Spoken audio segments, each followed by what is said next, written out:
Good morning, almost afternoon. Hey guys, what's going on? Ha ha ha ha ha ha ha. Ha. Hmm.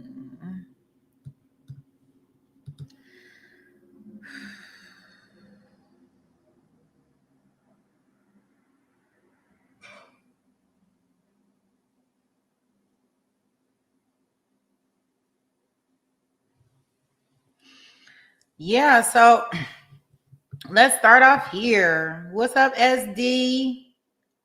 Oh, SD was first. Oh, it's gonna rain today. It's gonna rain here in Southern California, and it's gonna rain here in Arizona. We are gonna have a thunderstorm. It is gonna be lightning. Y'all make sure y'all take a picture of that. SD was up in this house first. I'm ready already. Look at there, look at there, look at there. Oh my.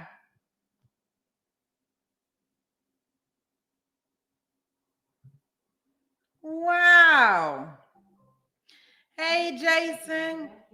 Hey, Rachel. Good morning, therapist, or afternoon. I guess it's afternoon, kind of, sort of. Hey, Baka.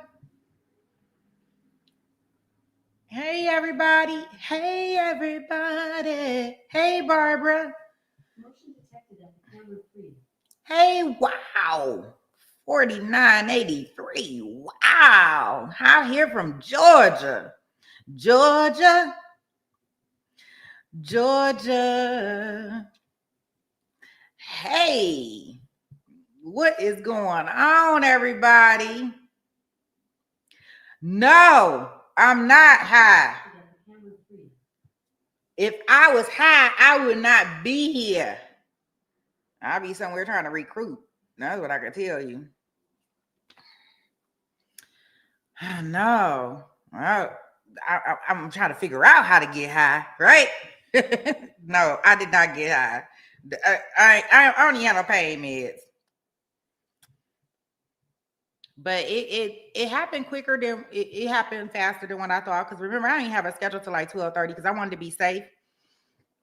But in regards, I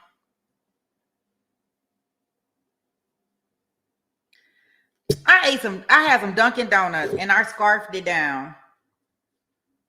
So I'm probably gonna have gas. Yeah. So for that fact,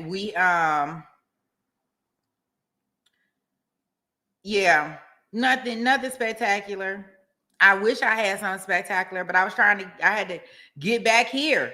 When I seen that I knew we had a new trial starting, and I thought that we were gonna be behind. And I was like, okay, well, if I'm up under, and I'm having my procedure, then it's not much I can do. But when I got back out and I started checking my stuff, I said, oh, they haven't even started. All right. Well, we right in here. They must have knew.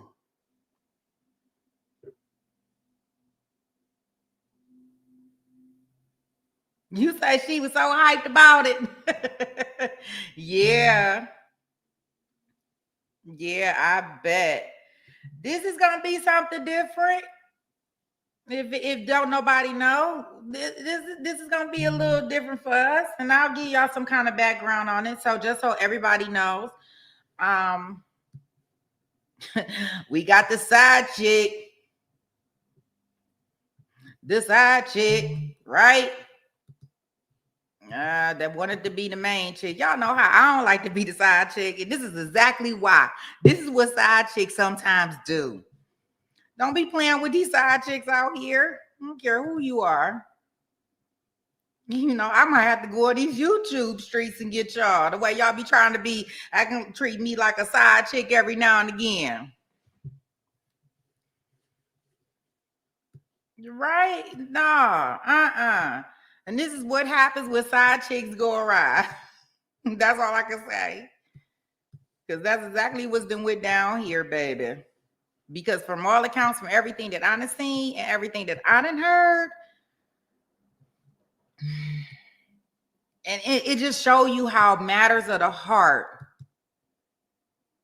I know, Baka. You laughing at me? The coffee was excellent. Like I need a whole nother coffee. I need a double dose.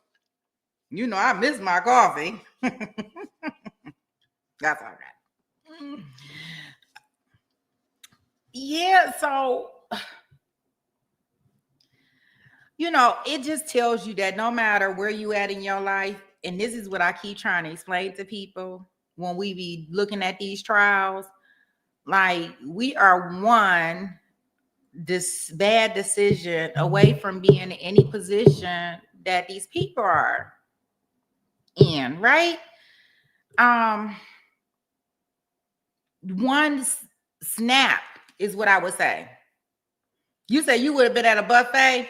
Well, if I went to a buffet, then we would really be starting late, Baka.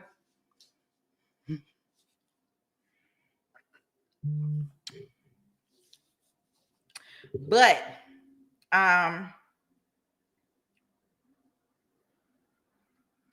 matters of the heart can be really, really traumatizing for people. And I don't care where you at in life and what you thinking.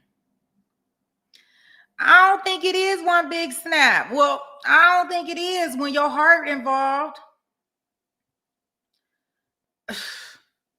I think people, and this is just in my opinion, I think people can pass away from a broken heart. I mean, like pass away from a broken heart. Like, I think we all one snap away. You may think is I think so. One bad decision, and kind of just like one snap away from this. So, I mean, I'm not saying that somebody should lose their life, but I know a lot of people are looking at who she was as a person, right? Because we're not talking about no 20-year-old. We're not talking about no 19-year-old. This happened and she was 39 years old. A doctor. She dealt with people that had behavior issues, like she a certified specialist.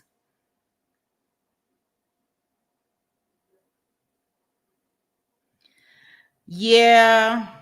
And I get, and I think that we all and I get that you gonna have, but that's never the case. Married or not married, guys manipulate women. They tell women different stuff, different things, and it's her heart. It don't matter. Yeah, I mean, granted, no, she shouldn't have been dating a married man. But I'm sure he was whispering all them sweet nothings in her ear, making her think something that it wasn't being honest. Like, I feel like he played such a role. I'm not ever saying that somebody should be unalive for something like this. I'm not saying this is justifiable. What I'm saying is that this is a firestorm that he brewed up. He brewed this up. Cause this could have came and hurt his wife. Thank goodness she survived. But his wife could have been hurt. All from him out here not using the right head.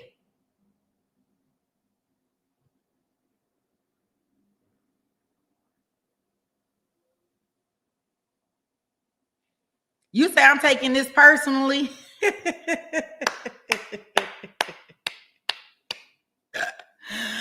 No, but I do know. I'm not taking it personally. Well, what I could tell you is that from experience, like not my, I guess I am. I ain't taking it personally. Like I ain't, I got that good snapback, Jason. Just so you aware, bro. You got the good snapback. So not taking it personally, but I could almost imagine one time and not clicking. And me being sitting up there where she at. But so we have I mean, he was just out here all the way doing some things that he ain't had no business doing. I tell you. And I ain't shout out to all the pastors, all the preachers, all the reverends, all the church people. But I tell you, we look at them for certain things, guidance, counseling, and they not doing, and they doing the same stuff, right? Like, how do you preach all this stuff and then it's like a real big hypocrite, right? Because he's preaching all this stuff, and then he got a whole double life with another woman.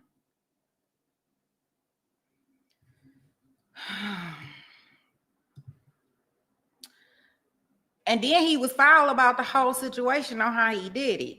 So just so we can get in the background so we can kind of know who she is. She's 39 years old. She's from Little Rock, Arkansas. I did pull up. I'm hoping I can share it with y'all. Give me 1 second because I was just trying to throw this in here.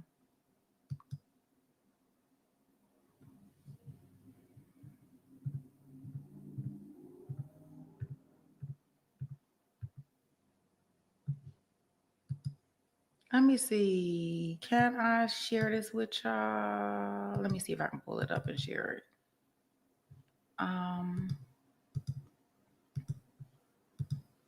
Share window. Okay.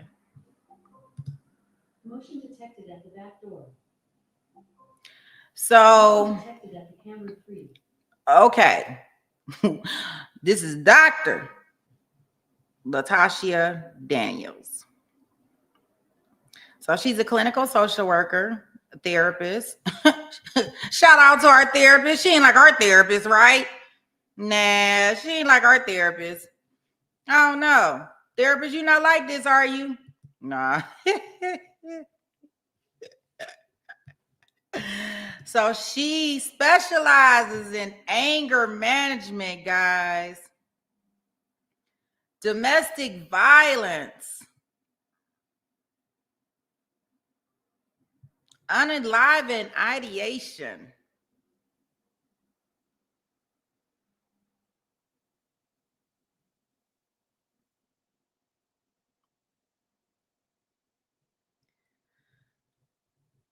So yeah. So she's the same person that she be sitting up there like, I need you to calm down. Use your words, not your hands. Please tell me all the things that are bothering you. Sit on my couch. Right? And he's the pastor that's saying, do not cheat. Thou shalt not commit adultery. Thou shalt not do this. Thou shalt not do that. And, all right. Let me see what else I found on her so I can show it to y'all. It's better me showing than telling y'all. Let me find this other photo that I found. Photos.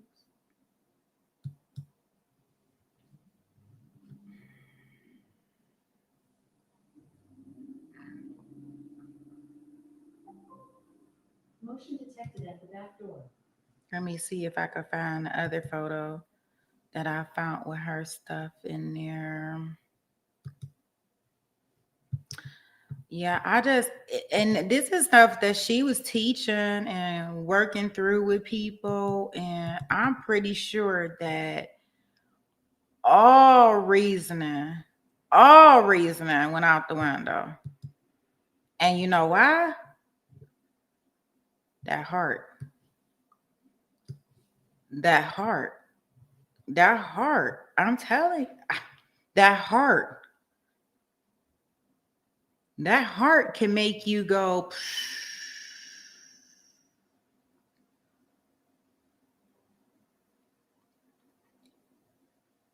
You can't even reason with people when they get emotional. Motion detected at the back door.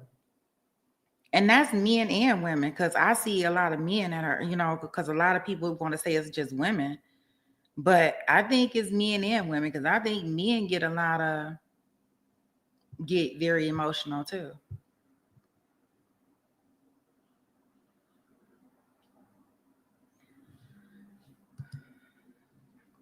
Okay. So, from my understanding, and we'll hear it in the trial if this is what's happened. So this is what allegedly I have found out. Y'all know, don't take my stuff for the truth of the matter of the fact. Like, don't hold it. I guess you can hold some of the stuff. So, to my understanding, she's 39 years old. At some point in time, she was pregnant. They were all in Little Rock, Arkansas together. Him, the wife, and her. You know, at some point in time, she became pregnant with child. He had been whispering sweet nothings in her ear. We gonna be together, blah, blah, blah. All of this stuff. All of a sudden, poof, he done moved to Tennessee. Don't say nothing.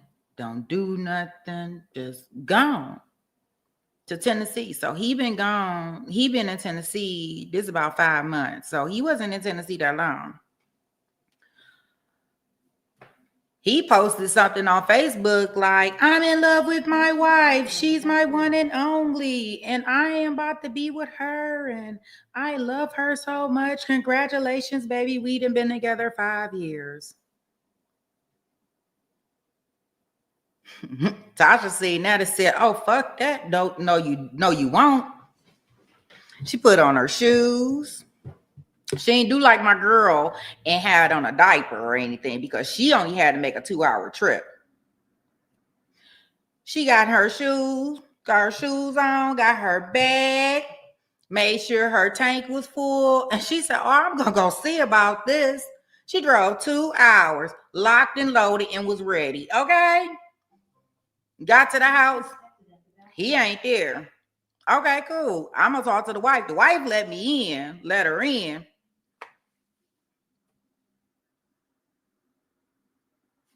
So she comes in the house and she chopping it up with the wife. The wife let her in because she always been presented that her and her husband is just friends. All right. So they in there chopping it up, and he come in the house. And so they thinking they about to tone everything down and everything about to be cool and Gucci. So she like, all right, they talk about whatever they was going to talk about. They tried to de-escalate the situation, and when she was walking out the door, and I guess whatever he said, it didn't fit the bill, boo. It didn't fit the bill at all. She turned around and she got the 5 times. And all while she was saying it, she said, you broke my heart. And told the wife, you better go sit down. You better get back. You better sit down. That's what I'm gonna tell you. The wife got shot in the shoulder, but she told her, you better sit down. You better have several seats, or you will be next on this list. Why? When the police got there, she was reloading. And she said, oh, I got some more for you. I got some more for that ass. Oh, I got some more for that ass. I'm gonna make sure. I got some more for that ass. She shot 5 times at him. She shot him 5 times. She was like, oh, you won't be saying 5 shots. You took them and smiled. Oh, you won't be doing a 2-pot. I'm reloading. Police come. She reloaded. They end up firing they fired a non-lethal kind of bullet at her that immobilized her, right? So they take her to the hospital. Right? They take her to the hospital and everything. And she gets in the hospital, they treating her or whatever. So, the officer come get her because they like, okay, let me pick you up. let me get you, you healed up. We arresting you. We take you into custody. And she like, well, no, no, you're not. Again. She started fighting the officer in the hospital. So now, not only do she got this, first degree redrum, attempted redrum, she got, hey, I'm gonna fight the officer.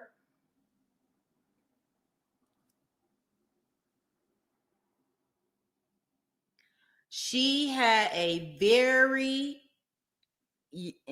she must have had some coin, because she had a very, very high powered attorney at some high, well known attorney that she was paying for at some time. I don't know how this worked, but I guess they didn't agree on a strategy, whatever her strategy was. They didn't agree on her strategy. So he ended up withdrawing. And when he withdrew from the case, he left her broke, and she ended up having to get a public defender. Ain't that about a B? I'm like, now how does that work? How does a lawyer come in? And I know they got to get their time. They got to get their stuff right. I get that. But how do you get a lawyer to come in, and because we don't agree on strategy, they take all your coin, and now you got to get a PD?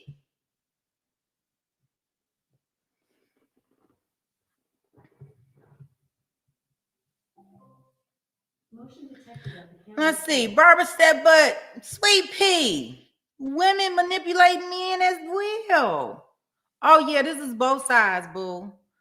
I'm not saying that it's just one-sided. Don't get me wrong. But what we talking about is our girl, Miss Daniels. So I don't know. I don't know if she was in this case, I don't see where, I don't know if she was manipulating them.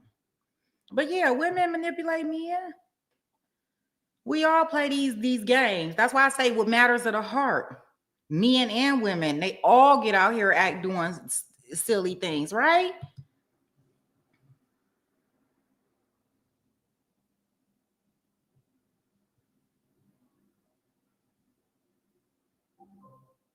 Motion detected at the back door.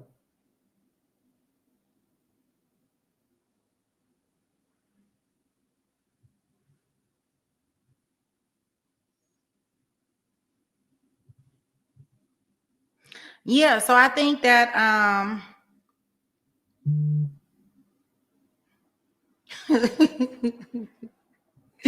hey, Lynn. Lynn said she knew. She want to know. Wait a minute. She checking the trap. Lynn said, well, wait a minute. Who that be? I'm checking this chat out. Who that be? I know that's right, Lynn. She said, okay, good for her, because I.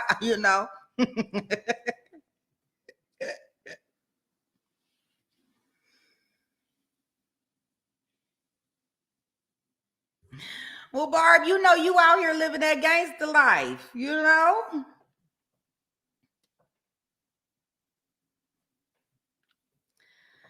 So all I want to say is that when we looking at this, I think that, as the evidence comes in on the trial, I don't know what her defense is at this point in time. I want to say like maybe it's can it be like I don't know if it can be like insanity plea. I forgot which one it's called when you crime of passion. Could it be crime of passion? Because if a man or a woman walks in and you see your lover, your heart in the bed with somebody else, and you take out your thing and pew pew them, you can probably do crime of passion. I don't know if you'll win or not, but I think you can.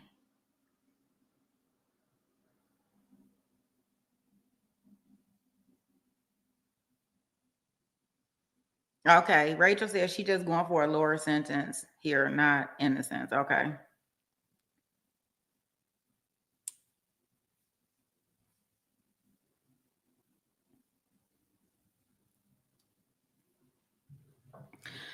So this happened on April 4th, 2019, inside the Perry's apartment, and it's in Collierville, Tennessee, in Shelby County.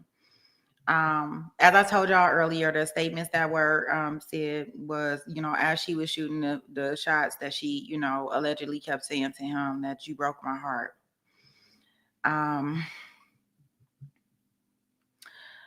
They initially charged the first degree redrum, right? And then we got the using the firearm. So it looks like she must be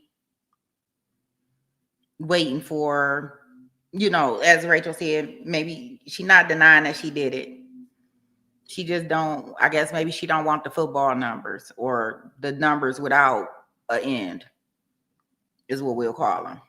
Motion detected at the back door.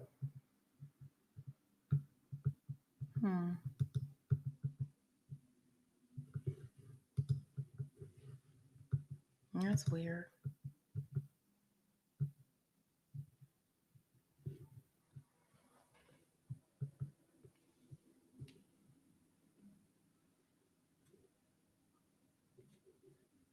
So the trial was supposed to start at 8:00. What's the charge? The charge right now that I have is first degree redrum, attempted first degree redrum because you got the wife and it's using the first firearm with the redrum. So she got additional charges because remember I said she was in the hospital and she decided that she wanted to fight the officers. Now where she thought she was going, sometimes somewhere in my mind, like I almost think like she may wanted to commit like a maybe, and this is just me. This is just a far-fetched because she wasn't gonna get away from the hospital. The police officers in the hospital, right? So the only thing that I can think of is maybe she wanted to do unaliving by police officers. Because like I said, when they came, baby, she was loading that gun back up. Like, I'm about to put some more lead up in them. And mind you, she didn't want to disarm herself because remember, the police officers shot her with a non-lethal shot. So she didn't want to put her weapon down. So I don't know if she was gonna do like a, unaliving of herself, and that's why when the police was trying to let her out, she was trying to leave, or what it was. But I'm starting to kind of think that that's because where was she gonna go? Back to Little Rock?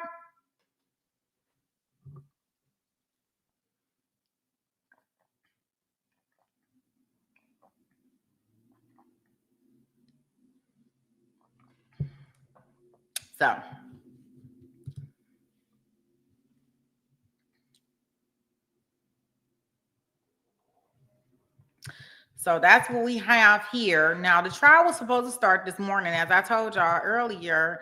And, I was like, okay, cool. Then it got moved back to 12 o'clock, right? Then it got moved back to 1.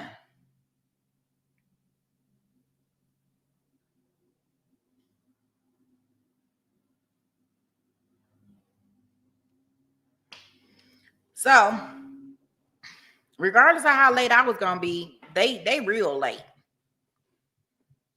is what we have here.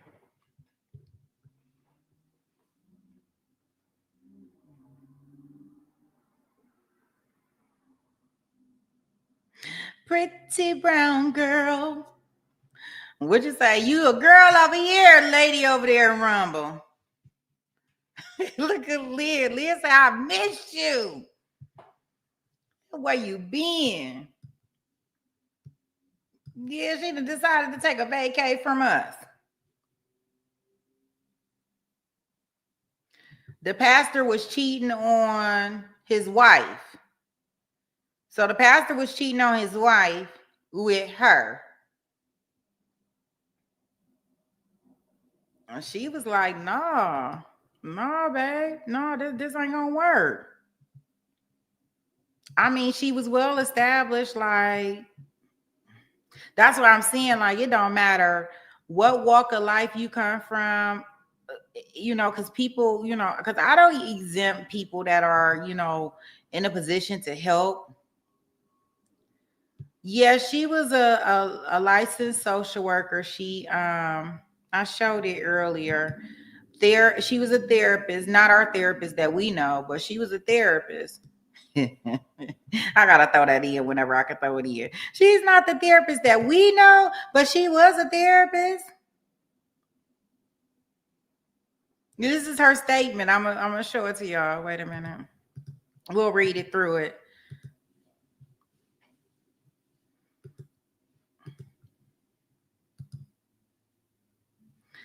This is her profile on Psychology Today. So I'm assuming y'all can let me know. I don't know, therapist, or Dr. Rachel, who's in psychology. Is this a well publicized magazine? I'm assuming so. I don't know. She was pregnant. He convinced her to have an abortion. So allegedly she was pregnant at one point in time. So she's a clinical social worker slash therapist slash LCSW, DSW, MSW, QCSW. I don't even know I don't know what none of this stuff is. A CAMSII. She got all the credentials of,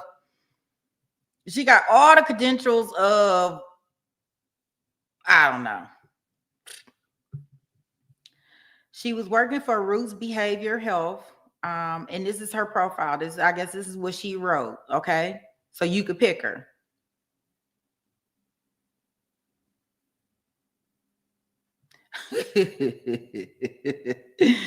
Oh boy. So most of us would agree that life's trials can feel or become overwhelming. Major disruptions make us feel like we have lost control. Wow. Can y'all believe this? This is her statement. Her first line, major disruptions. So him leaving her to go back with his wife or be with his wife, she couldn't handle that major disruption. Then she goes on to mention, not to mention having children who are rude, disrespectful, and out of control. If you feel this way, call her. Let's talk.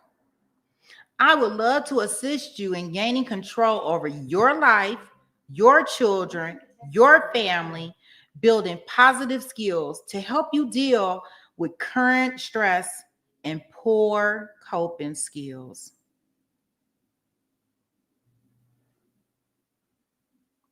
Very specific. Dr. Rachel, is yours like this in Psychology Today?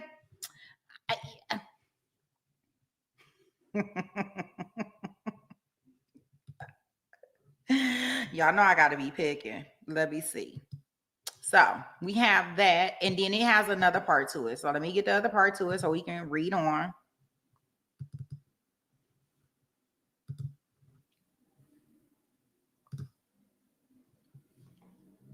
So this is the other part to it.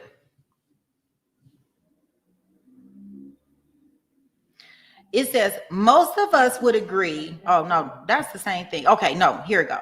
I have worked in many settings with youth and adults over the past 10 years. My focus is anger and self-control, making positive life choices, and improvement of self-image. I assist in building positive relationships and healthy behaviors. I teach the application of positive social and coping skills. Now, to anybody that would look at this degree or whatever, what this, I don't know, I can't think of the word that I want to call it. Y'all know what I'm trying to say. I think if anybody would look at this, they would say, hey, I can call her. She can probably help me.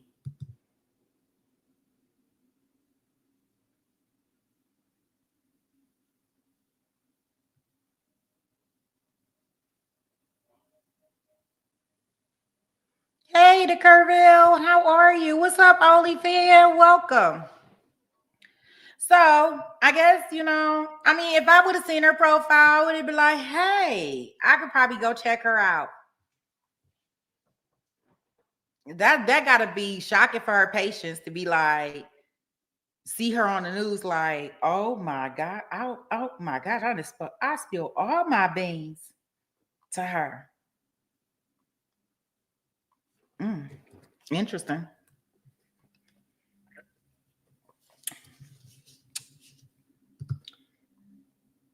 That's what I get. I was like, interesting.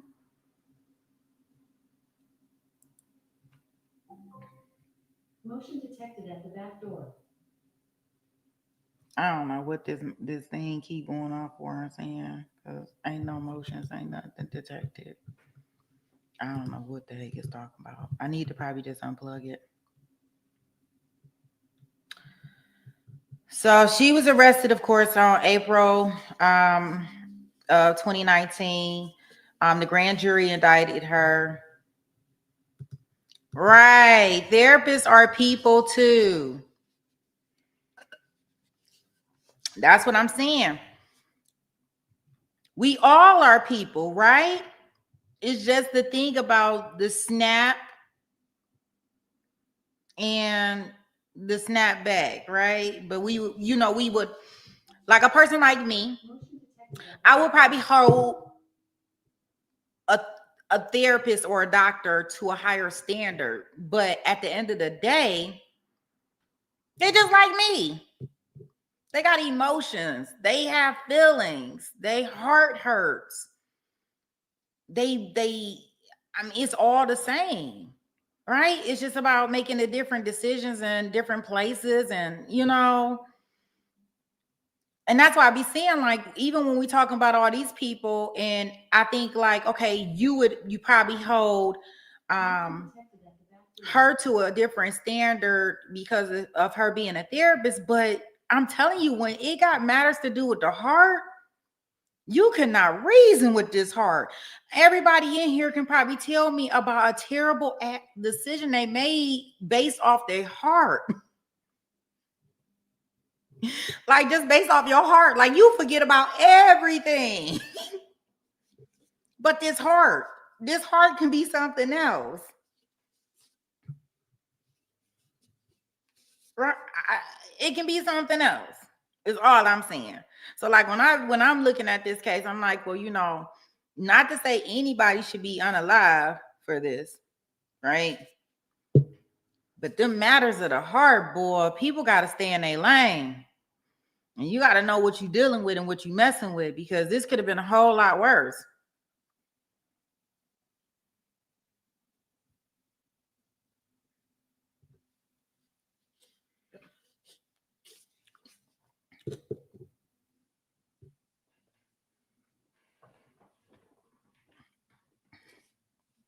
So, and it's easier said than done. So you think about it when you're speaking to a doctor, or even when we talking about this old pastor, right?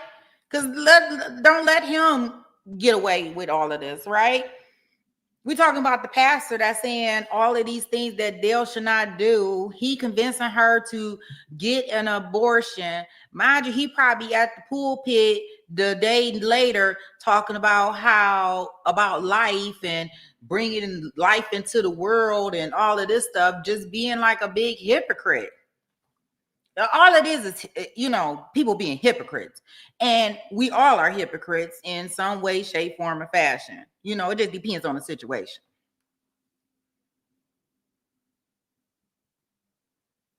Right. Yeah.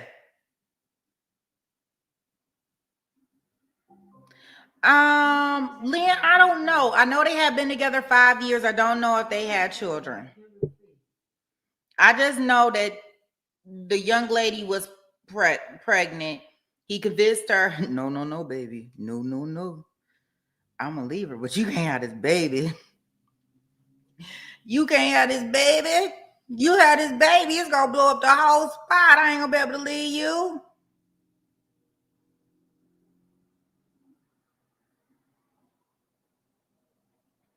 I ain't gonna be able to believe you. Motion detected at the camera 3.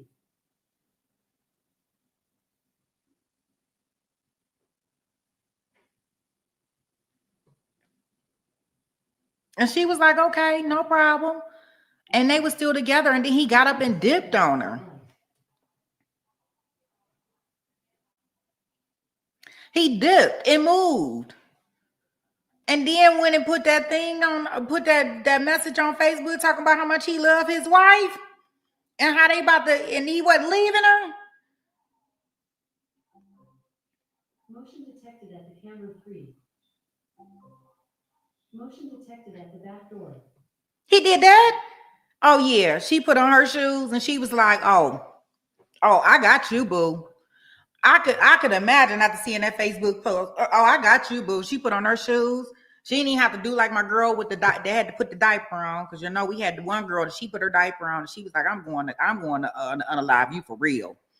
Like I ain't making no pit stops. Like I want to get to you so bad. I'm not even gonna stop and use the bathroom. Y'all know who I'm talking about. I can't remember her name, but boy, oh boy. You said Alexa is short. She, I know she. I'm about to go unplug it because she about to get on my nerves. Talk about people at the door that's not at the door, that's at the door, that ain't at the door, that's at the door, that ain't at the door.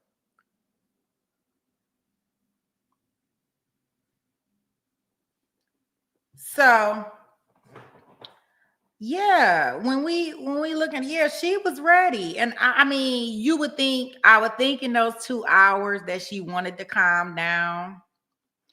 But you can compare this to I don't know if anybody in this in the chat, if you ever been into like maybe a verbal or physical altercation with a in some type of domestic situation, whether you were young, old, or whatever, but I could see it kind of being like that. Okay, because I think to myself, okay, well, you had 2 hours to think about this and decide to turn around. What's up, Cynthia? You had 2 hours to think about this and say, well, no, I ain't gonna do this.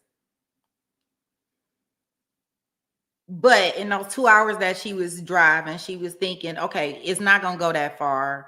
I'm gonna have my protection just in case I need it, but I shouldn't need it. And when she got in that house and she probably seen how pretty the wife was and how put together their house was, and she looking at their pictures all on the wall and like, oh, okay. Okay, this don't look like y'all breaking up at all. It look like y'all just get started, like y'all about to further this.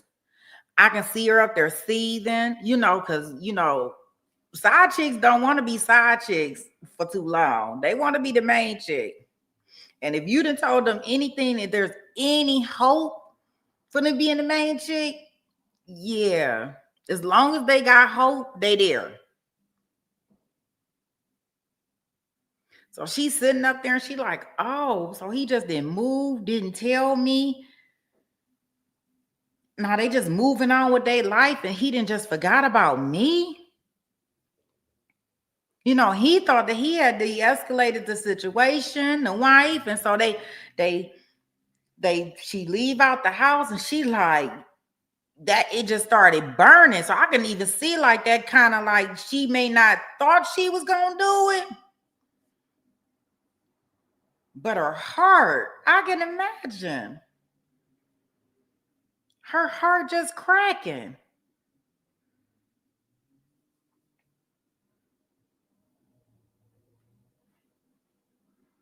So yeah, I feel bad on all both sides because of certain fact that I just really think the heart is really it can be a very, very tough place for people.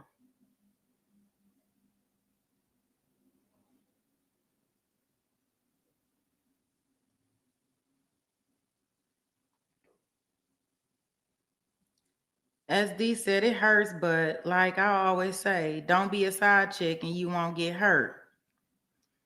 But I think that's the thing. I don't think side chicks go into it thinking that they gonna get hurt. They think it's all fun and games, and oh, he gonna leave her. And depending on how he plan it, because some men around here they don't tell the side chick she a side chick. And then some women, unfortunately, it ain't like a side guy, because side guys probably are the best, right? They probably the best. They don't care. But side girls, they be wanting to be the main chick. And they may be okay for a while, but then they start thinking other things and hope, whatever type of hope it is. I'm telling you, whatever hope it is, I hope she leave him. I hope he decide to leave her. Shoot, I hope she just leave the picture, leave the earth. I'm gonna be right there for him. Right? Hey.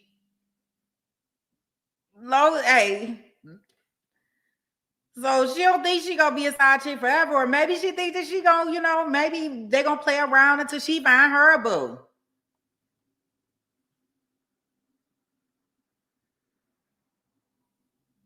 That's right. Tell them, therapists. Remember what them side chicks do. Don't be treating me like a side chick. Yeah, pretty brown, especially if he dropping it right on her forehead. He'll lose all types of sense. Like, no, no, no, no, no. I want him all to myself.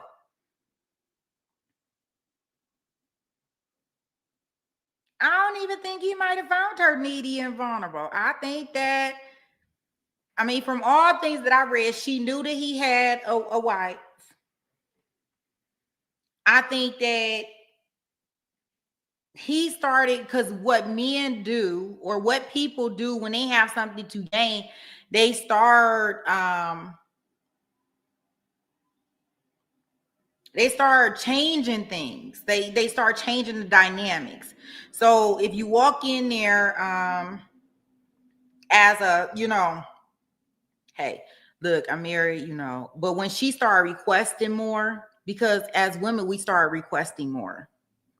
Like, I might have came in here as your side chick, but I want to be more than the side chick to you. And you start appeasing me with this. You start saying, "Hey, yeah, I'm gonna leave her. Yeah, I'm gonna leave her. Yeah, she getting on my nerves. I'm gonna leave her. And you are gonna be the pastor's wife."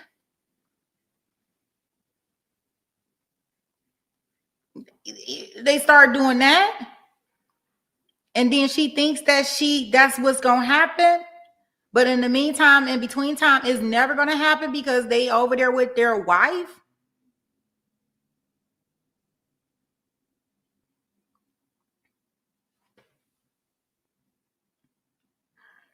I know, Lynn, you would think that the pastor would know better, but they just humans, just like all of us, and just like she was a psychiatrist. These people, yeah.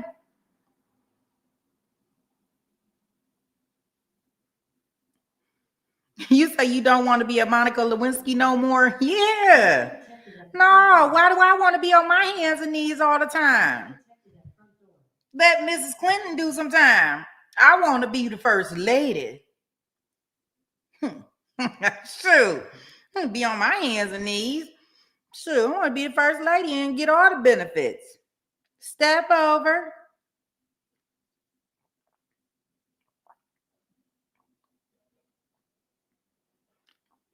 Right. That's true. Bad examples. And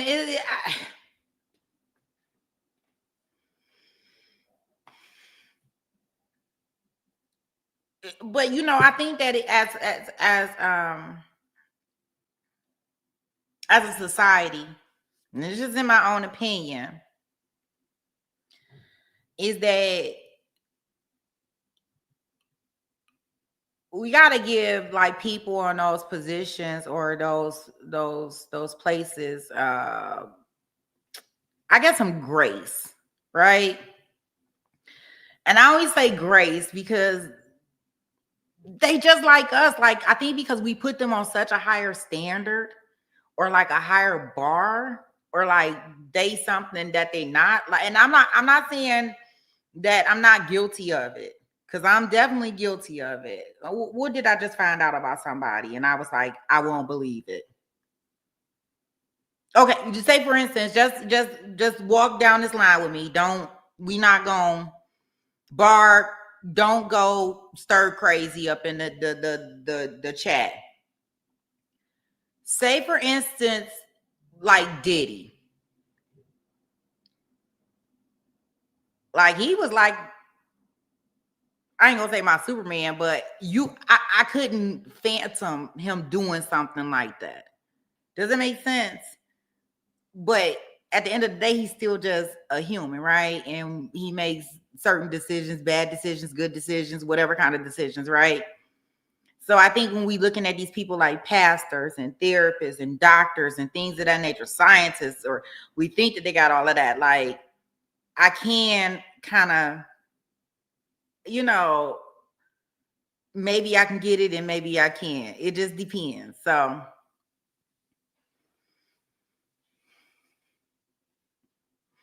yeah, I just didn't want Barb to go off the thing, the deep end when I mentioned Diddy name. You know, if I mention Diddy name, Barbara goes off the deep end, and we'll be talking about Diddy for the next 4 days.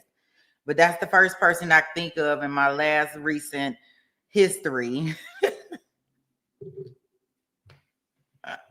that I could like I couldn't phantom that happening like that, doing it. Yeah, I just don't want you to take. I don't want you to take it in. I don't want you to change the chat over. We're not talking Diddy. That was the first person I could think of.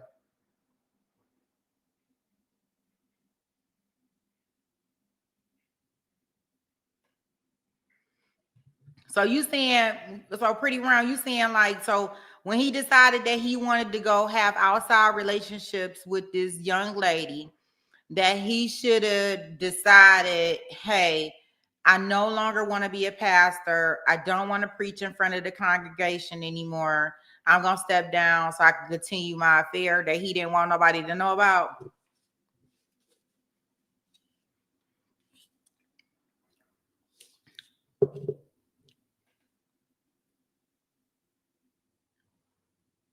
Yeah, well, that's probably giving him way too much credit.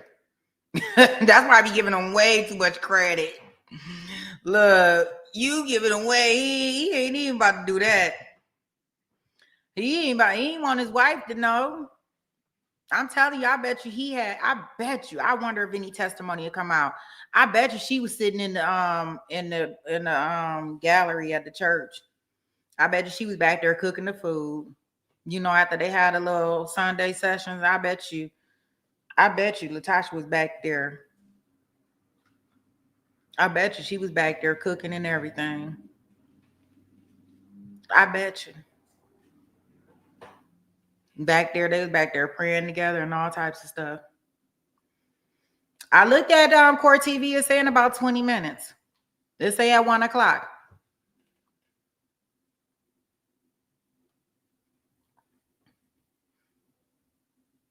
It say 20 minutes. I don't know. That's why I was like, he shouldn't have done it though. He's supposed to be talking to God so much that he can smell his own. He knew better. He should.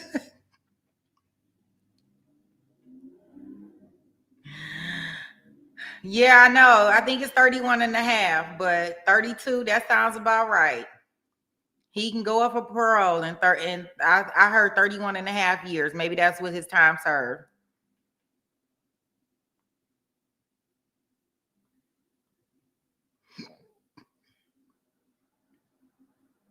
You say, Lynn say, I bet that he was praying that he didn't get caught, right?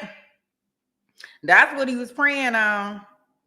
I'm telling you, he was thinking with that little head instead of the big head. They can't think right. They can't think right. It be like that sometimes, right? Shoot. Sure, Latasha was coming up in there, and she was older than him because he was only 35.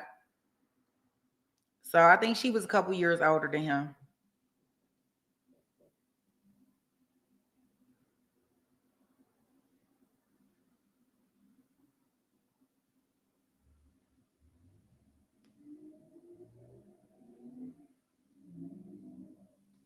You say you need therapy? You sure you want to go sit on her couch? Barb, I don't know if you want to go sit on her couch. She gonna get you all the way right, Barb. You sure?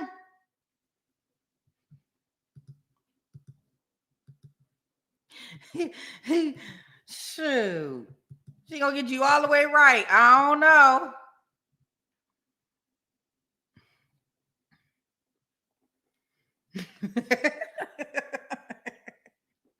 You let her know, therapist. She's gonna get you all the way right.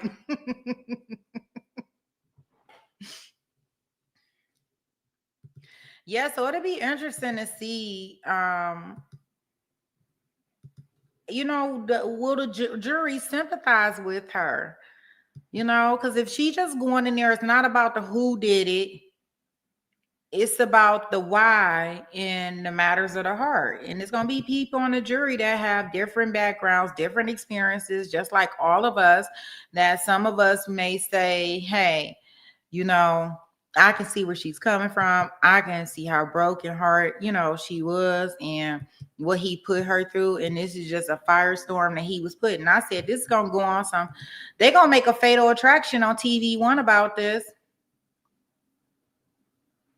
I want y'all to know. So I was looking to see if they had made it already and said they still innocent to proven guilty like first 48, but they ain't did it just yet. But it's gonna be a Fatal Attraction. TV1, don't forget to do a Fatal Attraction on this if you watching this, because I'm gonna need that. Yeah. They'll have a Fatal Attraction on it. It can't be for my man because she wasn't doing it for her man. It was Fatal Attraction because she was a side chick. She was a side chick that knew her place and decided that she didn't want to be the side chick no more. And that's typically how it goes. But I guess people don't, I don't know. I guess maybe they get to a point where they just think that they're going to leave their wife. I don't know. Or they did a lot of convincing. But I wonder, me personally, I'm just thinking to myself, I'm trying to figure out, like, what are all the delays in court today? Like, usually they're not this bad off in court. Or have y'all experienced that before? Because usually they're not that bad off.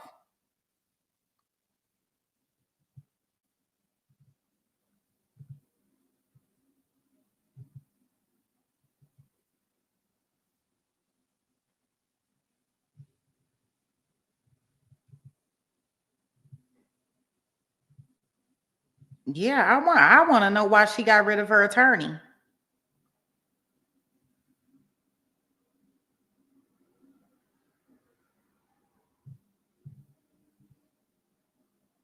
I want to know what strategy was he trying to give? Was he trying to do that she didn't want to do?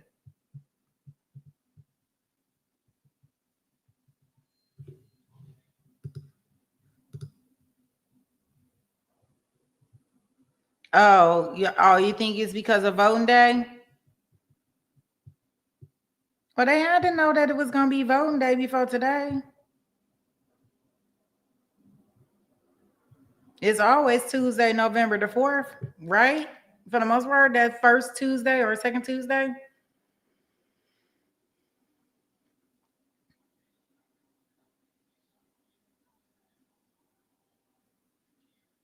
No, we just saying it's voting day. We're not about to talk about who voting for and why people don't want to vote and who you voting for and rock the vote. And no, we're not doing all of that here. We just mention it. They just mentioned in general that it's voting day.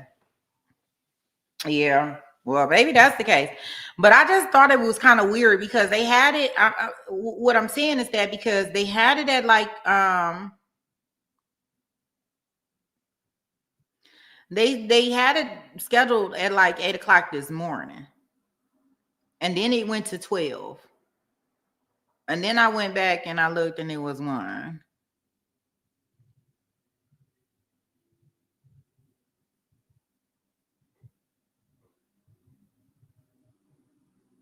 Oh, you said maybe they were offering her a plea?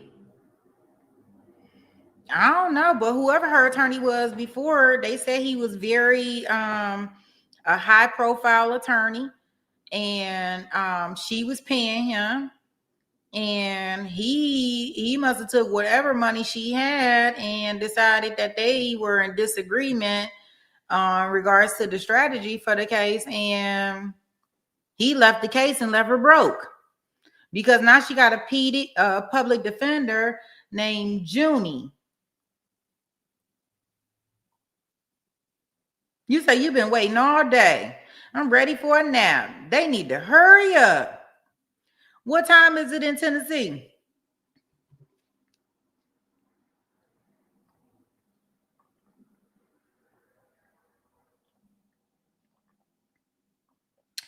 Isn't it like, what time is it in Tennessee? About 2 or 3?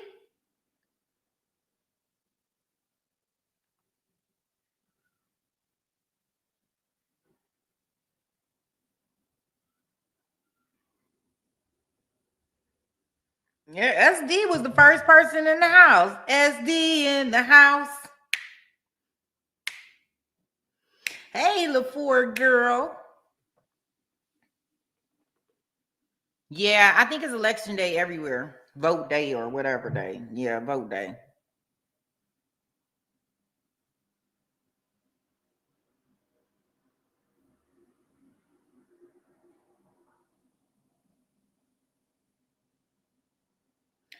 Yeah, what time is it in Tennessee? Let me see what time it is in Tennessee because I don't know.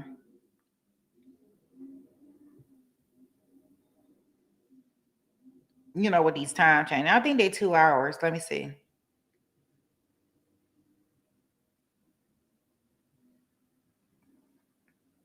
So right now in Tennessee is 1:49. Oh, so they only an hour ahead of me, right? Yeah. Oh, okay.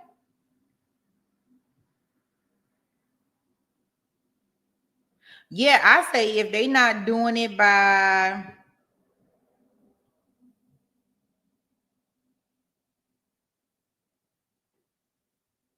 I would say if they're not doing it by 3:30, they probably not doing it. Openings, that is. Hey, King Chris. Thank you.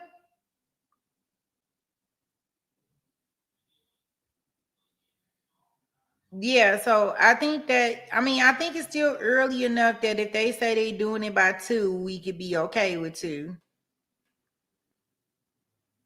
But I think that if it okay, wait a minute, but it say okay, wait a minute. They got 2 different time zones. I see it say Nashville, Tennessee is 1:49. Knoxville is Eastern Standard Time and it's 2:49. Y'all know that? I don't know. I just can't. Why can't we all just get along on one time? I guess we can't. I guess that wouldn't happen because of things. Where is this close to? This is in Shelby County. Let me see.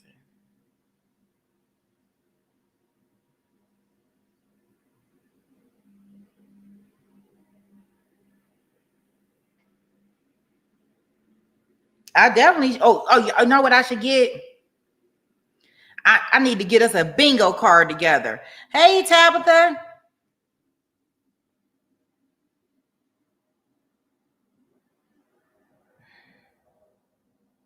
Let me see. Time in Shelby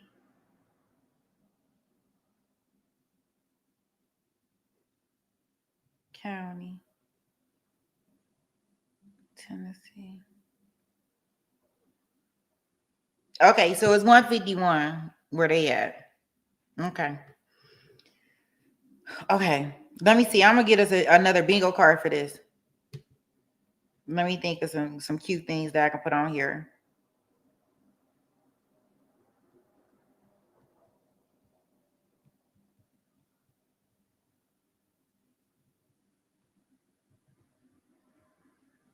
Dang, I should have had on here that SD was gonna be on time. You was supposed the one time that you was gonna be on time for court, SD. You think you could do it 2 times in a row?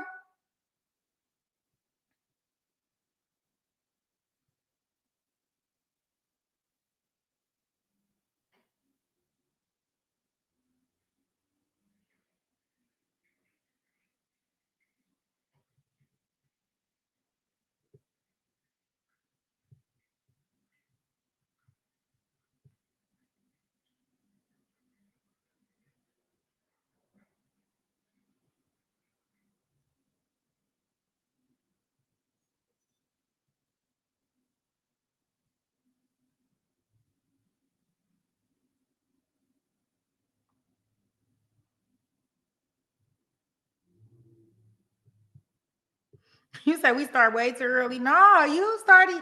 You was here early, SD. Lynn, what time is it where you at? Because I done seen you here many a times on time. No, you be here early too.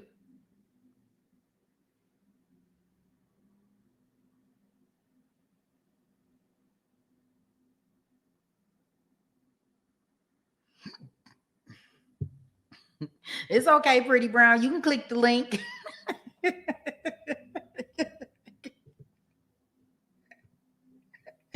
That's right. Make sure it work. Make sure it work.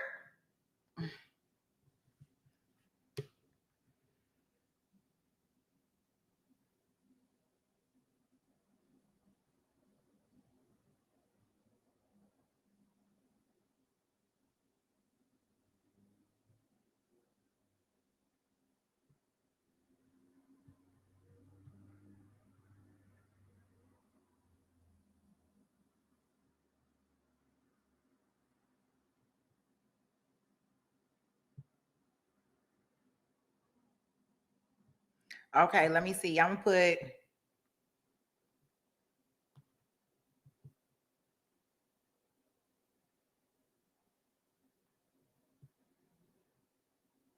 Let me see what else I can do.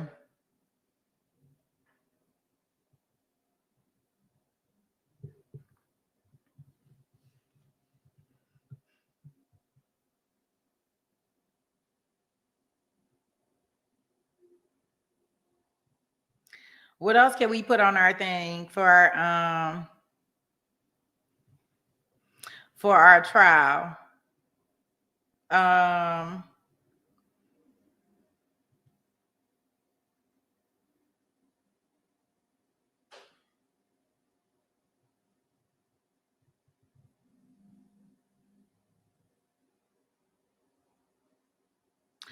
do y'all think? Do they? I wonder. Are they going to be doing her charges? I don't think they should do her charges of the attempting to flee an officer and hurting an officer. They shouldn't. They're not gonna. They shouldn't do that in this trial, right? I don't think they can, because wouldn't that be like considered like a prior bad act or like a admission of guilt or anything like that? I don't think they can. I don't. Mm-mm.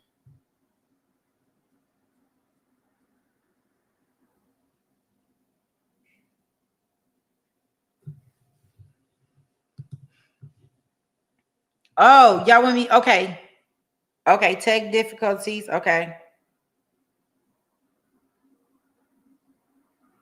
y'all know y'all gonna have a watch. This time y'all not gonna have a cougher.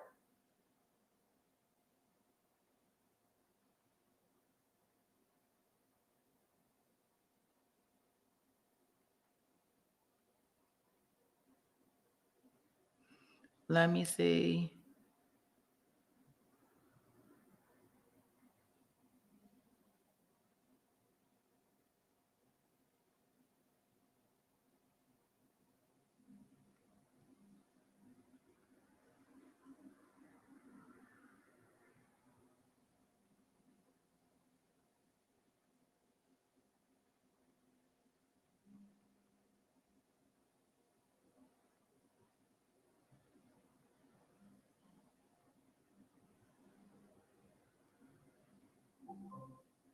Motion detected at the camera 3.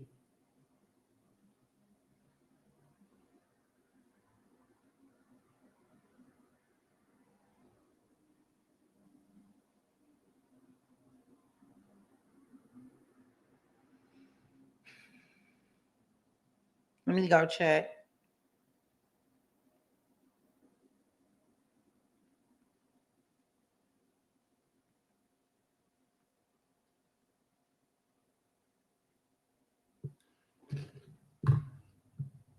You said why my ring cameras are it's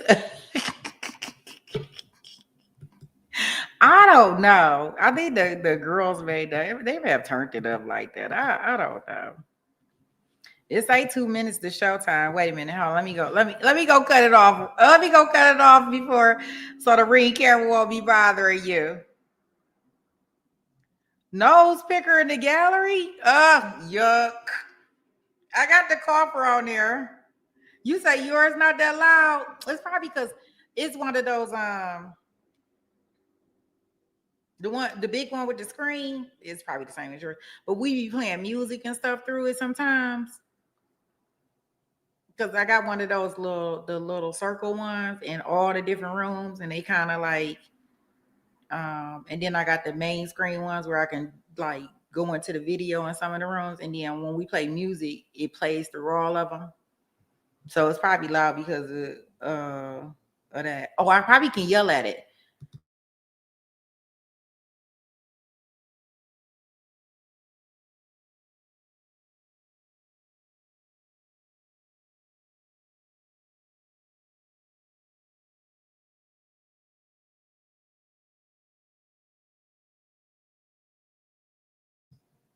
Okay, I just yelled at it and said, Alexa, volume down. We'll see.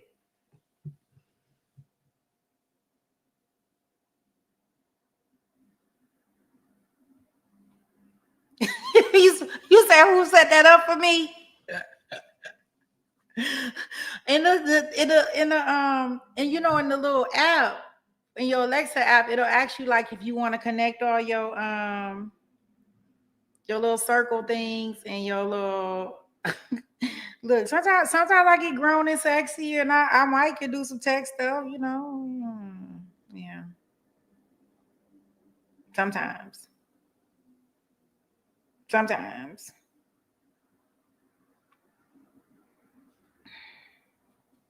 sometimes I like to get a little tacky.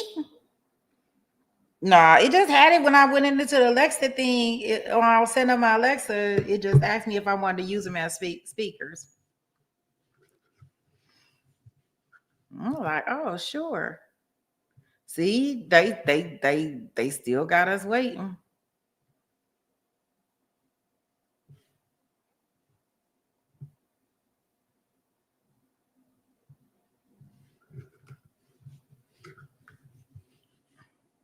And I'm assuming that the wife, the wife, the widow, she gonna testify. So y'all know she gonna testify because she was a victim. I guess she gonna testify.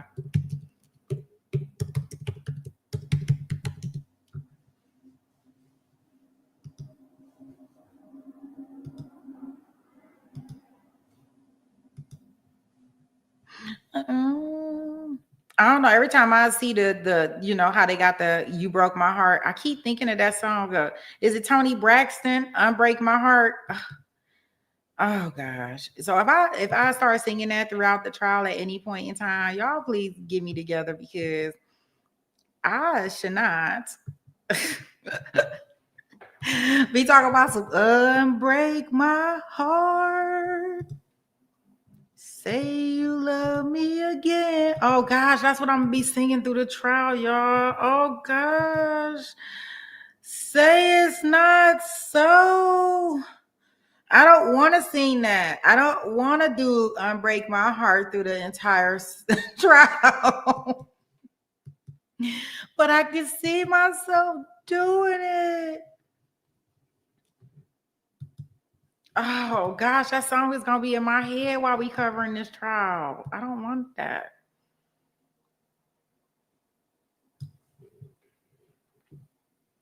So those that may not have played bingo with us, I'm going to load up our bingo cards. If you hit bingo, you will give me your card number. I will verify your bingo and your name will go on the hat in order for a draw for some Sweet Pea merch. Everybody's card is totally different.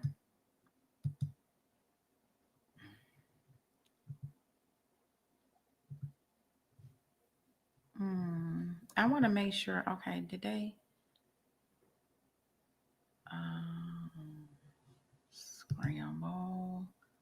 Are you sure you want? Oh, no, no, no. I don't want to scramble that. Cancel. Okay. I want to edit this. Let me edit.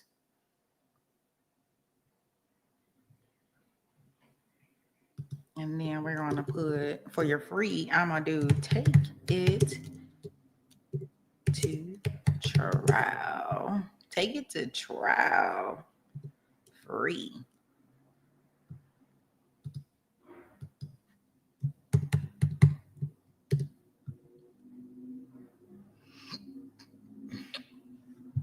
Okay. So we got our bingo cards. I'm going to save them. Oh, let me name it. Let me make sure that they're not live yet.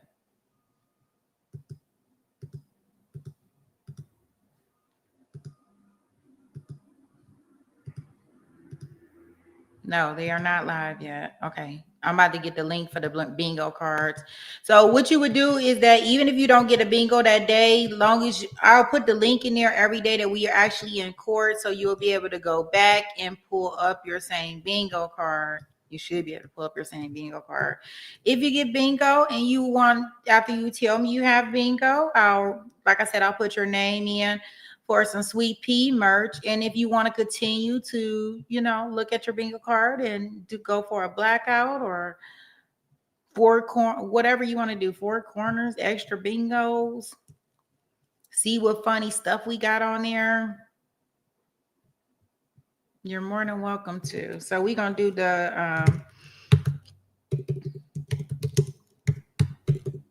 You Broke My Heart. Bingo. You broke my heart. Dang. Yeah, he had to really break her heart for her to tell him that he broke her heart in between shots. Like, psh, you broke my heart. Psh, you broke my heart. Yeah, he had to really break her heart. God, he must have been really giving it to her. Gosh. I know what he did. Oh, I know what he did. He is something else.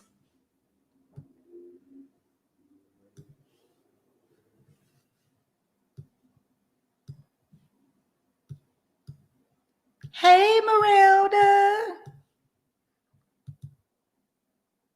Girl, he was using that mouth. He was doing all types of stuff. He was looking her dead in her eyes. I can't stand them. They know they be something else. Barbara, the only one that's out here can manipulate me and all.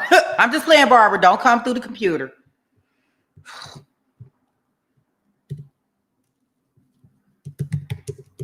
Let's play bingo.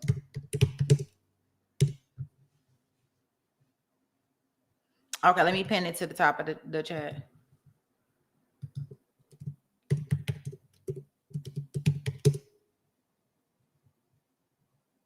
Yay, let's see.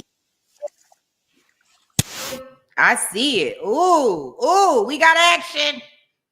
We got action. Let me get us up in there. I hear it. Thank you so much. Let me get this off the stage. Right in time for the bingo cards. Add, share. Let me get it together. All right. Take it to trial. Let's call it case number CT-005925-10, State of Tennessee versus Latoshia Daniels. Ms. Daniels, please approach the bench. We need to have a word with you and take it to trial. We know your story, right? You wanted to be the main chick, and he definitely broke your heart. But does heartbreak justify somebody being redrum? I don't think so. We're going to start with the broken heart trial. And he went, What's going on now? thank you, Your Honor. I think they got a delayed start. Okay, let me.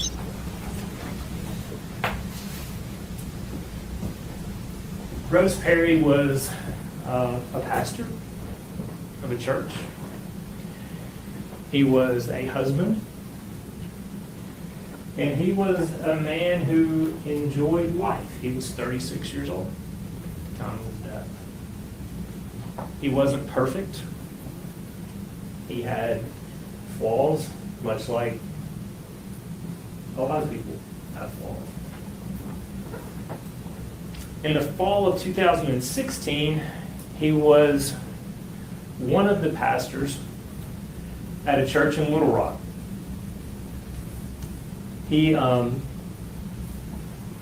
knew the defendant through his role at that church. She was a member of the church, and I believe she was a leader of a life group in that church.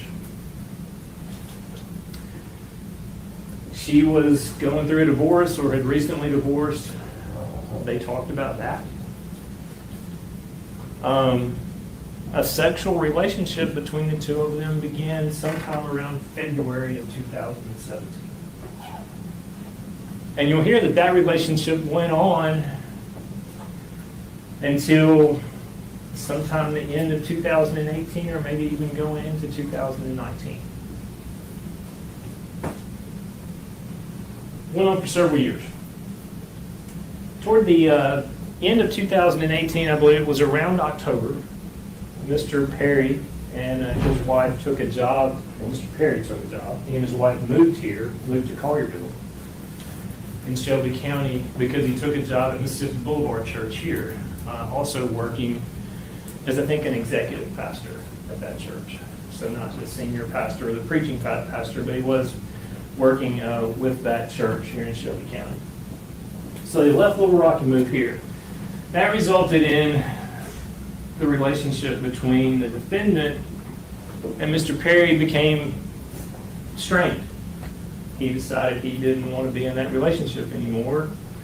They lived away from each other. I don't know the reasons that he decided that, but he did when they moved back here.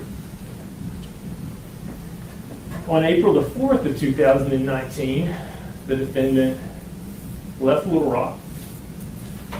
She stopped at a gun store in Sherwood, Arkansas, where she purchased a Ruger 9mm handgun, and she purchased ammunition. And she drove the 2.5 or 3 hours from there to Collierville, Tennessee, where she showed up somewhere 9, 10 o'clock that night at Mr. and Miss Perry's residence. Mr. Perry wasn't there, but Miss Perry let her in. And they sat and talked for a while, until Mr. Perry came in. Miss Perry knew the defendant from when they were in the church together in Little Rock. In fact, the two of them played tennis once a week. Miss Perry considered herself to be friends with the defendant.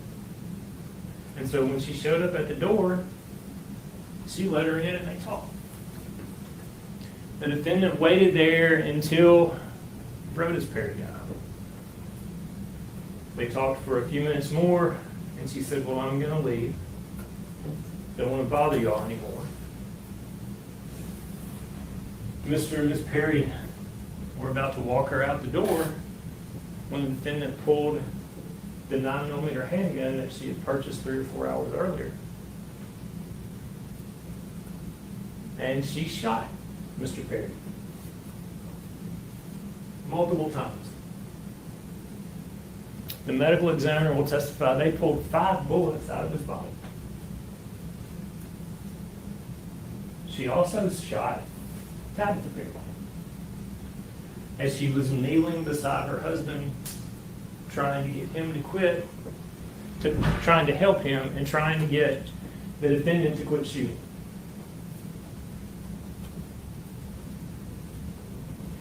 She was still on the scene with the gun when the police department arrived.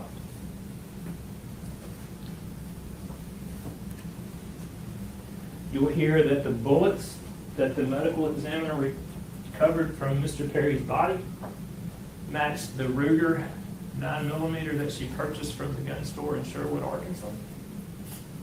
TBI, the Tennessee Bureau of Investigations, analyzed those, and those matched. You'll hear that the shell casings, 7, I believe, recovered from the apartment, were fired from the Ruger that she purchased from the gun store in Sherwood, Arkansas. There was a bullet recovered from the scene at the apartment that also was fired from the gun that she bought from the sporting goods store in Sherwood, Arkansas. You'll see video from the sporting goods store in Sherwood, Arkansas that shows the defendant going into the store, purchasing the ammunition and the gun, and leaving. You'll see the credit card that she purchased it with and the receipts where the last 4 of the credit card match, showing the date and the time that she purchased that handgun. She had all kinds of time to think about what she was doing. At the end of the proof, we're going to ask you to find her guilty as indicted in counts 1, 2, and 3 of the indictment. Thank you. Thank you, Your Honor.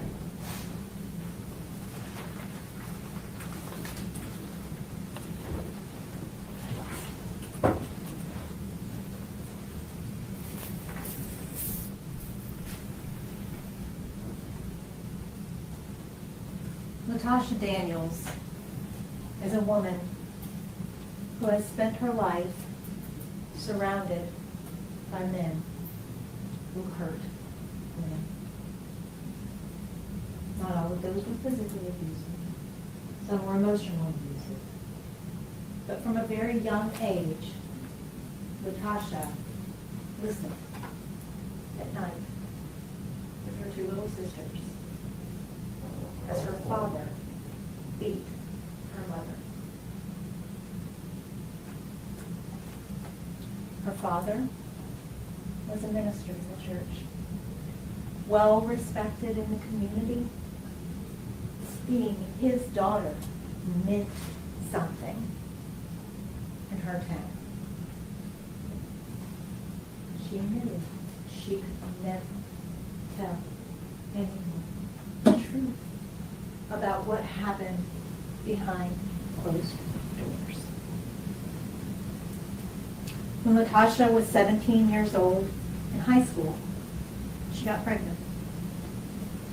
And her father mandated that she marry.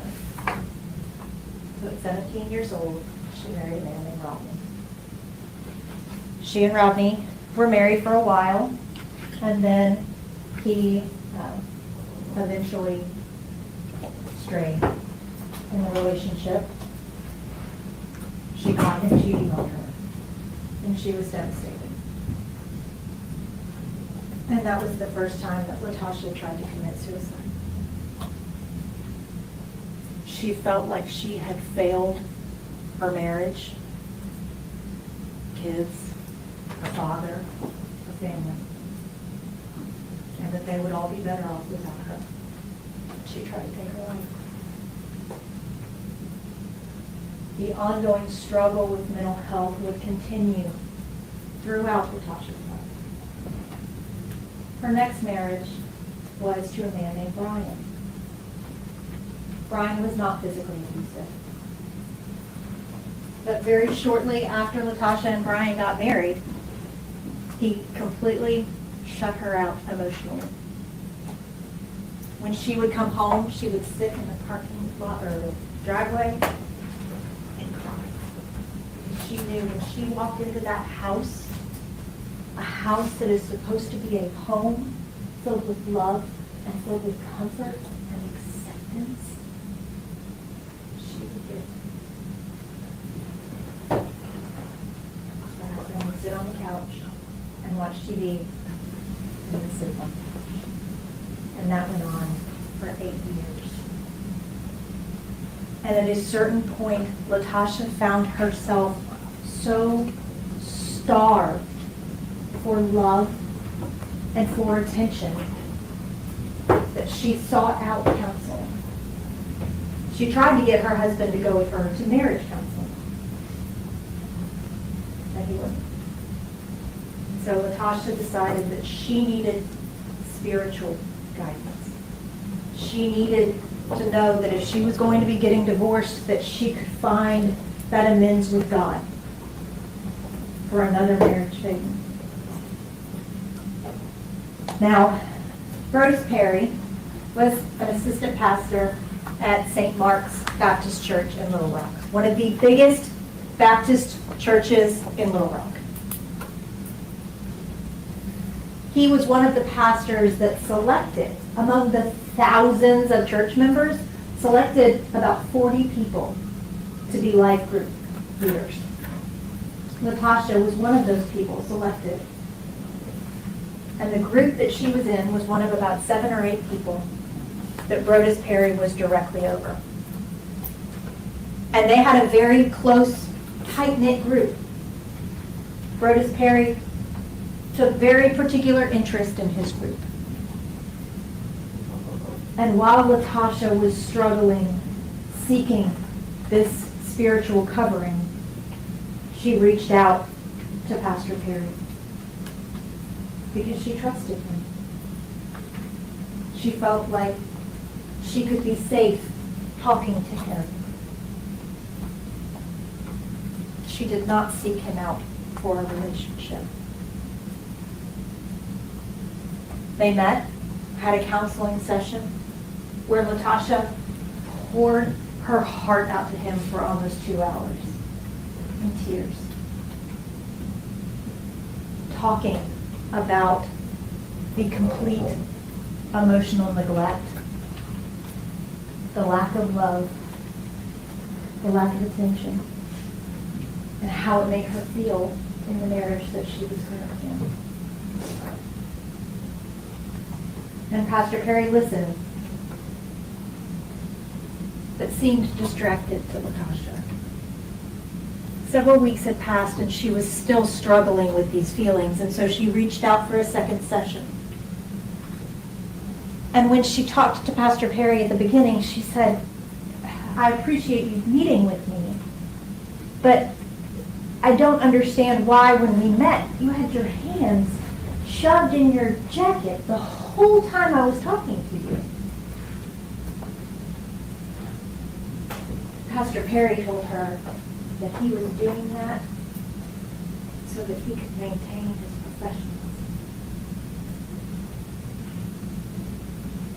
As she was pouring her heart out to him, all he could do was think about sleeping with her. And when this counseling session started, within minutes, he grabbed her chair, pulled her to him, and began kissing her. And this woman who had been so starved for love and affection is finally receiving it. She did not seek it out, but she was receiving it. And that session that was supposed to be counseling her through her divorce became the first time that Latoshia Daniels and Brodus Perry had sex. Immediately after that, Brodus Perry and Latosha started a relationship. But there were rules to be in a relationship with Brodus Perry. She immediately had to download the Confide app. Confide is similar to a Snapchat, where you open the message, you read it, and it disappears, and it's gone forever. That was the only means of communication that she was allowed to have with him, through that app. Brodus Perry traveled with the church. Pastors sometimes had their trips. Church groups had their trips. Latosha was to go on those trips. She had to pay her own way. He could not have his credit card tied with her flights. She was expected to be there. And while they were on trips, they would stay together in a hotel room.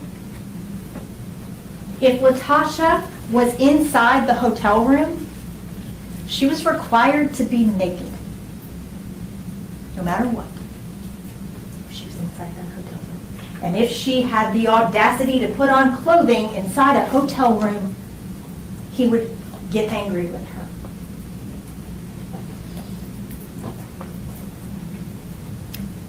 He went so far as to say, if we are ever together and I am suffering from a medical emergency, do not call 911. You call Pastor Poynter. He will get me help. You don't do it. You get as far away from me as you need to get for nobody to find out about this. By the end of their relationship, one of the rules was that Latosha was required to answer him with either yes, sir, or no, sir. Brodus had a lot of beliefs. Latosha had fallen so deeply in love with him after being so starved in her past relationship that she was willing to follow him. She was willing to do whatever he wanted her to do because he loved her. She loved him. There was a lot of guilt and a lot of shame around this relationship, though, because she knew that he was naked. Now, she was in the process of a divorce, but she knew Tabitha. Brodus was interested in a unique lifestyle, something called ethical non-monogamy. Basically, what ethical non-monogamy teaches is that as long as everyone in the relationship is informed and honest, that even from a marriage, you can have extramarital relationships. Brodus told Latosha this is a lifestyle that he wanted, and that Tabitha would allow him to have it. She was willing to let him engage in this ethical non-monogamy. And Brodus told Latosha,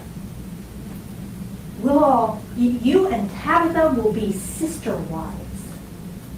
You will live with us. We will have a life together.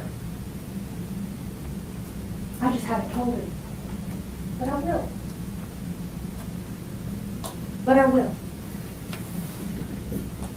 And so despite the shame and the guilt from this relationship, Latosha proceeded to be there. As part of this ethical non-monogamy, Brodus had a chat group.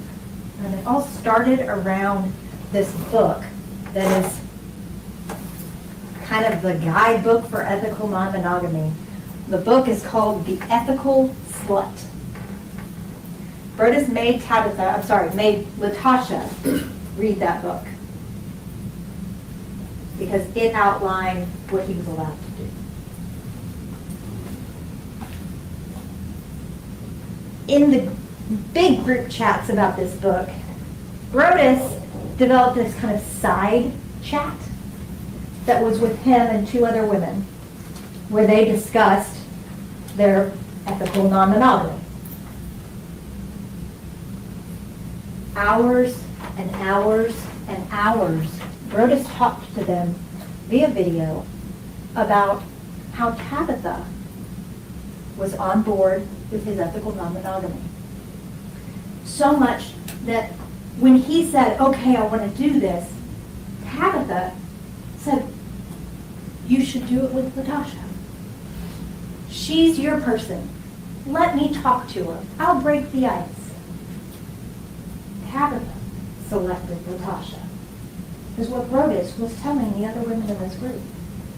And that Tabitha was completely on board because he was being so honest and so open and so truthful with her, that he was so honest that not only could he have Latasha, he could have another woman too.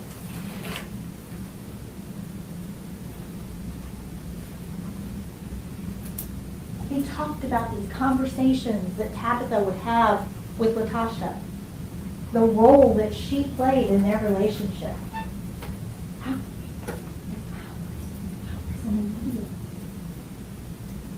None of it's true. None of it.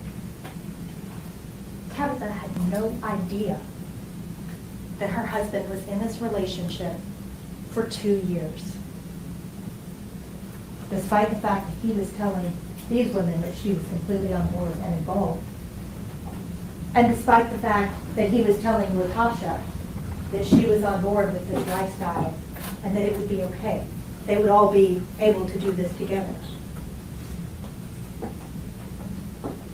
And so the relationship goes on. They take trips. Latasha buys him lavish gifts. They are happy. They see each other almost every day. They start drinking bourbon together. They start going to cigar lounges together. They start biking together. Join a biking group. They would run together. Full relationship.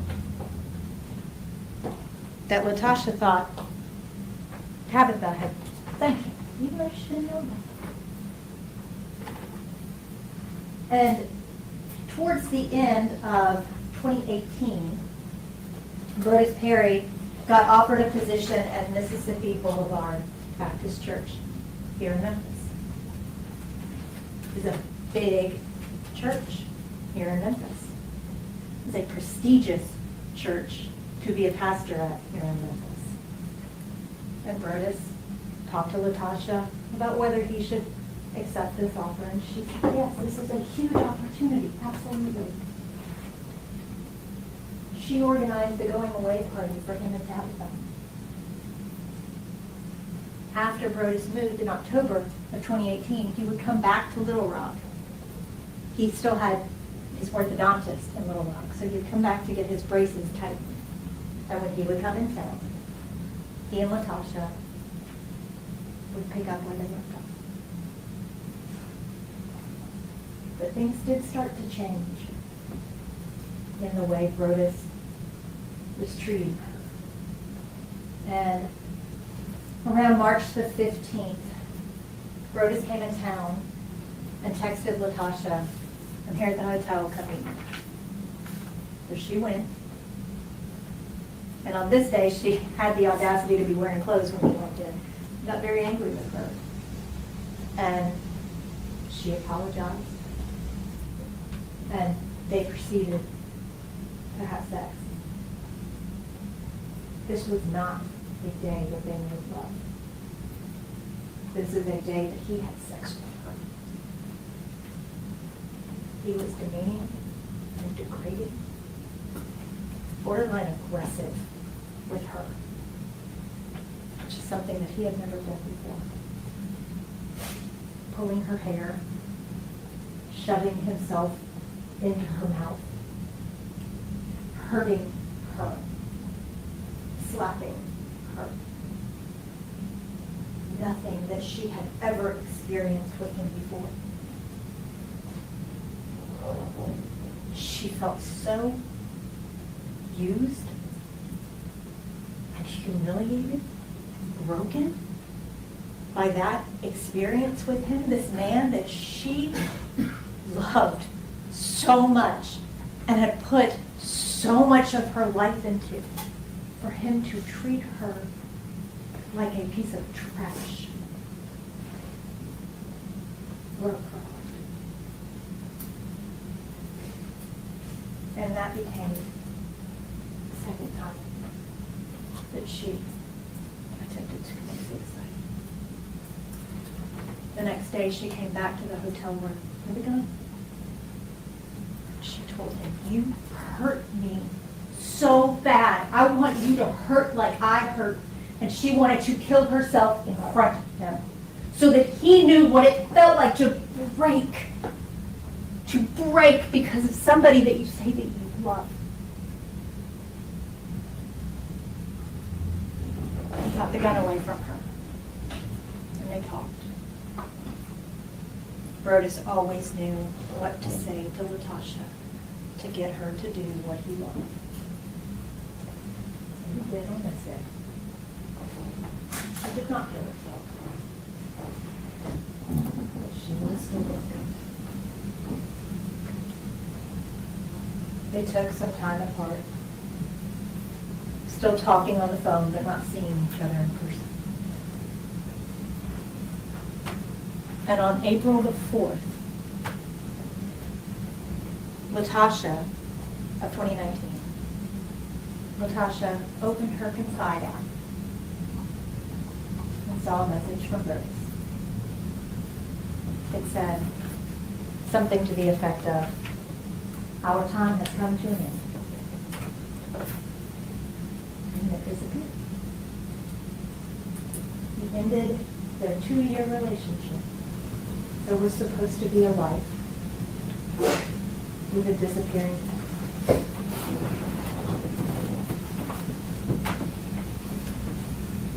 And Natasha, I was right to want to die.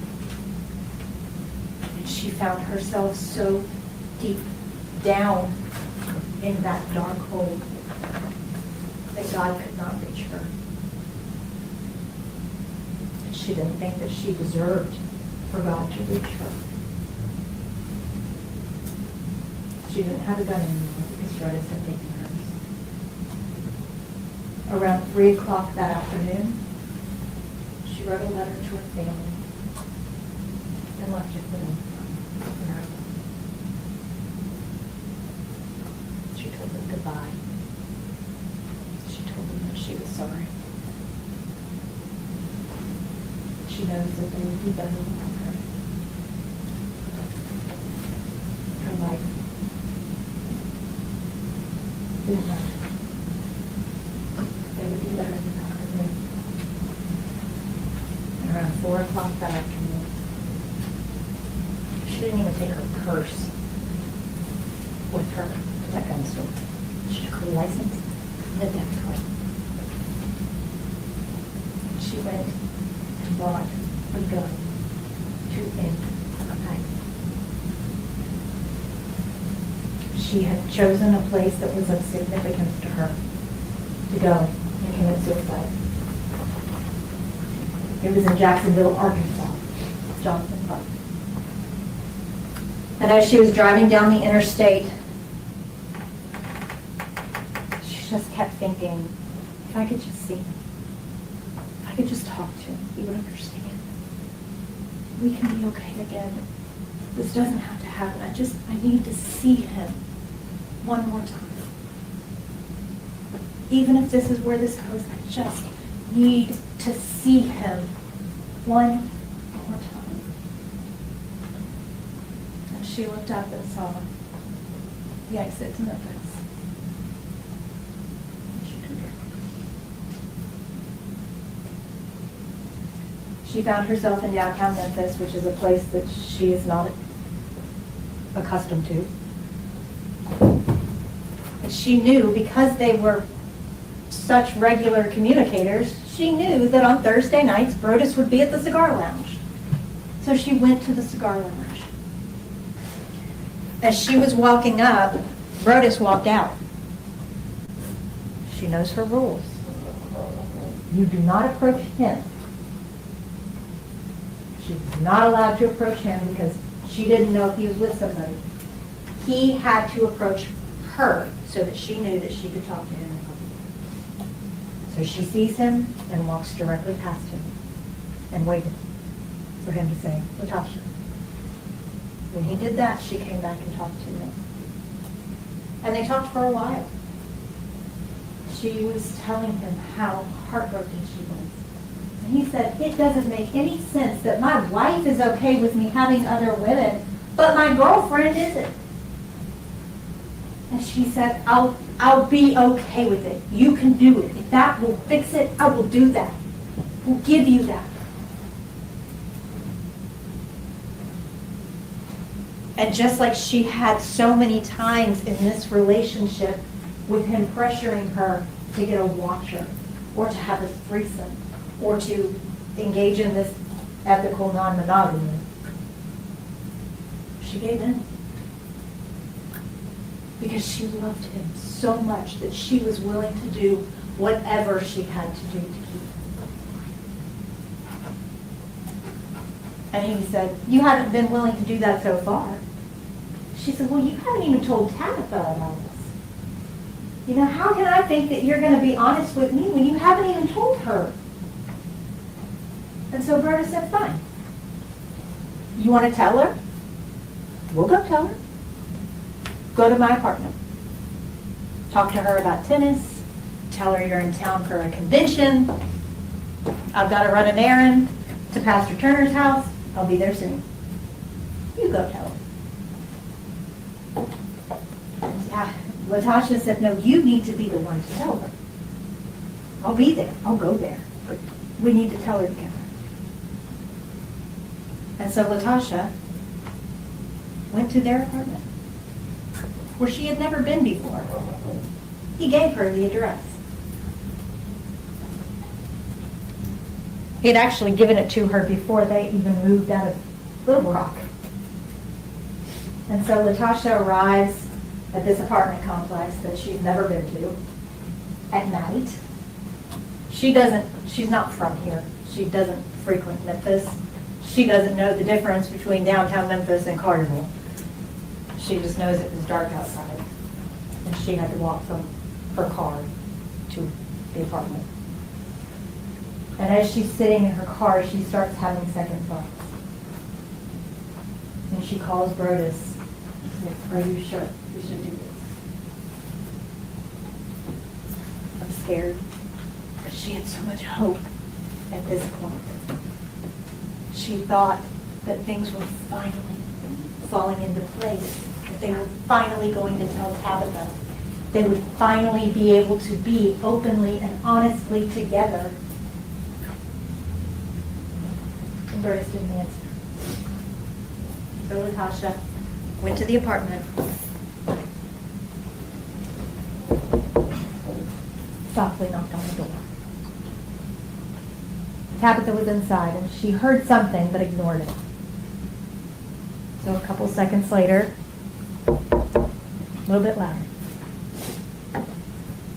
So Tabitha gets up and goes to investigate, see who's at her door. She looks through the peephole and doesn't see anything. Talking through the door, she says, you know I'm not going to open this door unless I can see you, right? And at that point, Latasha kind of put herself into the frame of the peephole. And Tabitha says, Latasha, is that you? She opens the door, gives Tasha a hug, invites her in. And they talk about tennis, and they talk about her being in town for a conference. And they sit in the living room and chat.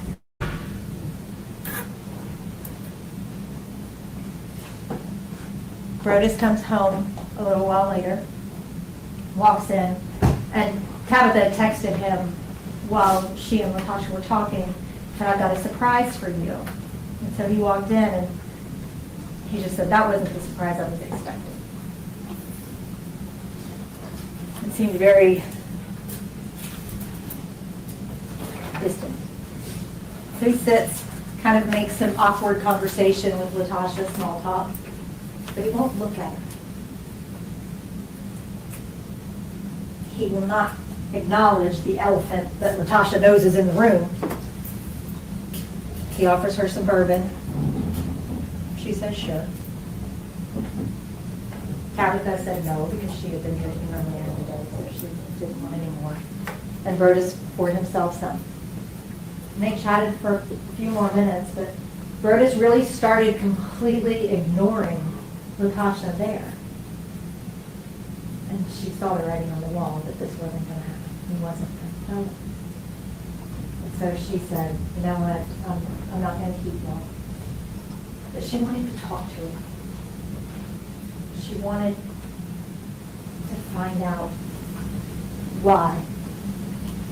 She said, Brodus, walk in my car. Southern hospitality, you're the man. You know, will you walk me to my car? He said, no, Tabitha will walk you out. She said, no.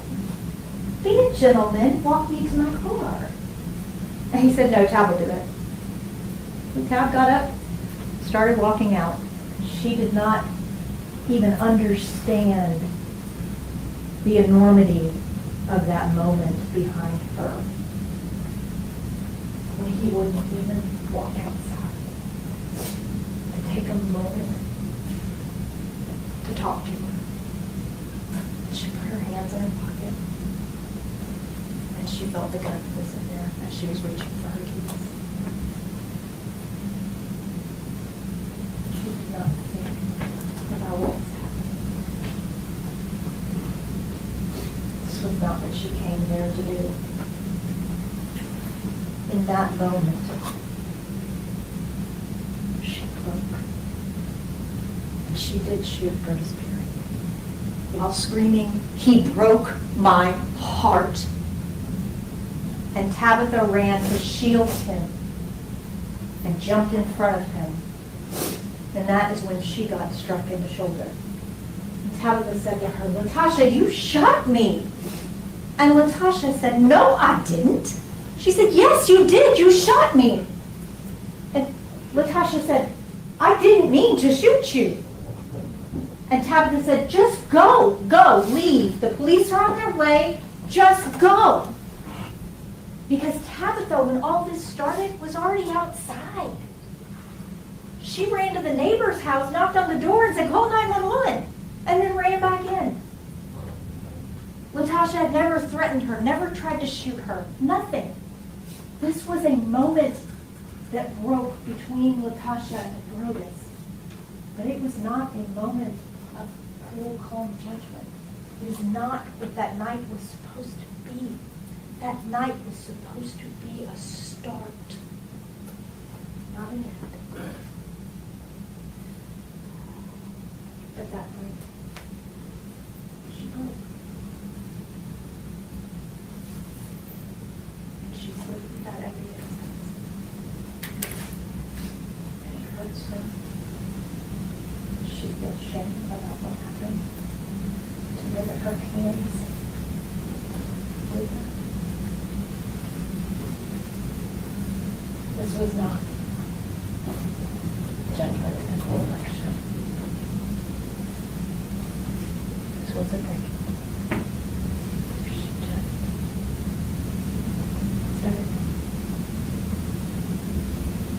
And when the police came, their guns drawn, yelling at her to put down the gun, she didn't even register them. She didn't respond to them. Tabitha said that she was bringing the gun to her head, towards her mouth. Not even acknowledging the police.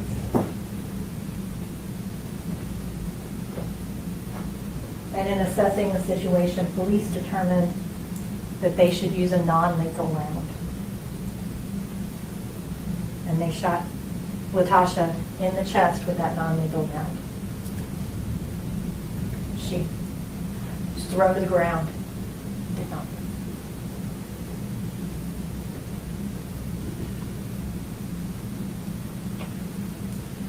The police did not choose to use their firearms.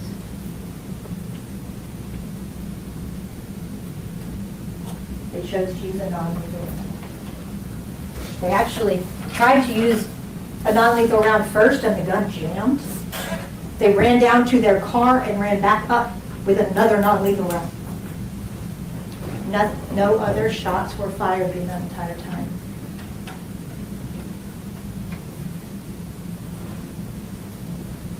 This was not what this night was supposed to be.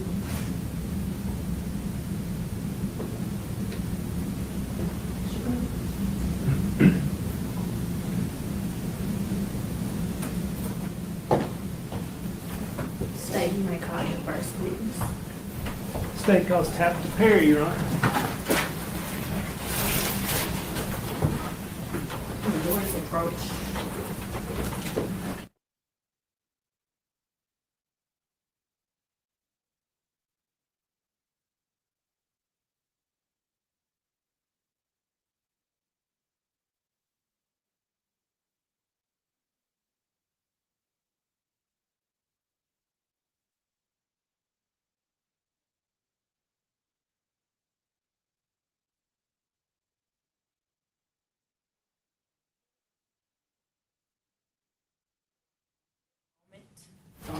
We'll take a short recess, okay, and then we'll reconvene, okay? Court stand in brief recess. Your leave your pen and pads in the chair and follow me.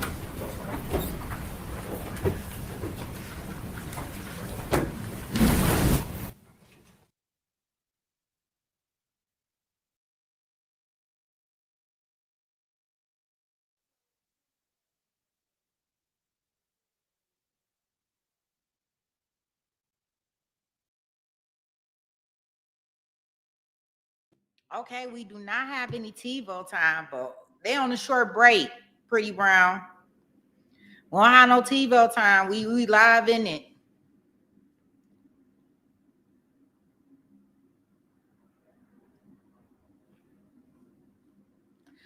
Oh, wow. The wife about to testify. She the first one to testify. I don't know. From that opening, I don't know, y'all feeling, I don't know. I'm gonna be on the fence with this one. I gotta see what this wife gonna testify to.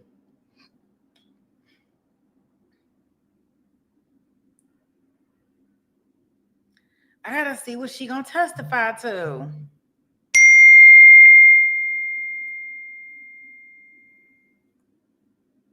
That's what I gotta see. What is she gonna testify to?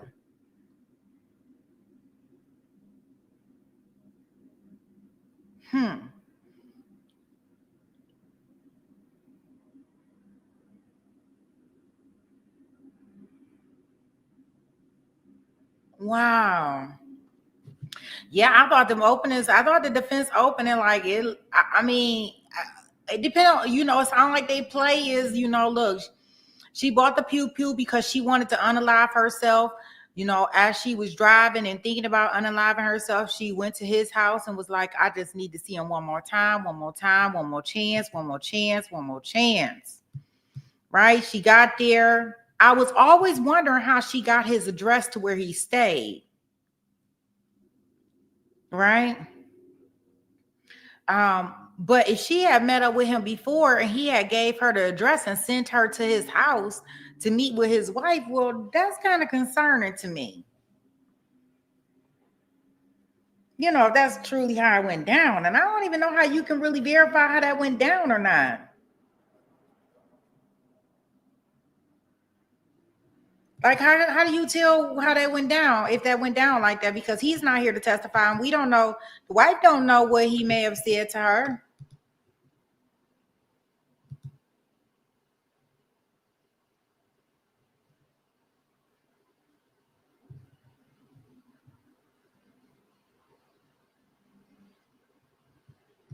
Wow.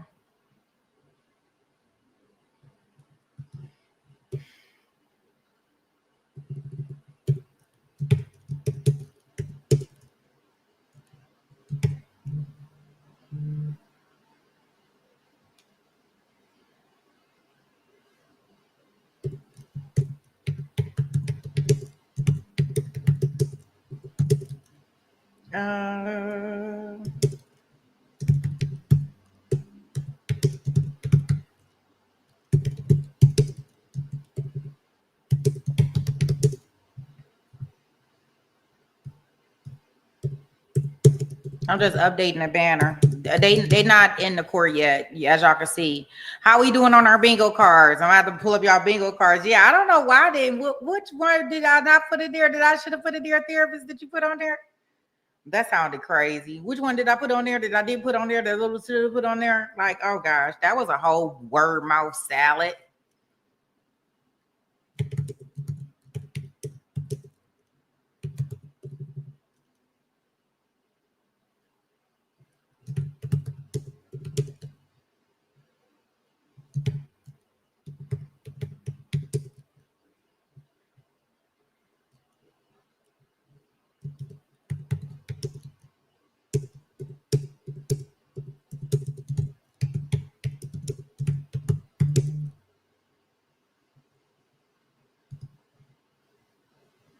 Yeah, I wonder if they gonna show her. I guess they would show her, right?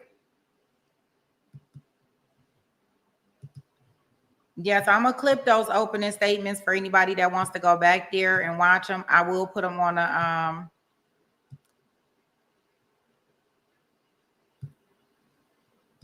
I'll put them on the channel for us to go back and watch.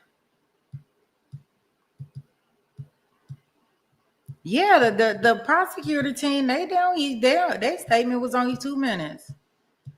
I mean, I'm exaggerating, but it wasn't long at all, guys. He got up there and said a little bit of nothing. I don't know. I don't know if he gonna. I don't know. I don't know what to say about that.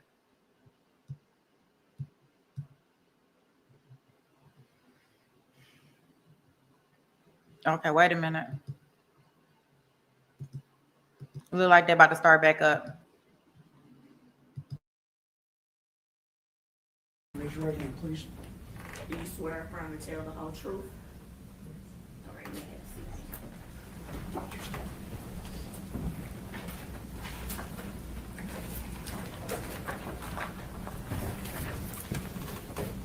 Would you state your name, please? And can you spell that for the court reporter? TAPATHAARCHIE. And Miss Archie, did you know Brodus Perry? Yes.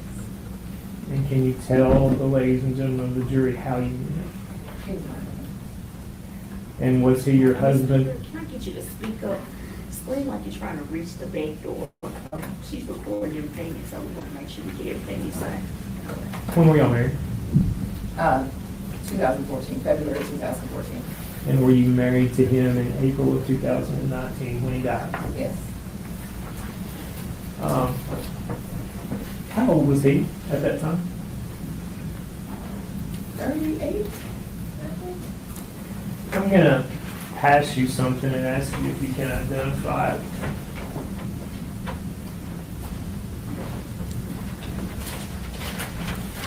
Can you identify that? Yeah, that's Brodus Perry. Judge, I'll ask that be marked. State's Exhibit 1, please. No objection. I will show the photo of Brodus Perry is Exhibit 1. May I publish that for the jury? Yes.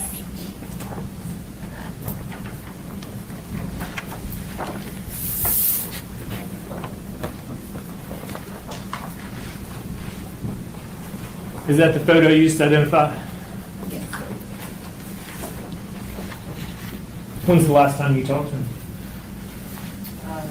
April 4th, 4th, 2019. 2019. And that's the day he died. Correct. Were you there when that happened? Yes. Where were y'all living at the time?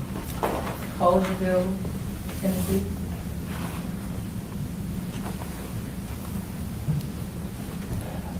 How long had y'all been in Shelby County? Approximately 6 months. Where were you before that? Little Rock, Arkansas. And what did Mr. Perry do as his occupation? He was a pastor. And is that what he did in Little Rock as well? Yes. Where was he at Little Rock? Where was he a pastor at? St. Mark Baptist Church. And do you know, is that a big church? Yeah, it's a big church. They have a lot of pastors. Yes. What was his role as a pastor there? He was a pastor of assimilation. So his responsibility was basically new members as well as small groups. Did you do any counseling or anything at that church? No. I want to take you specifically to April 4th of 2019. And that night, 9 or 10 o'clock at night, where were you? I was home. And was Brodus there with you? No, it's not. Did you have a visitor? I did. Was it an expected visitor or an unexpected visitor? Unexpected. Kind of tell me how that went. I heard a knock at the door. So me and the dog went to the door. I didn't see anyone. Well, the people was covered. And so I thought it was Brody just playing around. So I'm like, I said something like, I'm not gonna open the door if I can't see anyone. So I went and sat back down.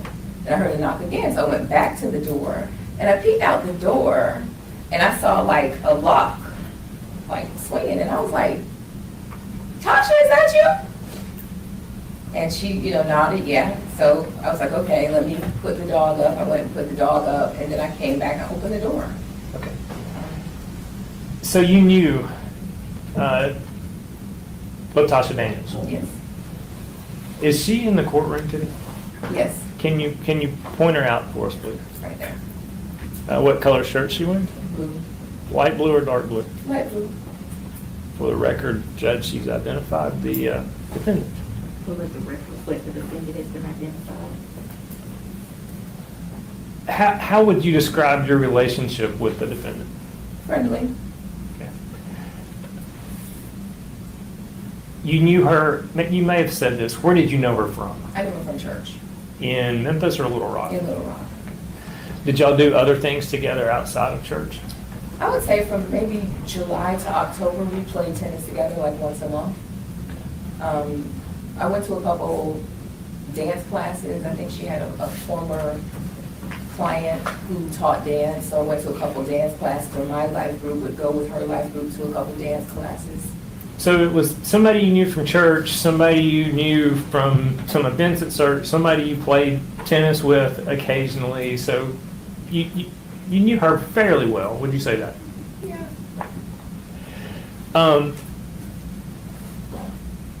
What did you think when she just showed up?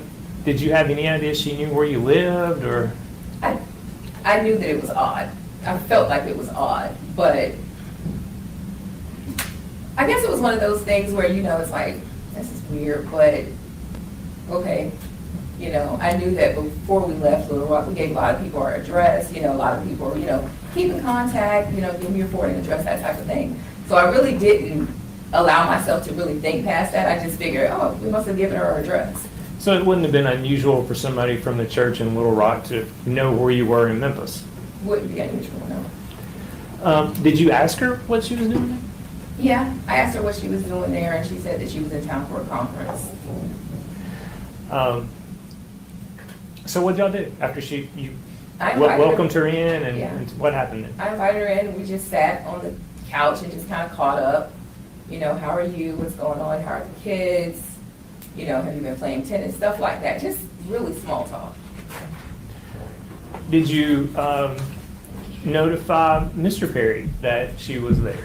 I texted him, and I just, gave like the big eyeballs, and I was like, I either said weird or strange or something like that. But I didn't go into detail to tell him what was going on or that she was there. Did you ask him to come home if he was available to come home? No, because I knew he was already on the way home. Okay, so you had, I guess, had a conversation with him by phone, text, or something, and so you had an idea he was coming home. Yeah. Right. How long do you think that she was there prior to Mr. Perry getting home? Approximately, it's not 5 minutes, 30 minutes, I don't know. If I had to guess, I would say maybe 10 minutes. Okay. I don't know. And kind of describe what happened when Mr. Perry came in the door. He came in, and he's like, I thought there was a surprise here for me. This isn't a surprise. This is an unexpected guest. Real agitated. Did he seem to know that she would be there? No, he didn't give away to me that he thought she would be there. So he said that, and then he was, telling me about, he had brought me some aminos or something, and just regular small talk, and then he sat down and started basically grilling her about why she was there. Okay. And how long did y'all continue to have conversation after that? Yeah, Anything but it to was, eat, drink, anything like that? I think they may have had bourbon. I didn't have any. I think that, I'm pretty sure he offered bourbon. Yeah, How long would you say that she stayed? after he got there. After he got Maybe another 10 minutes. And what happened? She said, well, I'm not gonna keep you guys. I'm gonna, head out or whatever. So we all got up to walk to the door, and I led, And she was behind me and he was behind her. And I walked to the door and I'm just giving this little spiel about not speeding in the area, you know, just making small talk as we go to the door. I open the door and I go out. We're on the second floor. And I'm like right at the steps when I turn back and I'm like, okay, no one's behind me. And then I see her pull out her gun and start shooting. Was she inside of the apartment or outside? No, she was outside of the apartment and he was like standing in the doorway, like in the threshold. Had she ever, since she got there and you let her in, had she left the apartment to go back to her car or anything? No, So she had brought the gun in with her when she came into the apartment? yes.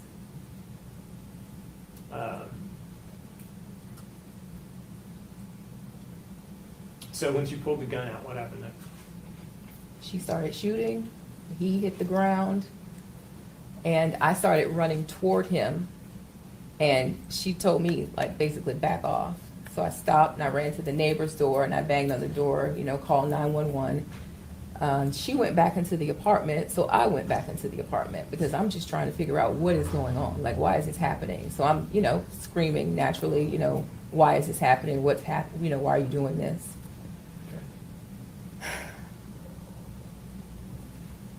So do you think your neighbor called 911 at that point? One of them did. Somebody called.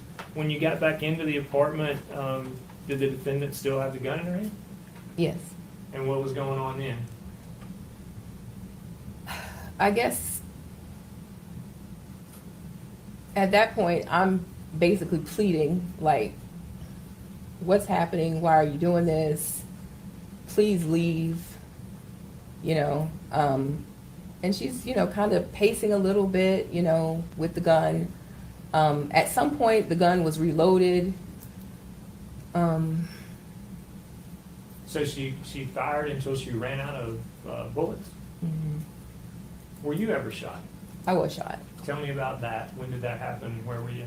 Well, at some point I got on the ground, and I can't remember if I got on the ground immediately, but I was on the ground and I was kind of hovering over him, you know, kind of in my mind. I'm like, let me cover his head, you know, so he doesn't get shot anymore. And, you know, she was yelling at me to move, and I wouldn't move. So I got shot Where'd you get shot? in the shoulder. Tell me about those injuries. Where and how were you treated? What have you had to deal with since being shot? So it went into the shoulder, it broke this bone, and so at the emergency room, they decided that they wouldn't remove the bullet because, sorry, No, take they your time. felt like it wasn't gonna move, so they just didn't remove it. But when I got to Jacksonville, I know that's home, Florida. I went back home, and they noticed that the bullet had started moving. So the first doctor I went to was like, "This bullet is too close to your lung, so you know it's gonna have to go." And I went to first I went to the orthopedic doctor, then I went to another doctor, and they decided to just remove it. And by the time it was removed, it was coming out of my back. So the bullet had punctured the skin and was poking out of my back. So I had to have it surgically removed. So did that cause you a lot of pain the night you were shot? Yes. A lot of pain between being shot and having the bullet removed? A lot of pain. And then the surgery was also not comfortable, I'm guessing, as well? Right. And then the shoulder is still broke on top of that. The bone Still. here is, you know, it was still broke the whole time. So there was the bone healing on top of the surgery and everything else. Does it still cause you pain even today? Sometimes, depending on what I'm doing, I'll get like a sharp pain. There is, I mean, we've talked about this since. But, and I don't know, do you dispute the fact that Mr. Perry and the defendant were involved in a extramarital affair at the time this happened? I don't now, no. Prior to Mr. Perry's death, did you have any idea that the defendant and Mr. Perry were involved in any kind of an inappropriate relationship? No. Did Mr. Perry at any time had any conversation with you about he would like to have a relationship with Latoshia Daniels? No, Did he at any time have a conversation with you about he wanted to have a relationship with anyone other than you, a sexual relationship with anyone other than you? one time he told me about a book that he wanted me to read. Right. That was about the extent of it. Is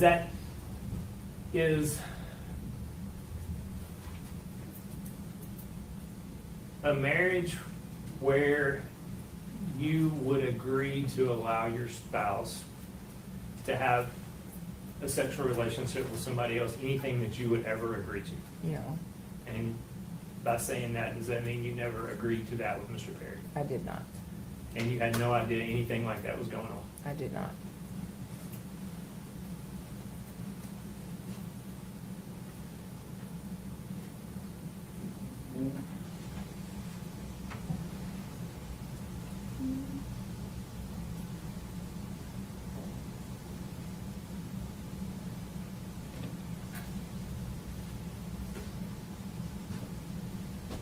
When you were on the ground trying to protect Mr. Perry, and I think you testified to this, I just want to make sure I heard you correctly.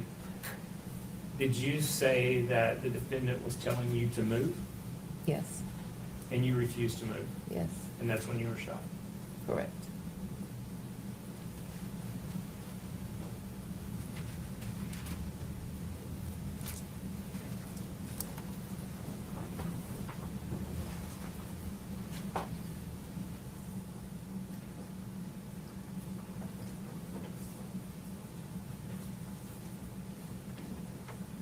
That's all. Cross-examination? Yes, Your Honor. May I have just a moment to get check situated? Yes. Thank you.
Thank you, Your Honor. Welcome. Ms. Archie, please, I apologize if I defer to Perry because that was just what I've known you as. Please feel free to correct me, okay? I want to talk to you about some things regarding this case, okay? First, I want to talk about ethical non-monogamy. When you were on direct, you told Mr. McAlpin that there was a book he wanted you to read. That book was called The Ethical Slut. I guess. I don't think I ever considered it enough to know the name, but I guess. And that was something that he was interested in and brought to your attention. Right. He told me about this book. Hey, I read this book. I think you should read it. Did he tell you what it was about? I think I've gathered what it was about. Yeah. What did you gather it was about? I gathered that it was about people who are in open marriages. And is that something that you were interested in? No. Now, there was an ethical non-monogamy group that Brodus was in, right? His book club. Right. Apparently so. And did you know about the chat group that he had with 2 other women regarding that book? Not at the time. This is something I learned about maybe 2 years after his death. I knew that he was in a book club. I didn't know what kind of book club it was. To know Brodus, to know is that he's very, very much a nerd. I would say after he died, I probably gave away 1,000 books. So to say I'm in a book club didn't seem out of the ordinary to me. So Did you know that he was on this, and this was on the Marco Polo app that he was talking to these women, right? Did you know that he was talking to people on that app? I did know because I asked him, why are you always on this app? And he said, well, I'm in that book club. And instead of constantly typing back and forth, we just get on the video and chat about the books that we're reading. And you saw him on there a lot? Like, when you log on, you can see who else is on. So I'm like, why are you always on the app? Did Brodus ever talk to you about bringing a watcher into your relationship? No. Did he ever talk to you about Ms. Daniels being a watcher in your relationship? No. Did he ever talk to you about wanting to have a girlfriend outside of having you as his wife? No. Did you select Ms. Daniels for Brodus to have a relationship? No. I'd like to show you some videos, okay? And it will be clips mostly. And then I'm gonna ask you some questions about those clips, okay?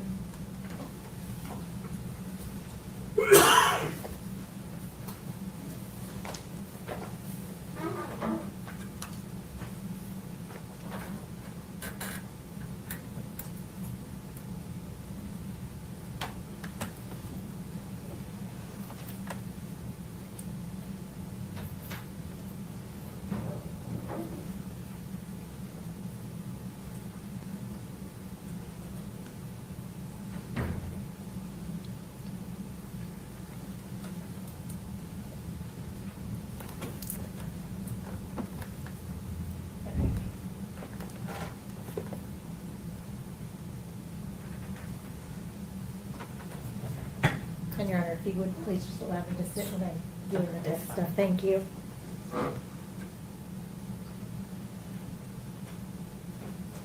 Well, I am at a place now where I want to expand this ethical non-monogamy, and your opinion matters to me because we are in this relationship. But at the same time, like I said from the outset, I want to be respectful, but I also want to let you know that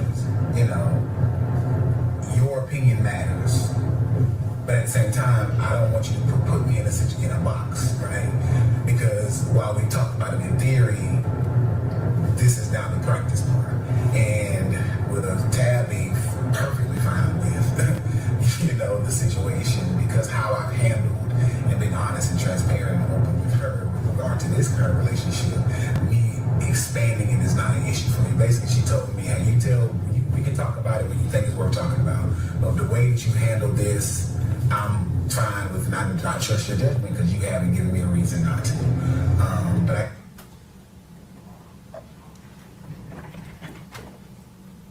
So this clip is him talking about Latasha not being okay with the ethical non-monogamy, and you being perfectly on board with it. Was that true?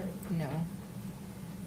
Did you believe that Brodus was being open and transparent and honest with you about his relationship with Latasha? What relationship? He wasn't being open with you about his relationship with Latasha, right? That there was a relationship at all. Right. He was not transparent about that. There was nothing, to my knowledge, there was no relationship. And you never said because he was so open and honest and transparent with you with his relationship with Latasha that you were okay with him then adding another girlfriend. No. That didn't ever happen. No.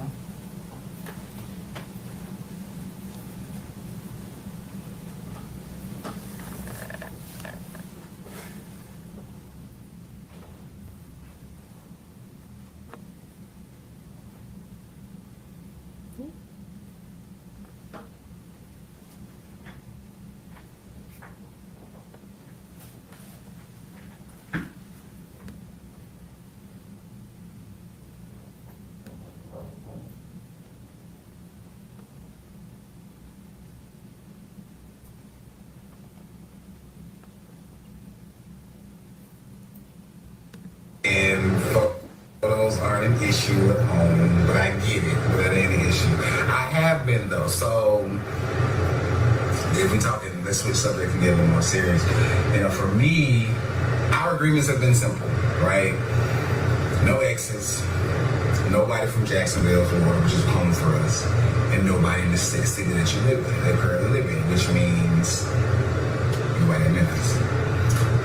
That was the case, of course, in Little Rock, outside of Girlfriend, because Girlfriend is in Little Rock. The way that kind of happened is, short version, when she decided to open up the marriage and allow me to be open, but it's not her. Girlfriend is a therapist, right? And she didn't go to her for therapy, but she asked us some questions. And based on this therapy session she had with this other lady. And she was asking her some questions after she had just said, bro, is this what I'm gonna let you do? Blah, blah, blah. You know, it is what it is. And from there, she asked her some questions. And so she was like, I just got a couple questions for you. And, you know, they would go play tennis together. She was one of my life group leaders. And so we had rapport, we had rapport.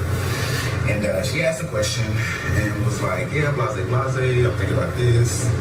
And what do you think about this? Or what do you think X, Y, and Z could potentially become?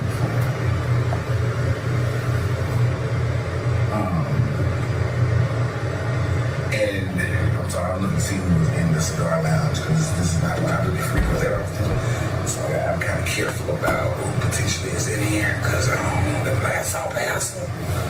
You know, I really want to go in and go chill in the back, but I'm not a member.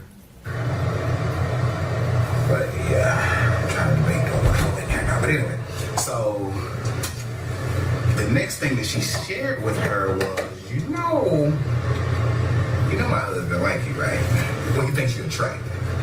And she was like, what? He's like, yeah, I know what he likes, and he thinks you're attractive. Not that he's been rude or anything like that. We've had conversations. Well, we know we did, because like one time we was hitting around having a watch. And she asked me, I was like, well, you gotta get her. I ain't gonna get it. I'm coming across this creepy guy, right? We're trying to spice things up.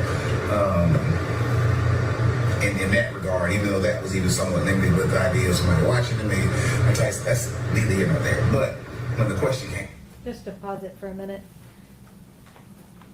In your relationship with Brodus, did you outline rules for him on being able to seek out a girlfriend from Jacksonville, knowing from where it was not true? Not true. Were you the one who initiated the conversation about Latasha? Yeah. Did you ever reach out to Latasha about Brodus engaging with her? No. Did he ever talk to you about wanting a watcher, as he described here? No. Did you ever agree to having a watcher, as he discussed here? No. came up, it was her, right there. She asked, well, who would you want? And that was the first thing I said. She's like, I know you like her. How did I know about her? So anyway, so she said, like you know, blah, blah, blah. And she said, well, if you were interested, just know, I'm not saying that you are, but I'll also say that I've given him this X, Y, Z, and he may come your way. And she did. And she's like, okay, cool. So we had a conversation. And after that, that's when the whole nobody in the city thing came up. It was more like, I'll give you a pass with her because I essentially gave you the alley. But nobody, nobody. So I'm trying to figure this. So fast forward, I said a whole lot of shit, right? Trying to get to where I'm going. So I've been thinking about the past couple of weeks in terms of expanding, my ethical non-monogamy. Just kind of, so my wife, her and I we were chatting the other day. I was like, well, baby, I got a couple of questions. I'm just curious, She knows about the group, everything like that. So I was like, when do you want to? Just to ask a couple questions real quick. Did you ever have that conversation that he talks about with Latasha? No. Did you ever have that conversation that he talks about with him? No. Did you ever give him the XYZ that he was talking about? No. Did you ever give him a pass for Latasha? No. Did he ever talk to you about further expanding ethical monogamy in your relationship? No. No. know, like, when do you want to know that there's someone who has my interest or someone who I would like to pursue? Do you want to know the moment that I feel like it's more than just banter? Do you want to know at the moment that I would like to begin to banter? Do you want to know once I feel like it might be a thing beyond banter? Or what? You know, because this is kind of new for us, right? Because, you know, girlfriend, Tasha, that's easy. That's been 2 years. That's been it for the most part.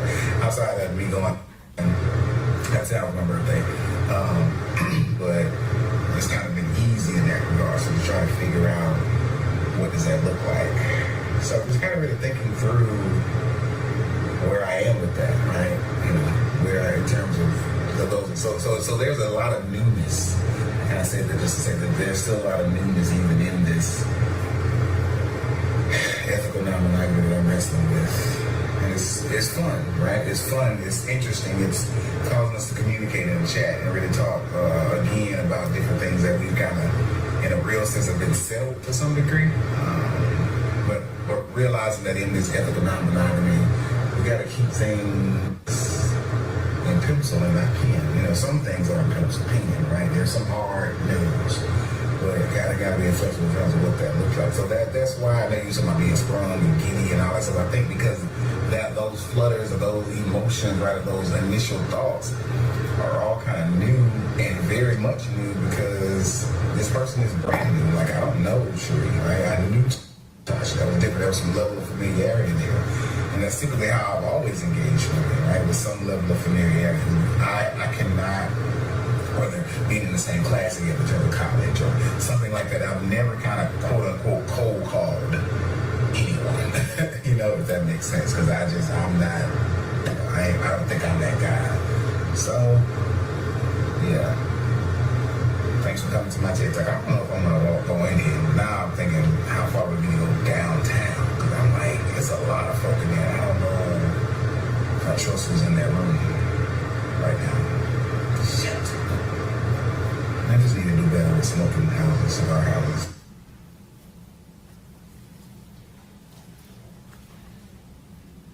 Did he ever have that conversation with you about when he needed to tell you if he was wanting to banter with someone or when it would go past banter with someone? No. That never happened? No. Did he ever, did you hear him reference going out of town on his birthday? I thought I heard that. Did he ever tell you about a threesome out of town on his birthday? No. Did you hear him mention the name Cherie? I did hear that. Do you know who Cherie is? I don't believe so. Did y'all ever talk about how ethical non-monogamy could make your relationship better? No. None of that ever happened? No.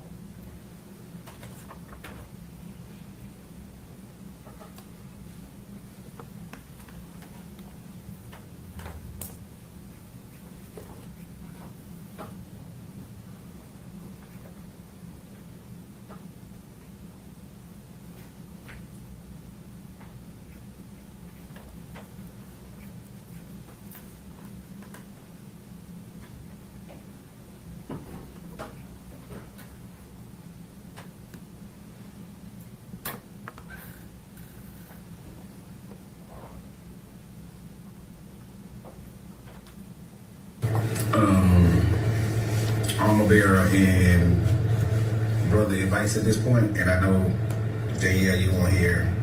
Michelle probably doing something else, but so I want to talk to y'all about my new friend, right? The one who I kicked everybody to the curb on. So she hit me today with a boss move of boss moves and asked that I want to hook up next week. After she gets back from being out of town, that threw me the fuck off. Like, wow. Like, so she gets back on Friday. She's like, hey, we hang out Friday and Saturday. My only concern is that she is waiting a callback for an interview for a process. And she said it may be next Saturday, right? And I know that she would leave, of course, for that. And even if I'm going to Atlanta, she's about 100 miles away, she would ditch me, right? Like I would force her, say, go and ditch me, right? But I just don't know.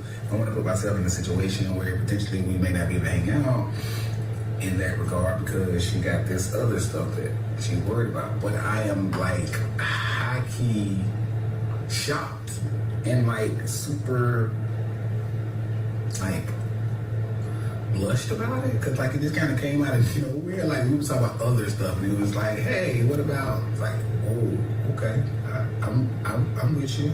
You wasn't expecting to see that while I was in my speech contest.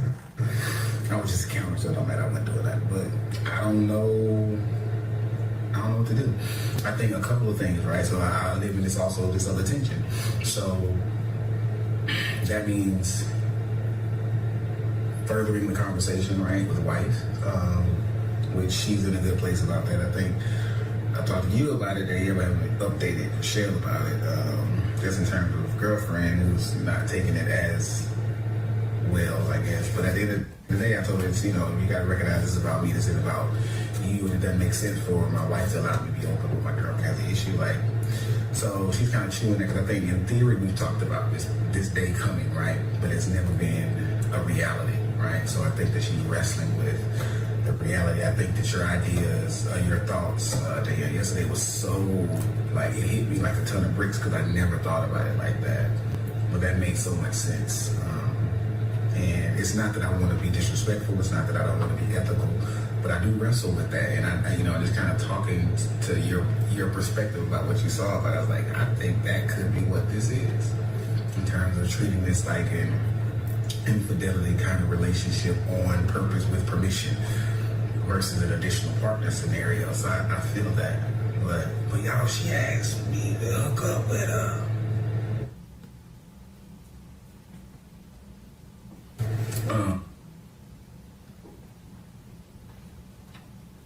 Did Brodus ever talk to you about engaging with a woman in Atlanta? Was he open and honest and transparent about that? No. Did he, or did you tell him that you were open to him doing that? No.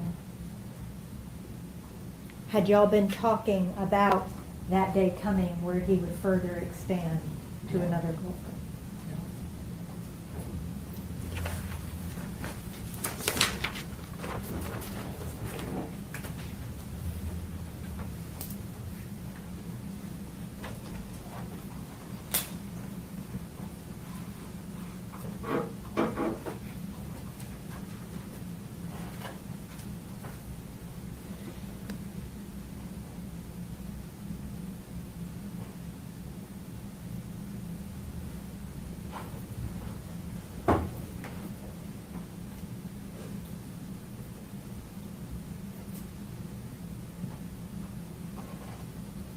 Close, we're close. When we were in Little Rock, she lives in Little Rock, so we're in Memphis now. I mean, it's only 2 hours away, but yes, we were in Little Rock, so we were literally that, because it was at that point, wife was like, yeah, nobody at home.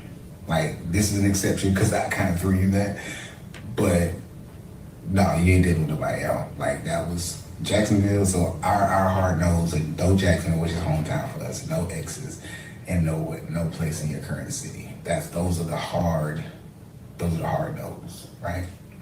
She got an exception because it was there that she realized, well, yeah, I don't think I want him to be dealing with all these people, all these women, and no doubt these women will be in the church because that's all we do is kind of hang around, or in the community or close enough. So it was kind of one of those things.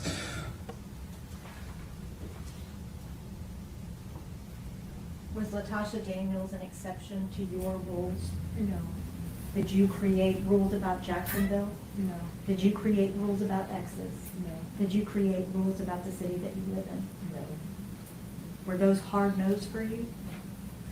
no. Was any extramarital affair a hard no for you? They were all hard no's for me.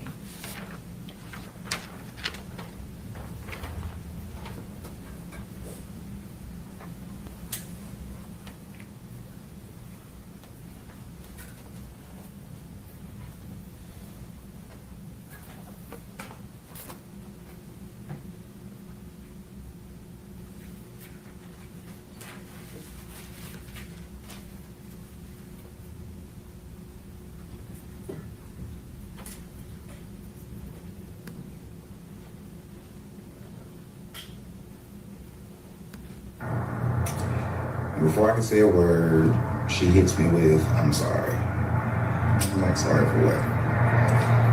So then she goes into the whole, "I apologize for breaching your trust, breaching your confidence by telling Pete, my boss, my former boss before, about the situation." Her reasoning was that she felt like if, like you all said, if he could appeal to my quote-unquote greater senses, that I would realize the mistake that I would be making by losing such a wonderful woman.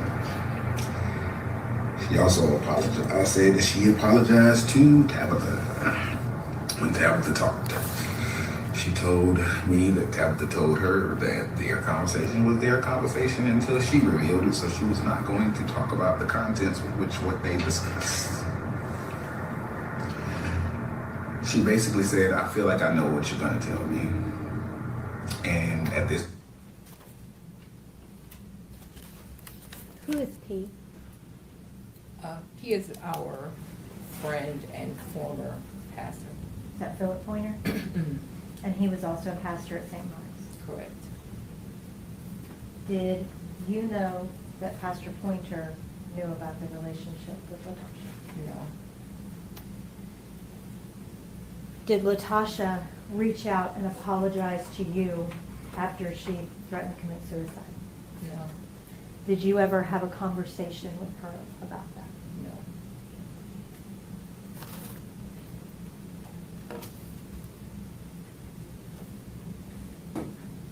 Throughout all of those videos,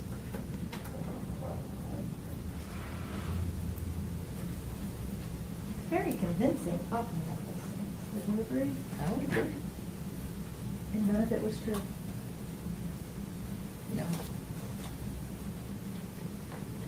I want to talk to you about your relationship with Lotus, okay? Y'all were married for about 5 years. How long had you dated before you got married? About a year. You were a second wife. Correct. And at no point during your relationship, with you at least, did he discuss this watchers or non-monogamy? No.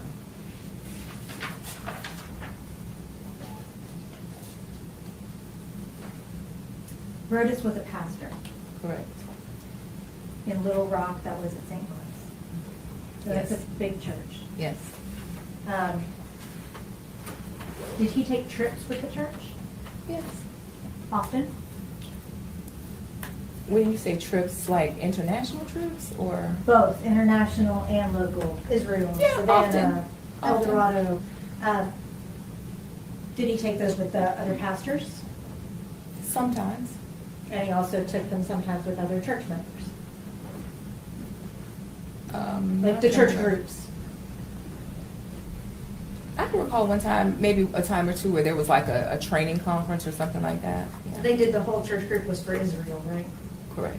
Okay. And when he got the job at Mississippi Boulevard, that's a big deal to be a pastor there, right? I guess. It's a big church here. It's a big church. And now on direct, I thought you had said that he didn't ever do counseling for, St. Mark? at St. Mark's, but I thought you told the police that he sometimes did. You just didn't know that he counseled Latasha. I've never known him to do counseling. Did he ever tell you that he counseled Latasha? No. But you knew that she ended up getting divorced. I did know that. Now I want to talk to you about Latasha, okay? Okay.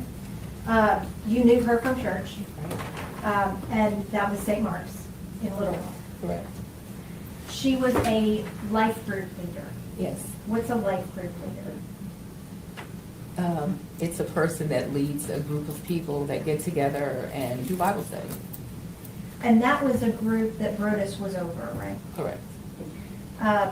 And before his relationship with Latasha started, this was a tight-knit group, right? Yes. He was very involved with that group. Yes. And it was about 7 or 8 people? In that group, there were probably 6 or 7 groups. Yeah. But in that particular, the group that Latasha was in, Yeah. a couple of people. Mhm.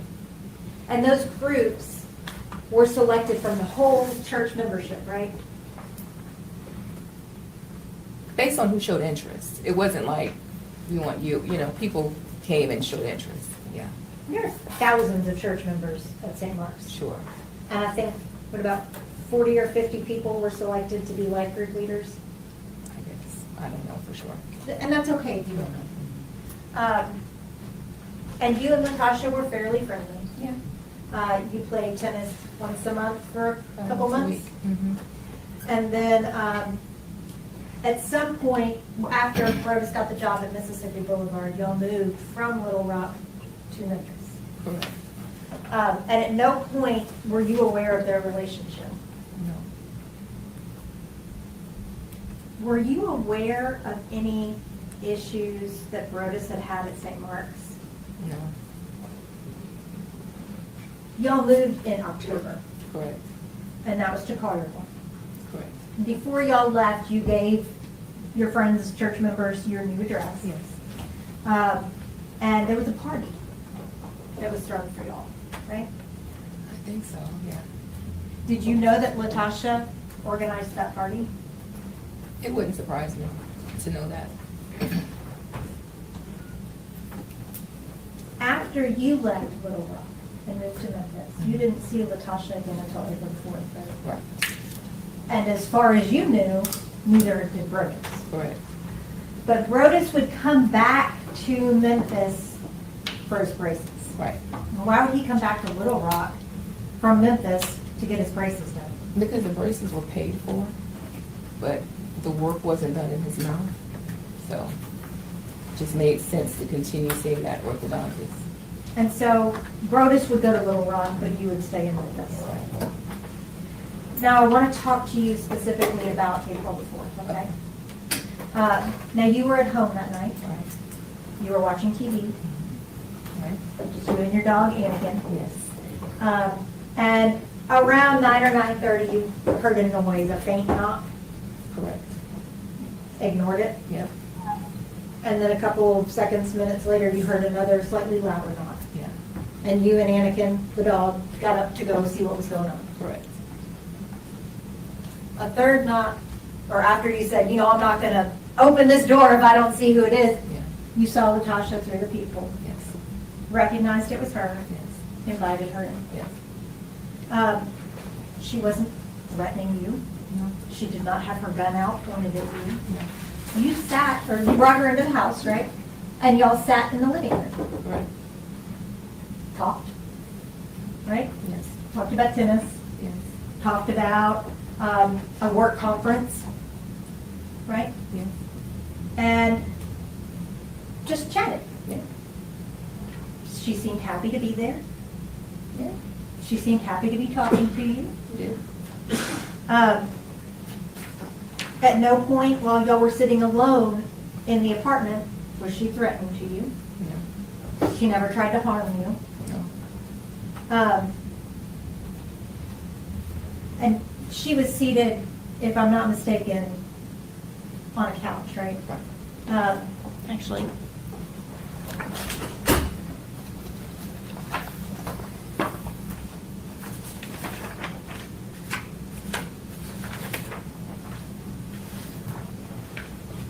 Your Honor, may I approach the witness? Yes.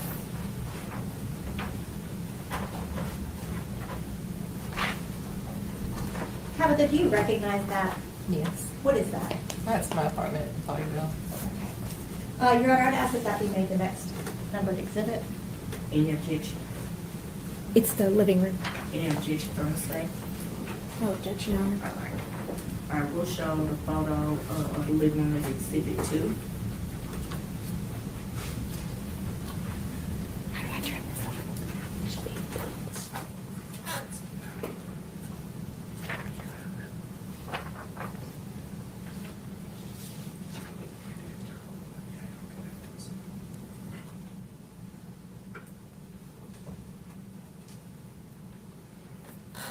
Your Honor, if I may publish this to the jury. Yes.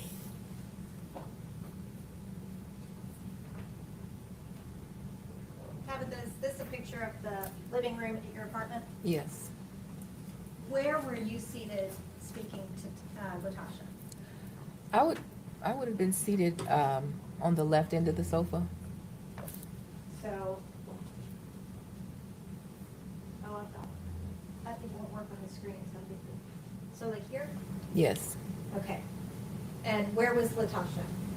on the opposite end. About here? Right. Next to these other chairs? Yes.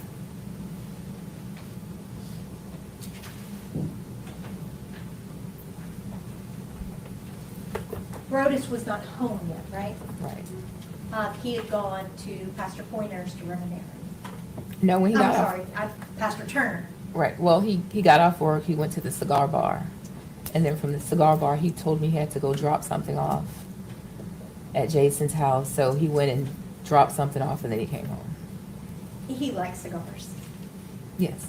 At Thursday nights, he'd go to the cigar bar, right? More than Thursday nights, but yeah. But that was one of his nights, right? Okay. So you texted him when Latasha was there. Didn't tell him that she was there, but Right. texted him and just said, "This is strange." Yeah.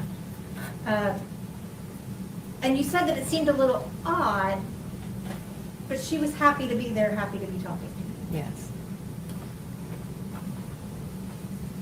Up to this point on April the 4th of 2019, Brodus had never told you that he ventured outside of your marriage, had he? No. And you had never sanctioned that. No. He never told you that he had been involved in a 2-year relationship with Latasha. No. He never told you that y'all would be sister wives. No. He never told you that he promised Latasha that he would tell you. No.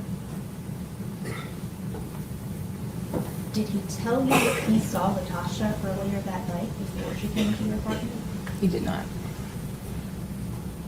Did he tell you after he got there that he had seen Latasha earlier that night at the No. cigar lounge? No. He acted like he had no idea she was even in town when he walked in that door, right? Correct. And if he had seen her at that cigar lounge earlier that night, that would not have been true. Right? Correct. I want to talk to you about while you and Latasha were talking, okay? Mhm. She never threatened you, right? No. Was never cross with you. No. And she engaged with you cordially. Yes. Seemed genuinely happy to be there. Yes. Now I want to talk to you about when Brodus arrived home, okay? Can you describe his demeanor when he walked in? Agitated. Did he immediately come in and offer the bourbon? No, not immediately. Okay. When did that happen? I would say once he kind of settled in, he had bags, he had things with him, so he set those down, told me that he had brought me these aminos. You know, he made the statement about this is an uninvited guest. And then I think that's when he started saying, you know, what are you doing here? Where are you staying? That whole bit. And at some point around there is when he offered, does anybody want a drink? After he made the drinks, he also sat down, right? Yes. And when we're looking at Exhibit 2, Brodus sat in this chair? I can't remember which chair he sat in, to be honest. That's okay. One of those chairs. And while he was seated in one of these chairs, Latasha was still seated here? Yes. Were you still seated over here? Yes.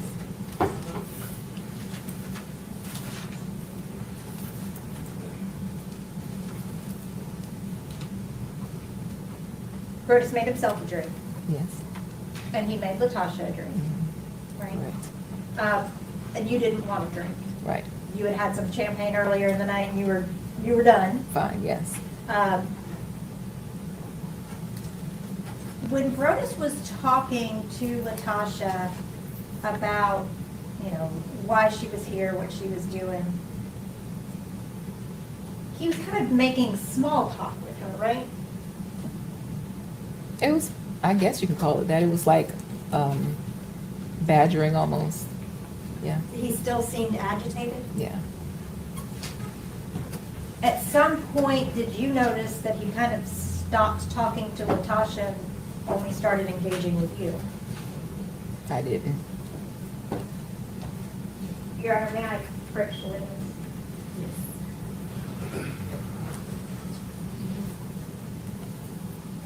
Your Honor, I have a transcript of her statement. I previously provided a copy to the state, but I have a bound copy. I'll provide them for ease of reference. Could you look at page 8 for me? Lines 8 through 17. Okay. And just read those for me and let me know. What line is 18? I'm sorry. It's not numbered. May I approach? Yes. It should be. It's just hard to see. Oh, okay.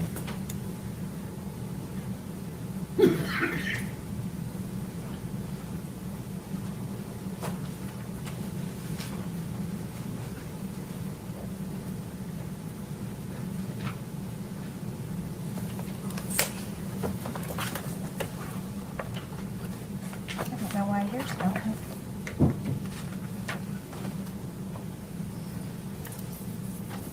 Okay, I'm sorry, it's page 9. Starting here, and then just down a couple lines. Okay, so it says, Oh, you don't have to read it, just read it to yourself. Oh. Yeah. I'm sorry.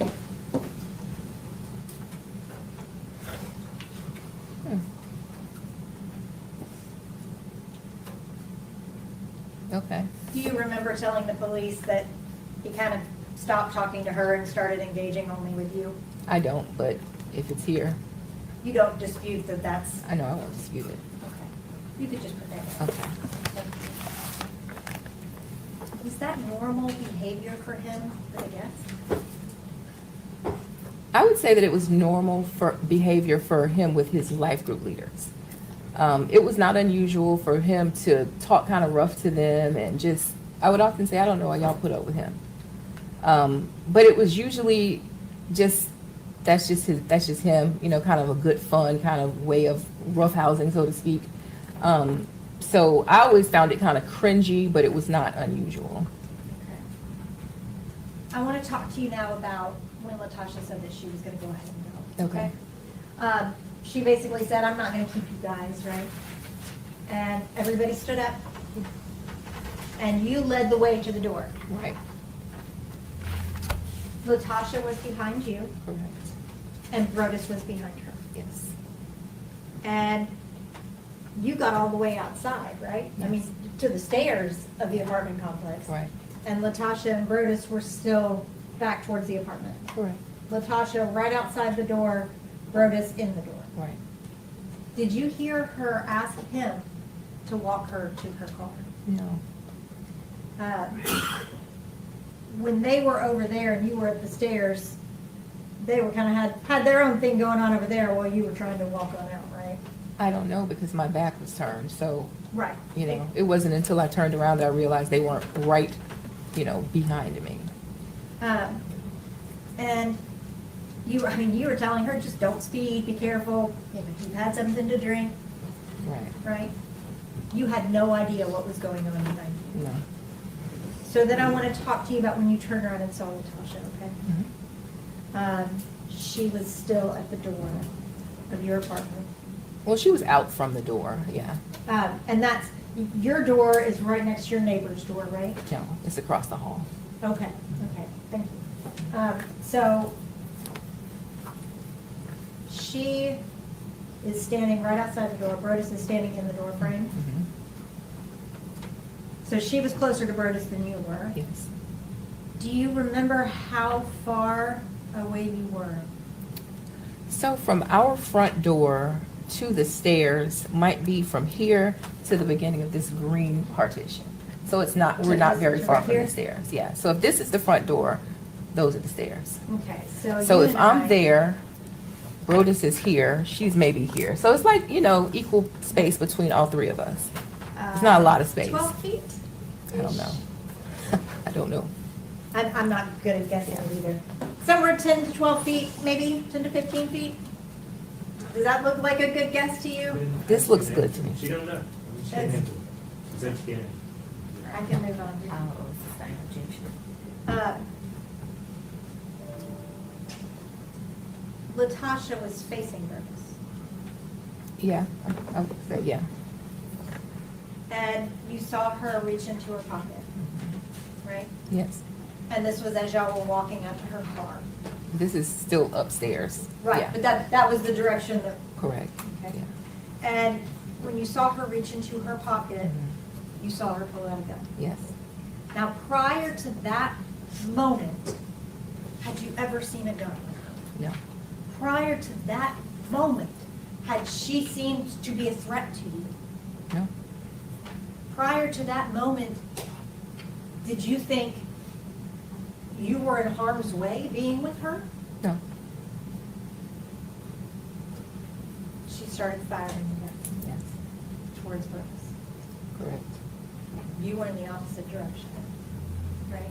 I was behind them. Yes. And you ran to your apartment, or your neighbor's apartment, Right. right? Right. So you weren't even in the apartment when the shots started. No, I was still outside the apartment.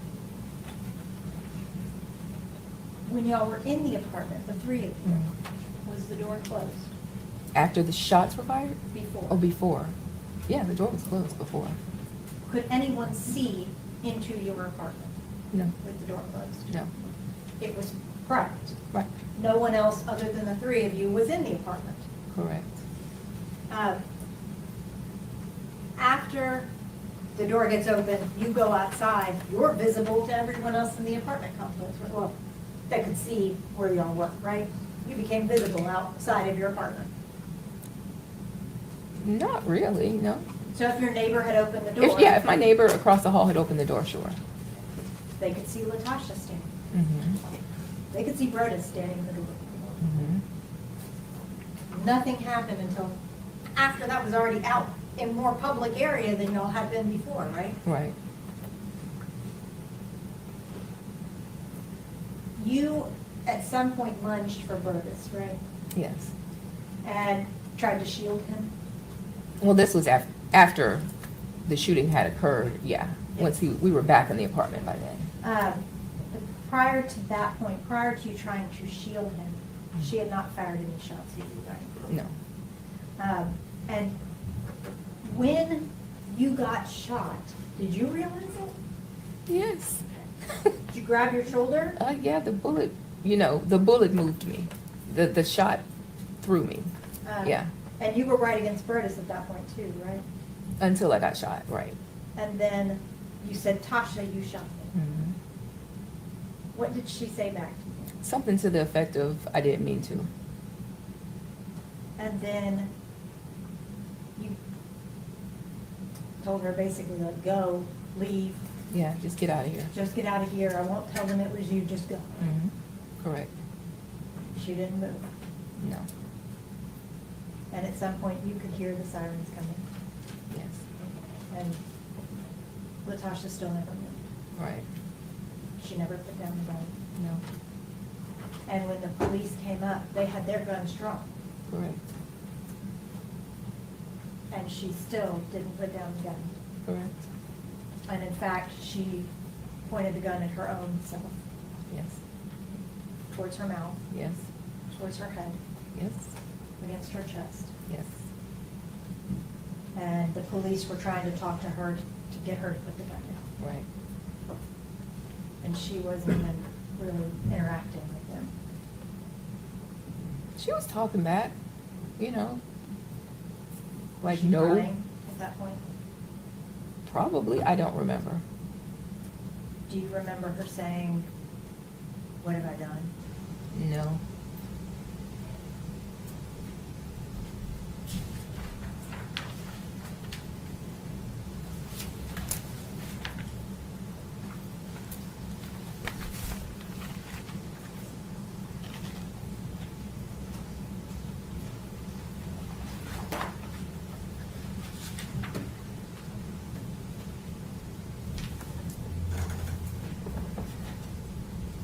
May I approach her?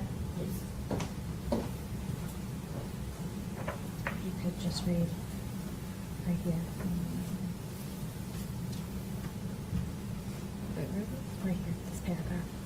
You don't have to read it out loud, just to yourself. Oh, okay. Did you tell the police that she said, "Oh, what have I done?" Yeah, it appears that I did. And this was taken the day, that next morning after this happened, right? Correct.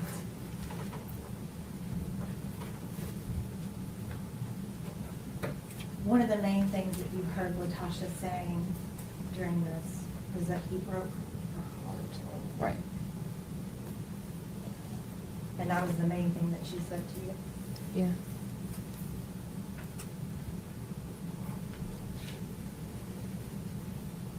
The gunshot wound that you suffered, you had to go to the hospital.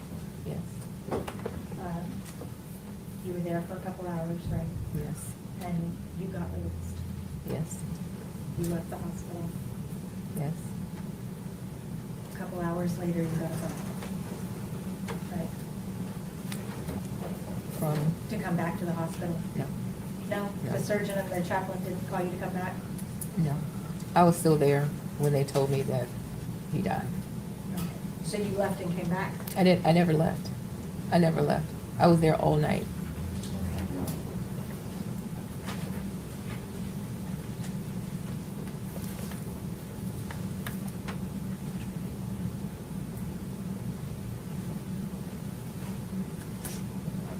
Yeah, Bridge? Yes.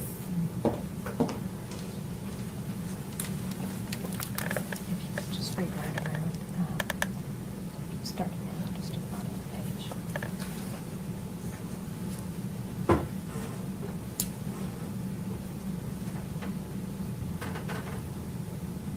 Oh, no, this is the detective saying this is when he left.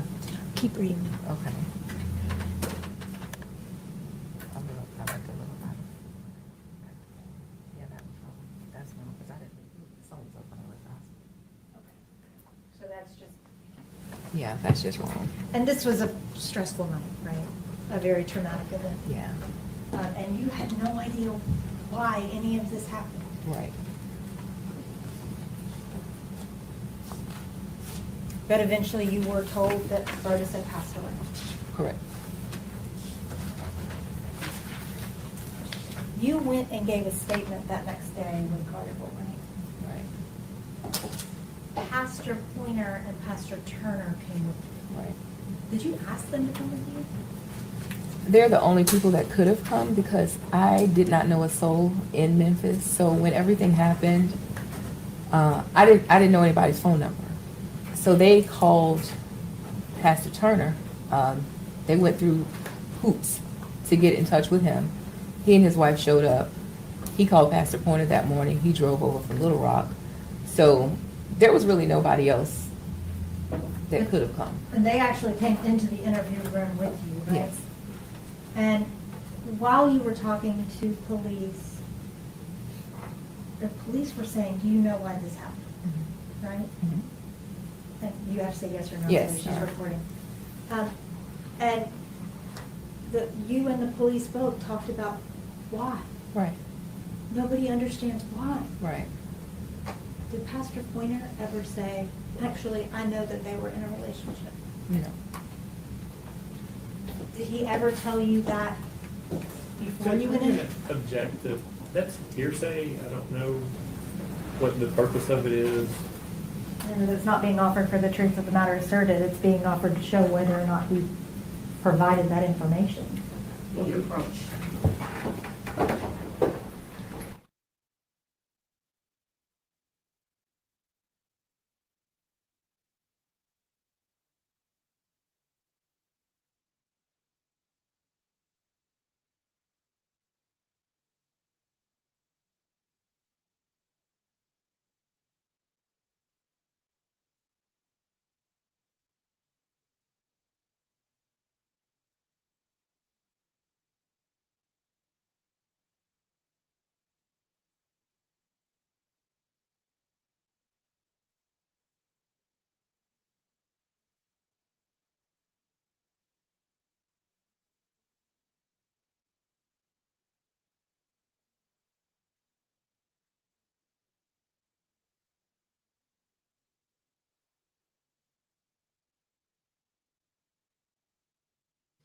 Yeah, we don't have any TiVo time, so we kind of like going through these sidebars, but at least we get to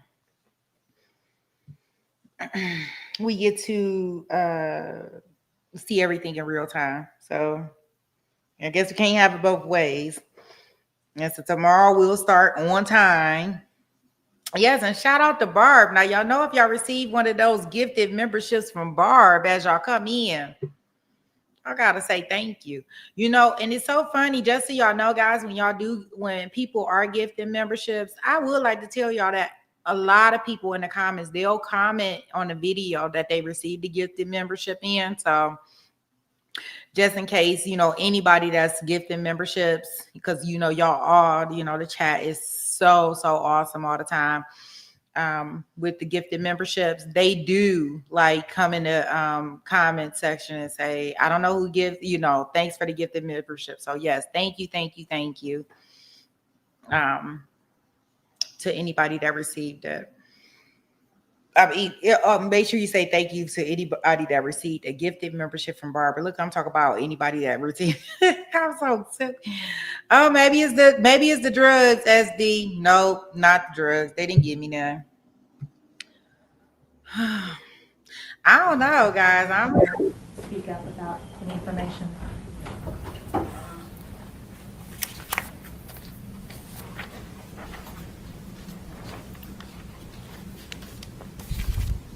The police obviously did an investigation, right?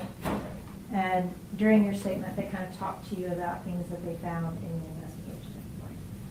One of the things that they found was Burgess's phone. Do you remember that? You don't remember them asking you about his passcode? Oh, yeah, I remember them asking about the passcode, yes. And you have a cell phone? Yes. Do a lot on your cell phone, right? It's a form of communication, right? It's a calendar. Yes. It's a GPS tracker. Right? It's all of those things. It can be a wealth of information. Right? And the police asked you if you had the passcode to his phone. And that would be the thing that you type in to open it up, right? And you did not know the passcode to Grace's phone. So they were not able to open it. Okay. Is that right? Correct. And so they gave you back his phone because they said, we can't use it. I don't know if they gave it to somebody. I don't have it to this day. I don't know.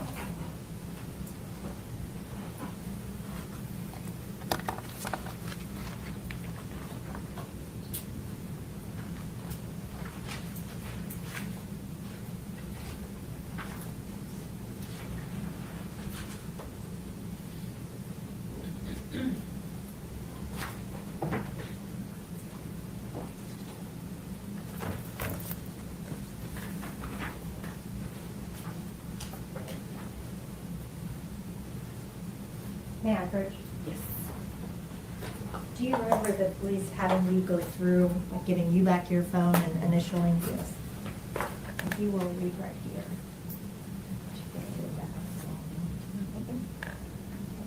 Do you see where the police gave you back his phone?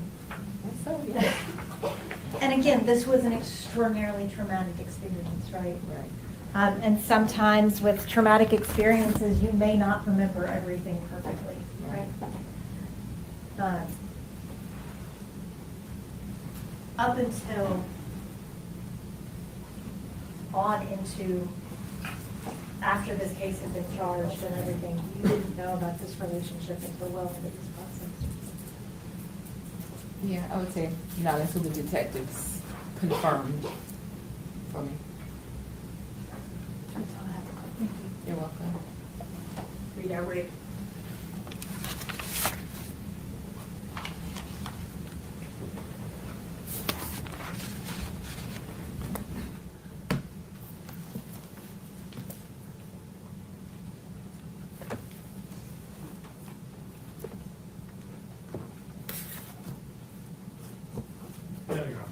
You may sit down, ma'am.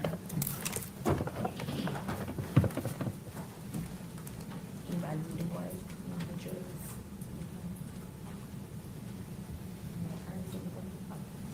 All right, we're gonna take a short 10-minute recess, and we'll be.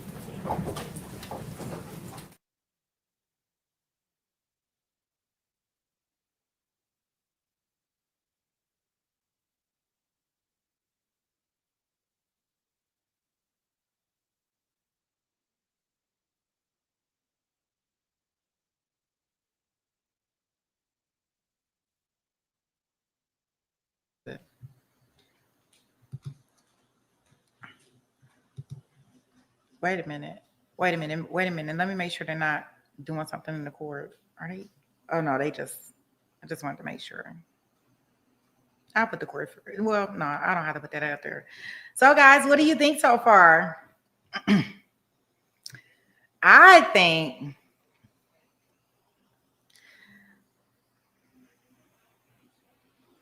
yeah, yeah, it is. It is going down. I'm telling you, like going down.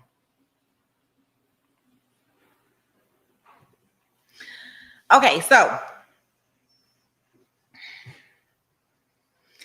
I think that this is different. I think that this, when you look at the dynamics of everything and hearing the wife's testimony and hearing what the opening statements were, it does seem like it's a lot different, right? And don't get me wrong, I'm not saying because a person has a broken heart or somebody was manipulated or anything like that they are supposed to, unalive somebody, right? You could be a douchebag, but that doesn't mean that your life has to be taken for it.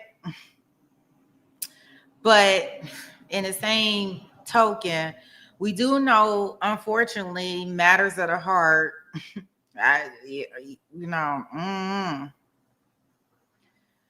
So this trial is going to be a lot about, the love and the jealousy and yeah. And it sounded like he was running around here running game. He was around here selling dreams. He got her looking at books and stuff.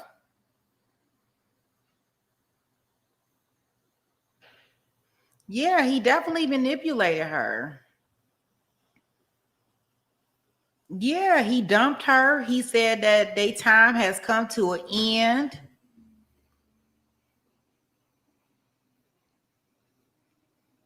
And she was like, well, nah, I was thinking about offing myself, but why should I off myself? I want to see you one last time, boo. Just one more time. Got her shoes on. She drove 2 hours and you said she had a long time to think about it on the ride to the apartment. Yeah, she had a time to think about it. She thought about it. She was like, she just gonna go to the apartment. She just gonna talk to him. She just want to see him one last time. And then if they're playing it off as if she had seen him at this cigar bar first, right? And he said, well, go ahead and go to my house and we gonna tell her. And then we get there to the house and he acting like he irritated with me and like I'm the problem. When he's the one that's the problem, that he's the one that's been telling me he told her. He's the one been doing all of this stuff. And now I get up here in the apartment that you told me to come to and that we were going to sit down and tell her. And then you come up in here and you acting like you don't know what's going on. Oh yeah, I got a whole problem with that. And the wife, she true to the game. She was out the house, y'all. She stepped back, looked back, seen shot go pew, pew, pew. She ran to the neighbor's house. Said call 911. Ran back to her apartment. And said, no, please. And jumped on him. And said, ow, no, please don't do it. And took one in the shoulder. She a true one. She a true one. It is no way.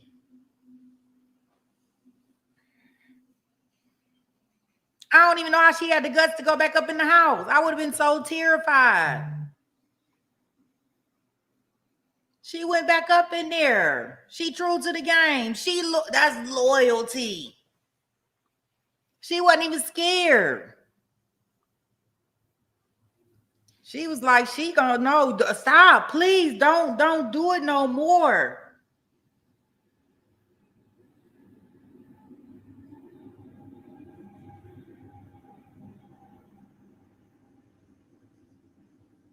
Yeah, well, she didn't know that he was a cheater then. The wife didn't know. She just knew that that was her husband.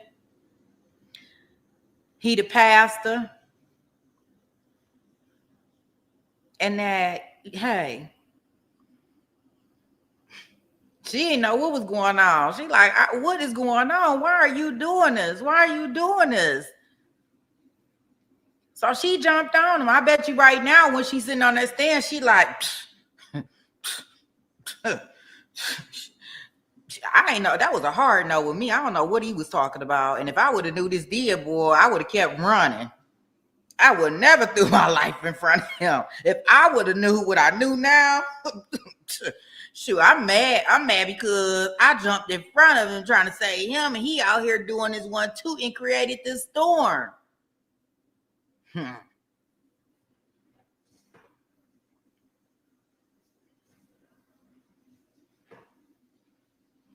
Right? That would be the case.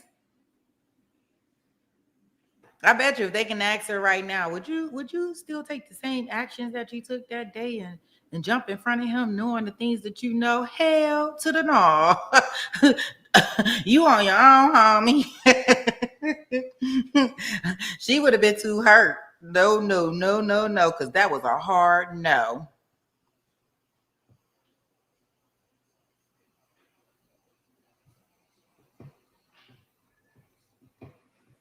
Yeah, I feel bad for her too, because she didn't know.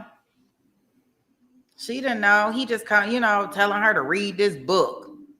Read this book on how these other relationships go. Let's see if this is something that you want to be down with. And then all these videos that he making of himself. Like, guy, if you don't get over yourself, he kind of look like Nelly to me. Is that too far? I don't know. When I look at him, I was thinking Nelly. All I needed was a gold grill. I mean, maybe it's the braces, because he got braces.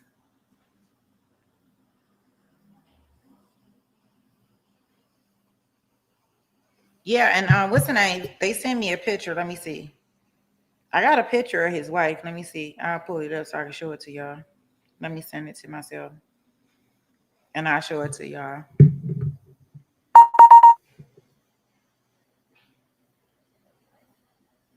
I went way too far. He don't look like Nelly. All right. Okay. Okay. I do that sometimes. I mean, I had like a little Nellyville up in my head when I seen him. I was like, you're going down, baby. I don't know.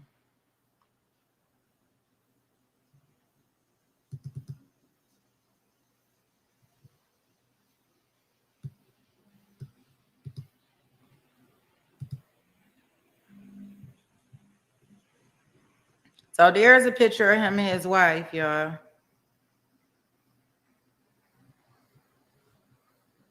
Oh, he don't look like Nelly no more. I don't know. He don't look like Nelly no more now.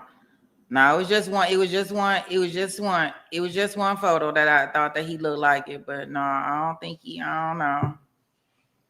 I don't know. Maybe he don't. Maybe he don't now. But this is him and the wifey.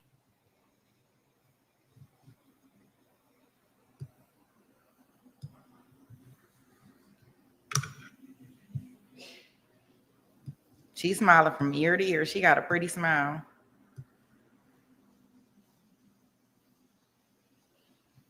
Yes, they are still in court. They are on a break.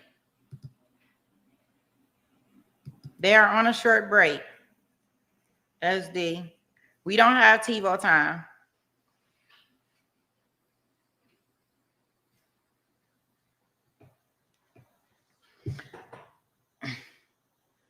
She look like Miss Patty. I guess.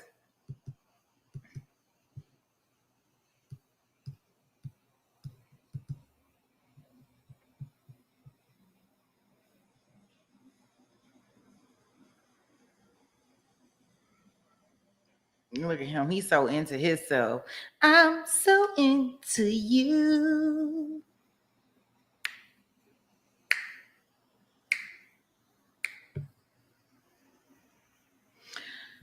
Well, Cynthia, the story is that he had broke up with her, and she was just so distraught, and she was just so traumatized by the breakup because she just knew that they were going to be in a polygamous relationship. She was going to have a sister wife, and everything was going to be great because everything was supposed to be everything. And sometime out of the blue, he texted her and he said, "Look, we have reached the end of the road." And she got devastated, and she went to the gun store and got her a Ruger and was like, "I'm just gonna end it all today." But then as she was thinking about ending it all, she said, "Well, I'm gonna get on the freeway. I'm gonna drive to a place that I would like to do this at." And she seen the freeway sign that said Tennessee. She said, "Well, maybe I just go down here and see him one more time and beg him and tell him I'll do anything. I'll be whatever you want me to be. Sister wife, side wife, girlfriend, whatever you need me to be." So she met him at the cigar shop. They got there and he was like, "Okay, we're going to go tell her tonight. We about to go tell my wife tonight. Here go the address, go to the house." And so when they got there to the house,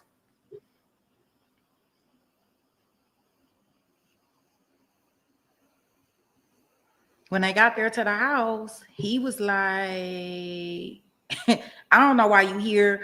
Why are you here?" Like, he was just being dismissive to her and stuff, dogging her, And she was in the house and she was seeing all their pictures and how nice the house was and how nice the wife was, and her and the wife cool. And she like, "Well, I really wanted to be your sister wife."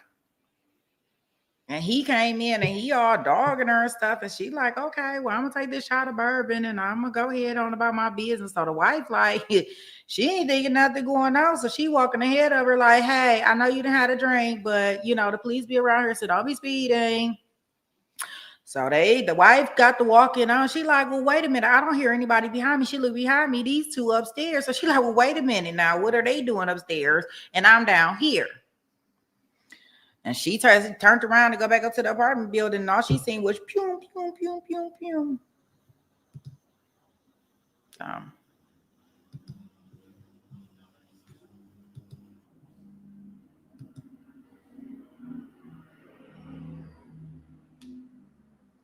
And that's how it kind of went down. So I think I just recapped it all.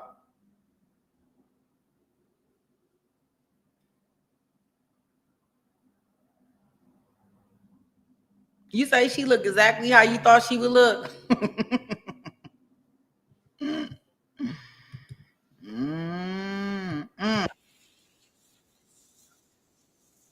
I'll put us back into court. They are back in, so I'm going to remove.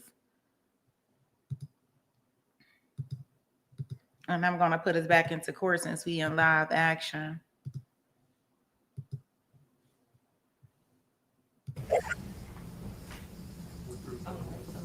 I need to swear in, do you raise your right? Do you solemnly swear or affirm that you will take charge of this jury, that you will keep them separate and apart from all persons, that you will not allow them to communicate in any manner with anyone, nor anyone with them, and as it concerns the matter on trial, nor with you, nor you with them, and that you will deliver them safely into court, so help you God? I do. Okay, thank you. Thank you. All right, I'm gonna call the jury back in and, give them some admonitions, and then we'll start back in the morning at 9:30. Yes. Well, and so and we talked a little bit about this. I've got the next 3 witnesses are Carterville PD officers, which are easy to get back and forth. But the 3 after that, particularly the 2 after that, one's coming from Arkansas. Based on our progress thus far, I'm not confident we will get to the 4th witness tomorrow. And I hate for him to have to come from Arkansas 2.5 hours, go back to Arkansas 2.5 hours, and come back the next morning. And I sure don't think we'll get to 5, but sure as I say that, we'll be sitting here at 2 o'clock and we'll be out of proof. So I guess what I'm asking the court is, would you be okay if I have the 3 Collierville officers here and the guy from Arkansas?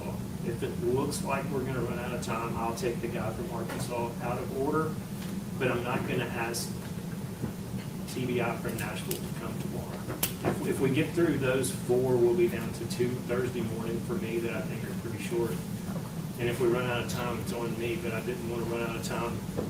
If we finished earlier, it's on me, but I didn't want you to look at me like, why are you not having your witnesses here?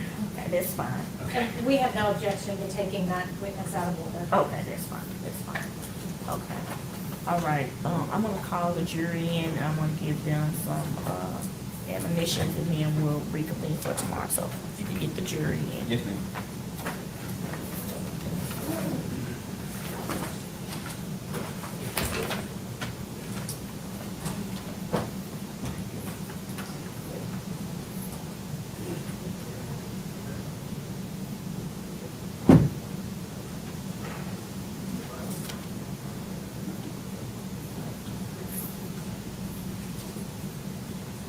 Does the jury in the court at this time?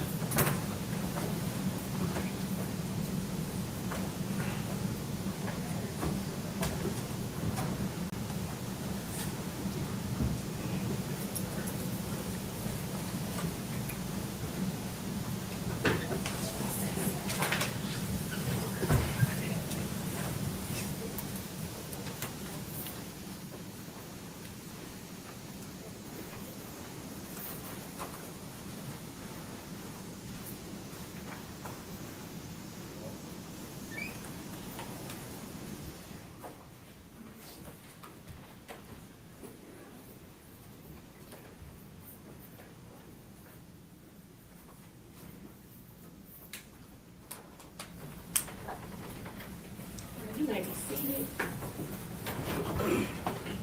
All right, well, we are at a good stopping point, for the day. I want to give you some instructions again. There are several rules concerning your conduct during the jury selection process, the trial, and during recess that you should keep in mind. First, you should not conduct your own private investigation into this case.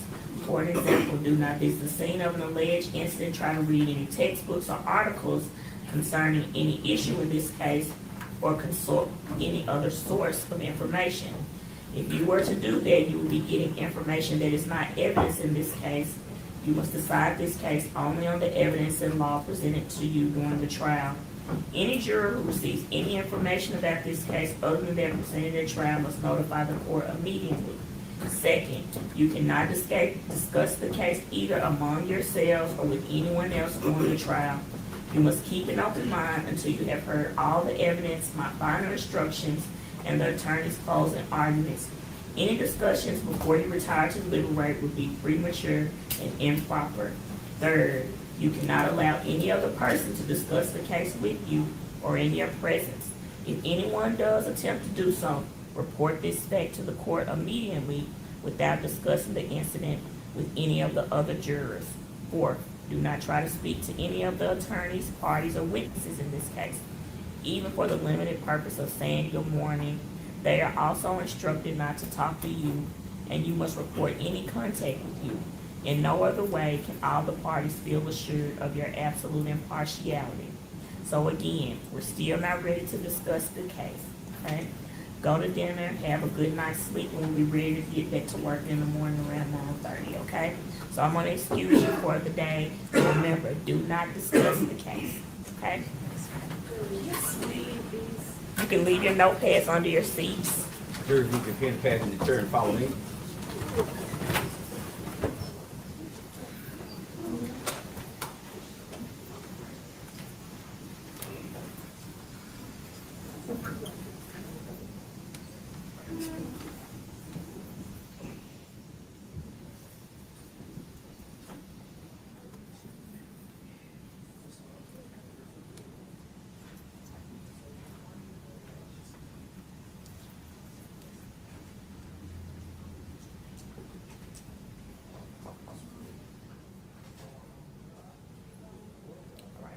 adjourn court for the day.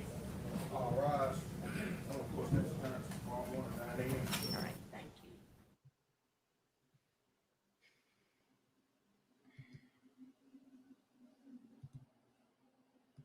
Okay, so court has adjourned for today. What do you guys think? Let's do this.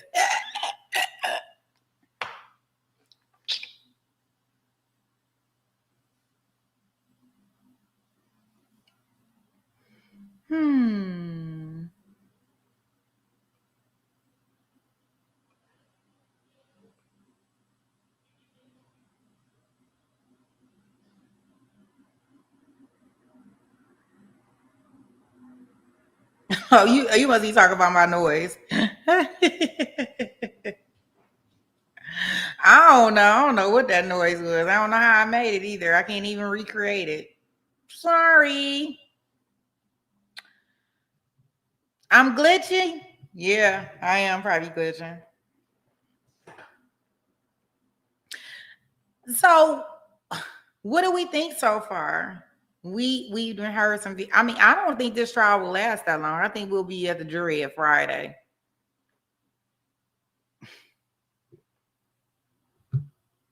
I mean, it's pretty a straightforward case, right?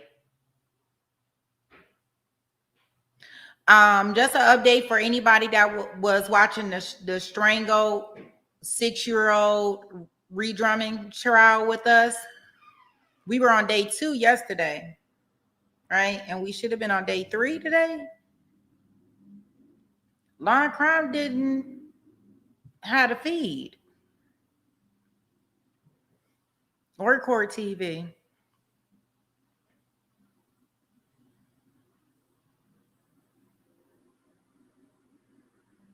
Yeah, I don't think we're gonna have much testimony. Like, I do think she's gonna testify.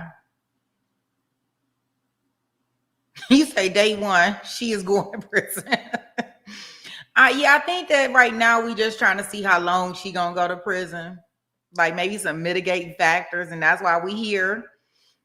And that's why she didn't plead guilty. Drunky said, why people just why don't y'all just plead guilty? Like, why are we doing all these not guilty pleas? Drunky, they gotta plead not guilty so we can watch. Right? That's what we gotta do. Hey, Abaya. Welcome. Yeah, she guilty, but is it guilty with some mitigating factors? That's fine, boo. I know it can be very tiring. You say it's 12:30. I thank you for hanging in here with us.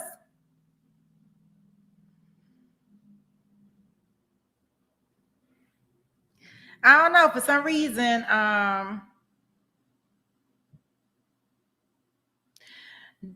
this trial, I mean, it just seemed like it's gonna be just what Pretty Brown said. Like, kind of, it's gonna be it's gonna be short, but it's gonna be fireworks. Boom, boom, boom, boom, boom, boom, boom, boom, boom. Right? Because I mean, the wife was on the stand today. I'm assuming that we'll hear from the ME no later than Wednesday. It sounds like they're gonna bring in some officers tomorrow. The officers that bring her is probably the officers that came to the arrest, an officer that probably questioned her, and that's probably gonna be about it.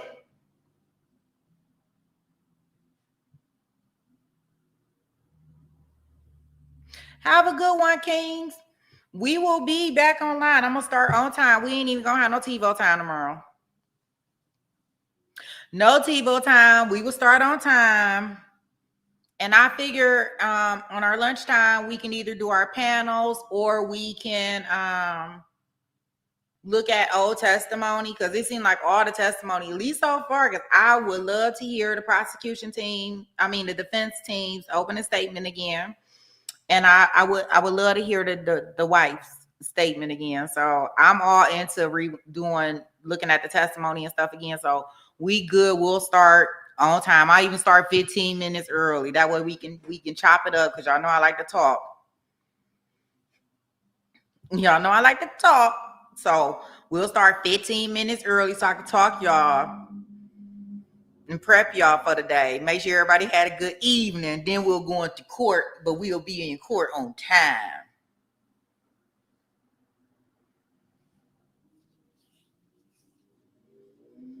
You say you, Baka say, I don't see it as cut plus dry in that direction.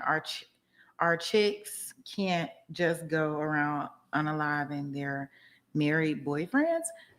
I know you being sarcastic.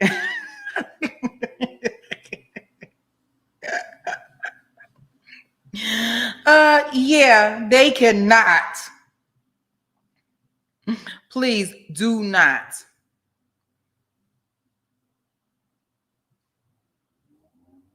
What'd you say? Yeah, we just gonna start on time. We gonna start a little bit early. So wait a minute. She said that they gonna be in court at 9:30, right?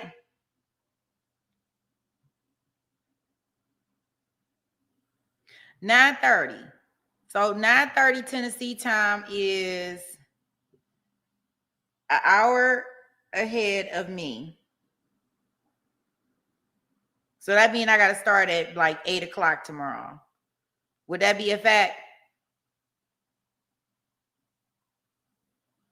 Because 8 o'clock would be 9 o'clock there, right? Okay, I'm gonna start at 8.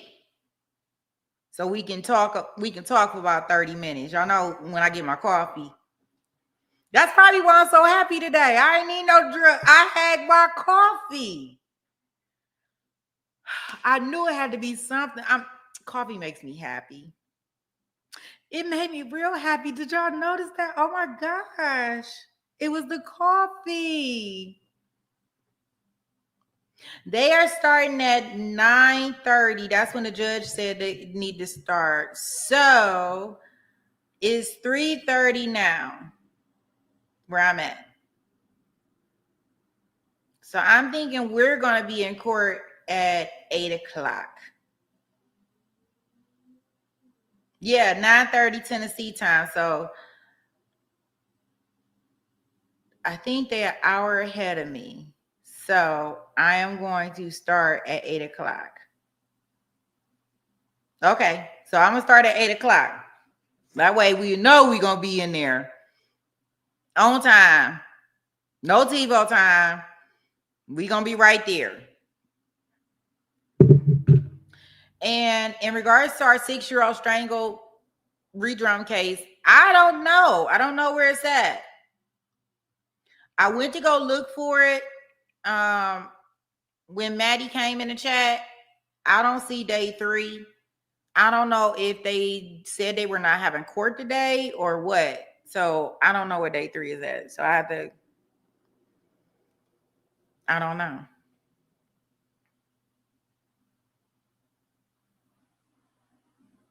I don't know where it's at.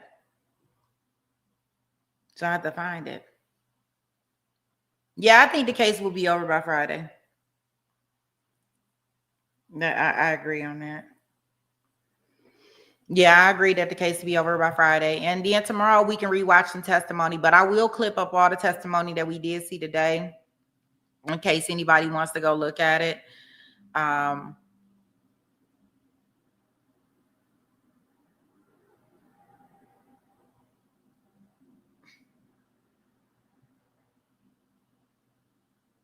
Where you get that from, Baka?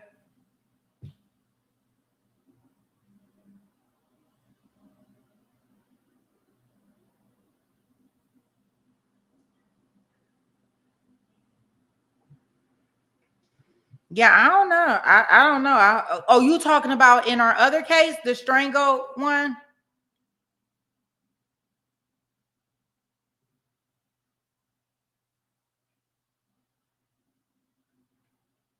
I'm glad you love it over here, King Chris. Got the best chat on YouTube. Oh, really?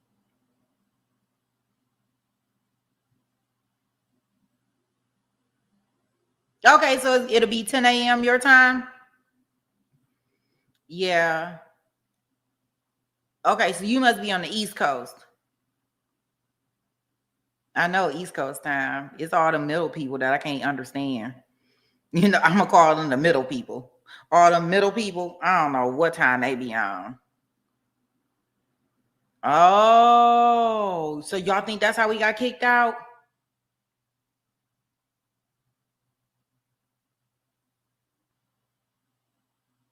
Wow.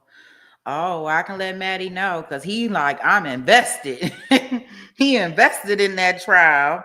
Uh, don't look like we gonna get the rest of it. Oh my. I see they got verdict watch for the hidden body trial, y'all. If that verdict come out, I'll bring that verdict to y'all. They back there deliberating. Y'all know what our dude that was going in and out of the doors. Oh boy. I can't deal with him. Like Morelda was like, oh my gosh, like he keep going in this door, out this door. They gotta slow it down, speed it up. Oh goodness. So we kind of dissed that one.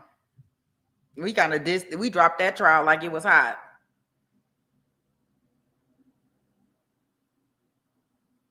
Yeah, the only other trial that they got out here right now I don't know is the teen lover trial where they unalive the grandma. That's awesome. That's awesome, King. I'm glad you're gonna be here. Make sure you got the notification bell on. Ding ding ding. Look, ding ding ding. Yeah, so yeah, the only other trial I can think of is that teen one. The verdict already back? Oh, let me change. Let me go put it on then. They found him guilty then. Okay, let me see. Gosh, that's wow. I wasn't expecting that. Let me go and get it. I know it's on Law and Crime. Let me see.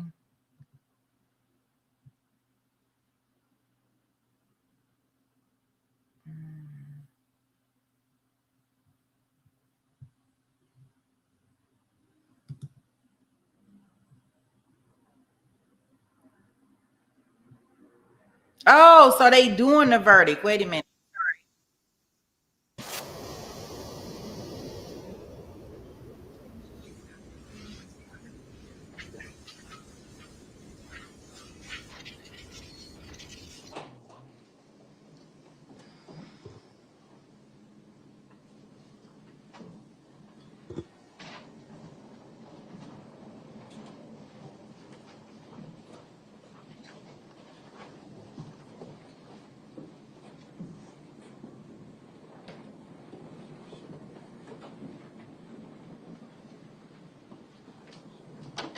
All right, have a seat, everybody. All 12 jurors have returned.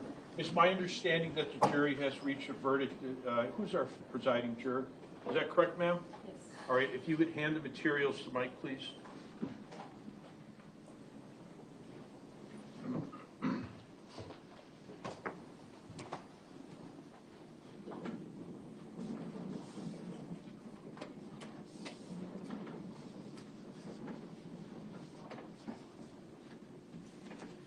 Okay, what I'm going to do is read the verdict forms at this time. The verdicts read as follows. We, the jury, find the defendant, Matthew E. Paul, guilty of first-degree intentional homicide as charged in count 1 of the information. The second verdict reads, we, the jury, find the defendant, Matthew E. Paul, guilty of hiding a corpse as charged in count 2 of the information. And each is dated today's date, the 4th of November, 2025, and signed by Kathy Meyer, the presiding juror, the foreperson. Ladies and gentlemen, what I'm going to do now is poll each one of you. And what that means is I'm going to ask each one of you, I'll read your name. When I read your name, the question that I'm going to ask each one of you is, are these both, in fact, your verdicts? And if they are, answer yes, and if not, answer no, okay?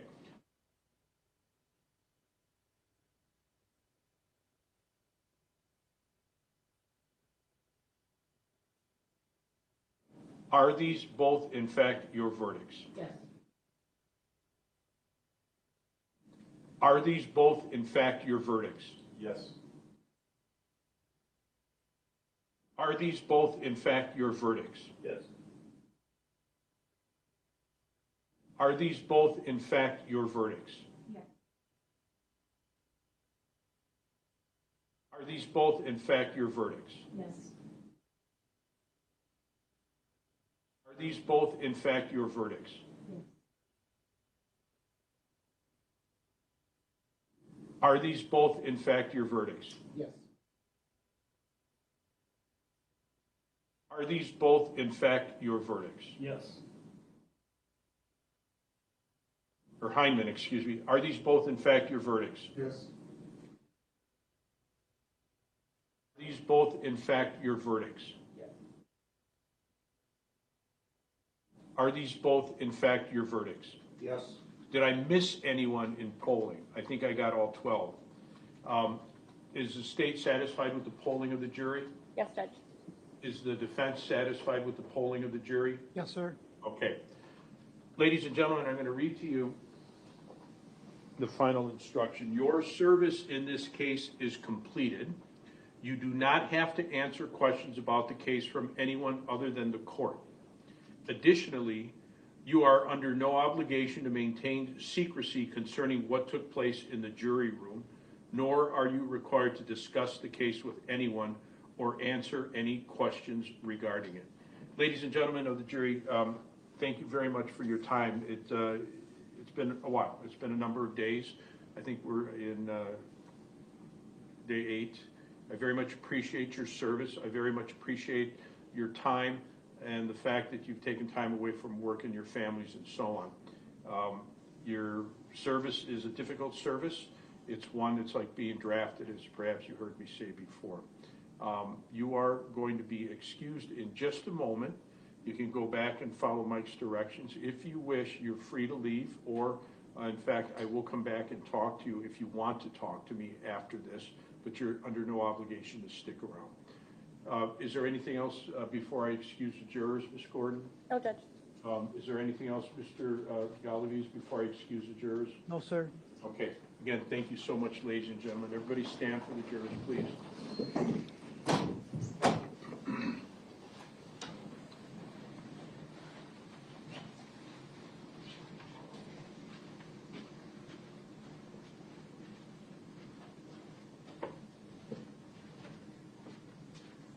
All right, have a seat, everybody. Thank you. All right, the verdict forms and the unexecuted verdict forms will be available for everybody's review. And is there anything from the state at this juncture? It would move for judgment on the verdicts. All right, and either Mr. Wolf or Mr. Galaviz, anything? Your Honor, I'll move for judgment notwithstanding the verdict, no further argument. Okay, I will enter judgment on the verdicts at this time, finding that the verdicts of the jury are certainly reasonable under the facts and circumstances of the case. Understanding it was a circumstantial case, understanding that it took a while for the state to present their evidence, and understanding as well the defense testimony that was contrary to what some of the witnesses from the state presented. It appears to this court that any reasonable jury could come up with this same these same verdicts. So judgment will be entered on the verdicts. Having said that, are the parties available for sentencing next week, or does the defense need more time? Judge, we would be available this week if the court would be willing to do something later this week. I understand.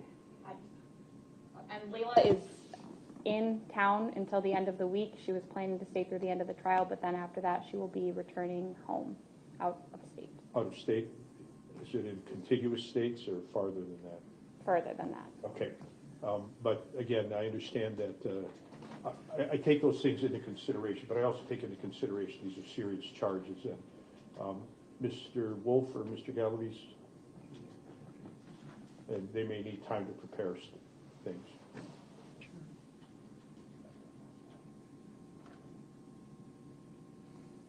Is anybody asking for a pre-sentence investigation? I'm sorry? Nobody, is anybody asking for a pre-sentence investigation?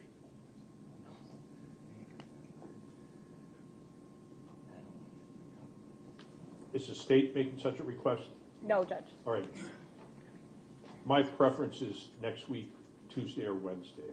And if, I'm sorry, I don't mean any disrespect by using somebody's first name, but if she wishes to appear by Zoom, that's certainly available as well. It gives the parties time to prepare. I am available Thursday as well. Judge, Ms. Layla Pavlons would like to speak at sentencing. She's not comfortable speaking over Zoom, but she would like to be present and speak. I understand, and again, I'm balancing the defense ability to prepare for sentencing and her rights as a victim as well. I'm taking these things into consideration. That's why I'm offering days either this week or next week. Your Honor, I'd ask for the afternoon of the 12th. That is what day? Wednesday. Wednesday? Okay, I understand. Layla's, is the state available? Both Attorney Opper and I are at a training next week. Attorney Opper is presenting on Wednesday in Green Bay, so we're not available on Wednesday. Okay. That's why we were asking for this week. All right. I can do Tuesday afternoon as well. State available? Tuesday morning? No? No, I'll give another date. I mean, I could give more time. If that's not convenient for the state, it's not convenient. I mean, it's not Okay, convenient for the all right. state judge. We'll set another date. We'll go off the record for scheduling. Your conference is through next Friday, right?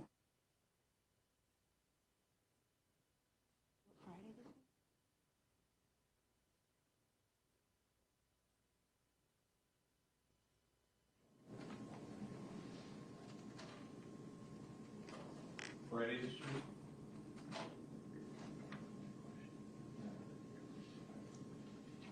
No, we don't have Friday.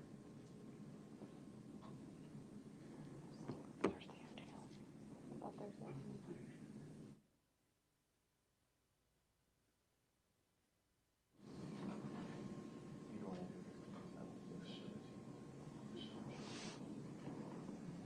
November 17th?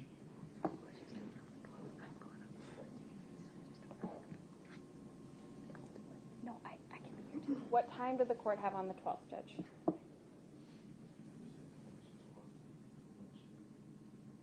No. I have all day on the 12th, And what about the 11th, Tuesday? all day. I teach until 10, so I could be here at 11. State could be available after 11 on Tuesday. Should we do it Tuesday afternoon? I'll make it work. I'll cancel some things, yeah. Tuesday, Yeah. like 1 o'clock or 1:30? 1 o'clock on November 11th.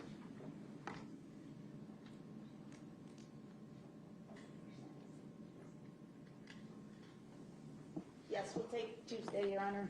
November 11th at 1 o'clock. All right, thank you. Anything else before I excuse everybody from the state? No, Judge. Anything else from the defense? No, Your Honor. All right, thank you very much, everybody. Good luck, everyone. We'll see you next week. Here's everything.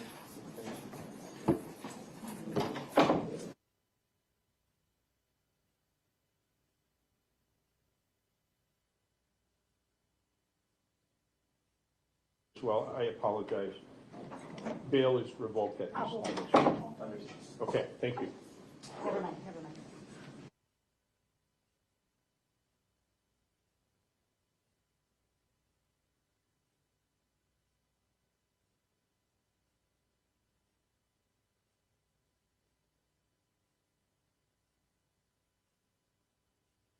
Okay, so he gonna get sentenced on the 12th or the 11th. I can't remember what day they went. Yeah, they did put him on leash, Macaroni. I don't think he was ever out on bail.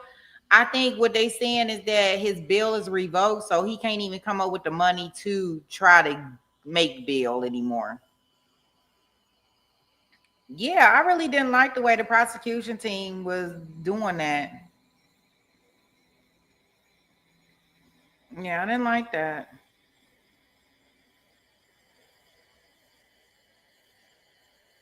I didn't like that at all. Yeah, because I understand that the mom wants to come to speak, but just like the judge was saying, like he gotta, I mean, these are serious charges and he gotta get a defense, opportunity to prepare. So, he offered the Zoom. Well, mom can't use the Zoom, then okay, well, that's the best he can offer at this point in time. Yeah, I read my alert wrong. I'm glad y'all said something. I just thought that they had started back deliberating. So that was a quick one. As far as the verdict, they have been in trial. This was day 7, if I'm not mistaken, of this trial. I don't know about you guys, and this is just me. This is probably just me. After about 5 days of being in the courtroom with a particular trial, I'll be over it. I don't know how y'all feel. It's day 8. After day 5, I'm probably done with the whole case.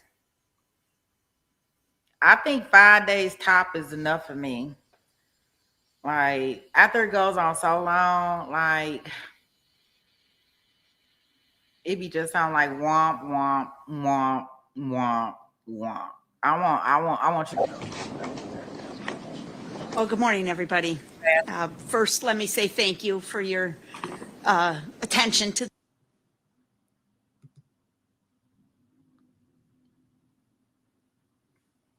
Yes, I did watch Monica and I watched Alex Murdoch. Certain cases, like,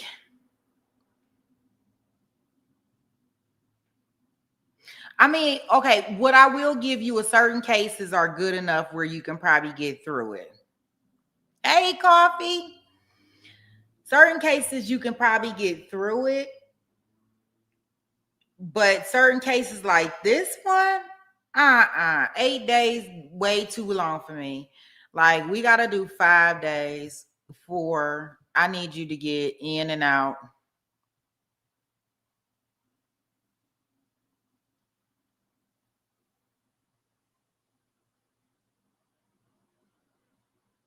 Yeah, so certain trials I could watch over and over and listen to all, because it was something new. It was something exciting that brought to the table each day. Like, we couldn't wait for Robert Baker to get on there. We couldn't wait for the nosy neighbor to get on there. And it was just, we had to talk. And even the one case that we watched where the Ponzi scheme, we didn't watch it together, but the Ponzi scheme one, I think that lasted more than 5. Did that last more than 5 days? Some cases, I won't make it an absolute, but this one, 8 days? No, they maybe because maybe because they was boring. Darrell Brooks, yeah, Natalie Cochran, yep, the Ponzi scheme, yep. Darrell Brooks, his was longer than 5 days. I guess it depends on what we gonna get. The last trial that we just watched, the Fulio trial, that was more than 5 days, but they argued every day in court. Like, we had action. Like, I wanted to be some action. If it ain't gonna be no action, it's gonna be dry and boring, and you about to be showing me how many times he go inside a door and outside the door, real slowly. No, I'm cool. Like, I don't even want about 3-4 days of that. Yeah, that's the same. That Marilda was like, she was like, Sweet Pea, look, we can't watch him go in and out of this door another day. Like, I'm not gonna watch this man go in and out of this door another day. They put it on slow-mo, extra slow-mo. The defense come back and they like look at it some more. I'm like, oh, it don't have no sound to it, and it's just hour. And then he in the bay washing his car. Like, oh man, oh no, we can't do this. So we dropped it like it was hot. Needless to say.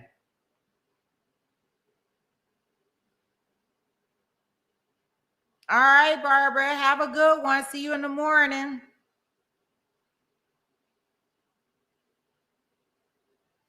Yeah, I'm about to get ready to go across the street. I'm gonna go in the Wally World. I gotta go in Wally World. I'm going to go get me some chicken. I'm going to go get all my little toppings to go on my chicken sandwich. And yeah, that's what I'm gonna do. And I'm gonna have me some French fries and have me a zero Pepsi.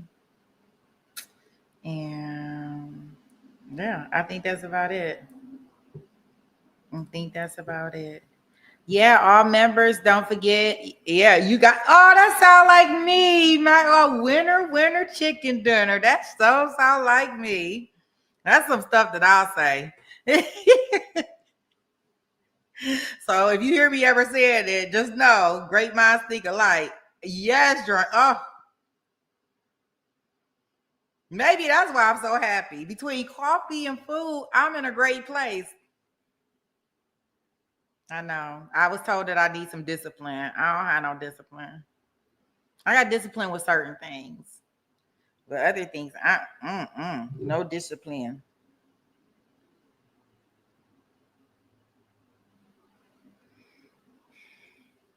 No discipline at all. Okay. So we got our plan for tomorrow. Tomorrow we will be in this case. I'm assuming y'all, I'll put a y'all have to let me know if y'all want to watch the teen trial. I don't know. I'll put it on our community board. I'll put a poll up there and y'all can tell me if y'all want to watch it. If y'all want to watch it, we'll watch it we'll put it in here where we can watch it over the weekend and try to catch up.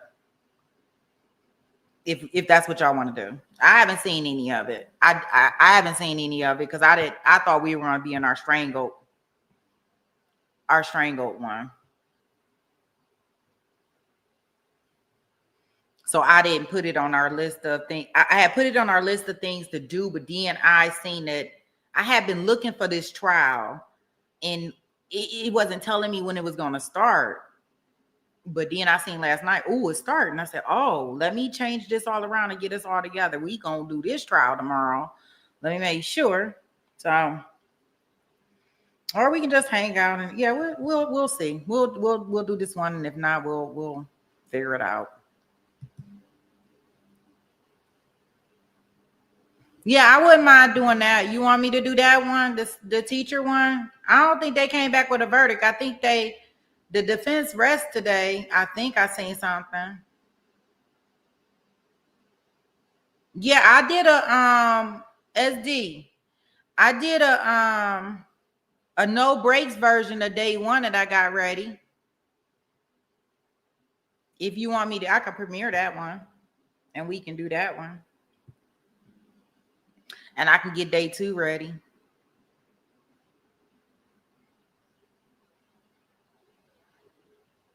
I'll put a poll on our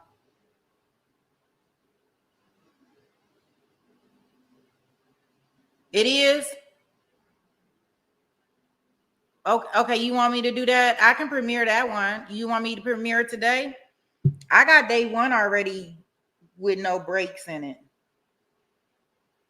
I just didn't put it up there because I was like, dang, I didn't want to do the strangled trial, this trial, and do that one. I was like, that's not gonna. It's a great trial. Okay, yeah, because I haven't seen any of it.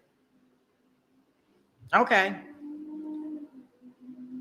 yeah, I haven't seen any of it. They haven't came back with a verdict, have they?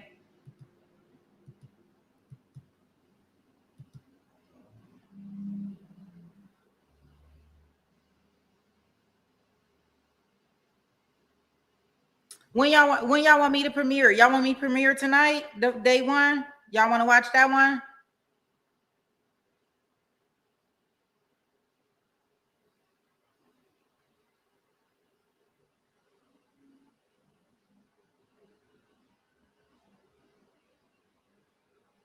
Okay, you want to watch it now? Okay.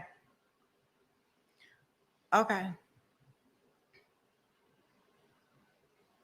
Okay. So I'll go in there and I'll load it up and put it out there as a premiere. And then that way I don't have to kind of like sit by the computer. I can be in Walmart. I can be doing some other stuff, cooking my dinner.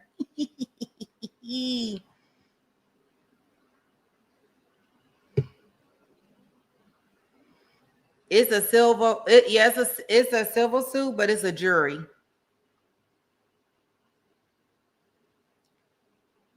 Okay.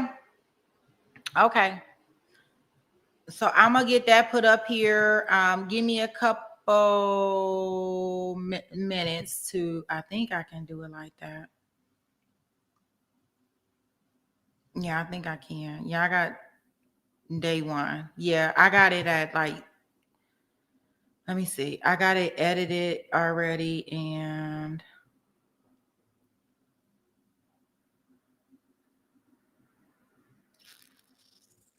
I got it at a little bit over 6 hours. After y'all know, I be trying to take the breaks out, but sometimes I ain't all that great with the breaks, but I be definitely trying to take the breaks out. Okay. I'm gonna get that loaded up for us and we'll go over there and watch that. If not, then I'll just create another little line live.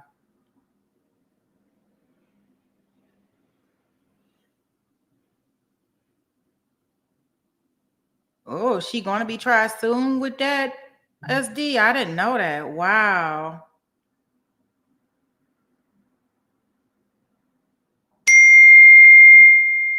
You say she was great with breaks. I don't know what that means. Sorry.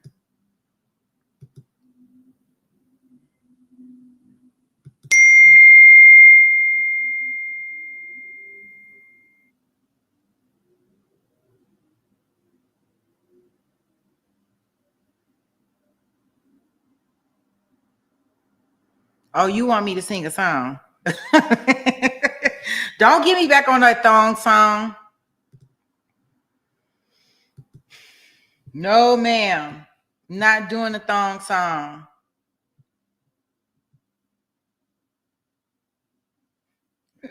Shot.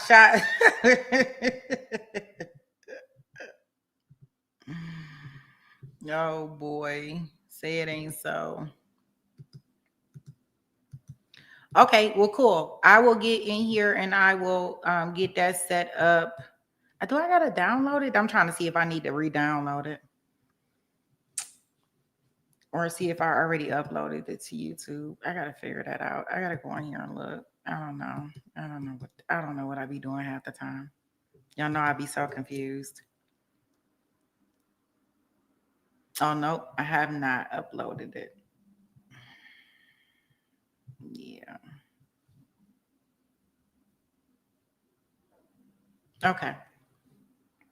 Okay. Yeah, just look out for your alerts. I'm gonna go ahead and get everything set up for us, and then we can. You know what?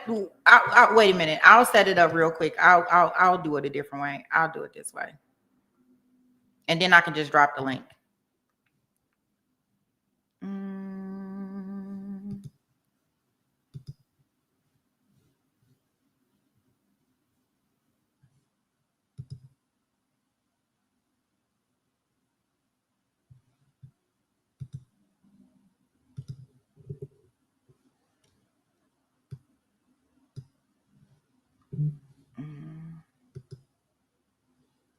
Give me 1 second. I'm about to set up a room for us.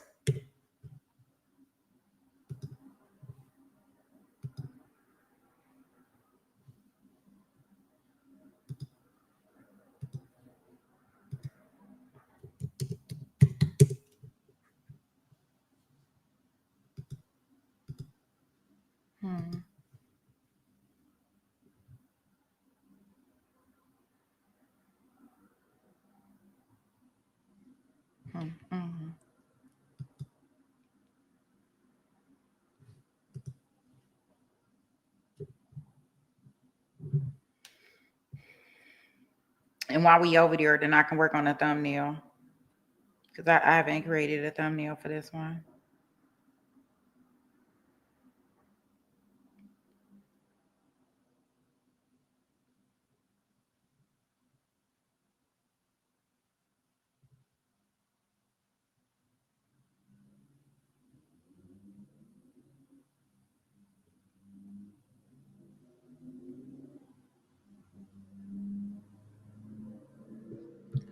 Let me see. Their names are, let me get their names real quick. That's going to be important.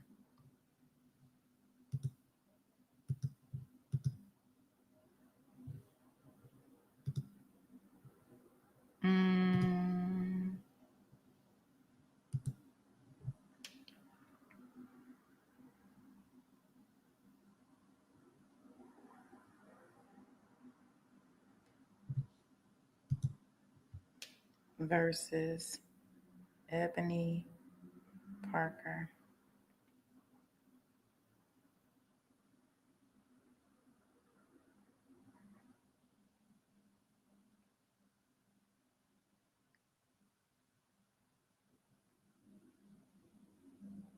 Okay.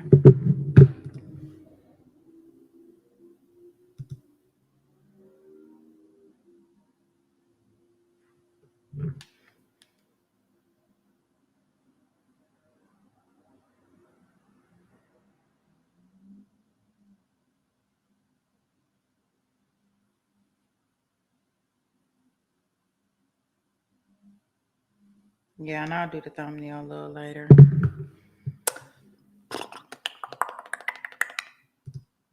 Rock-a-bye, baby.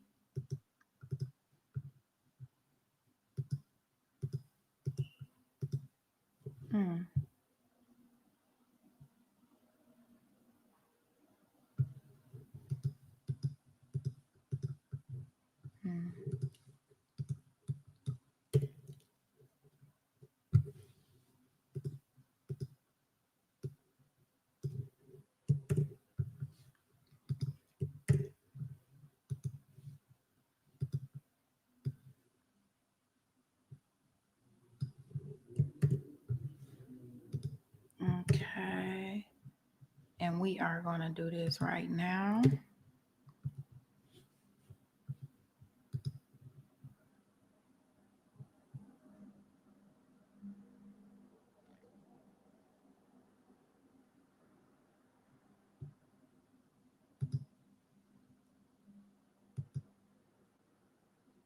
No, we're going to schedule for 4.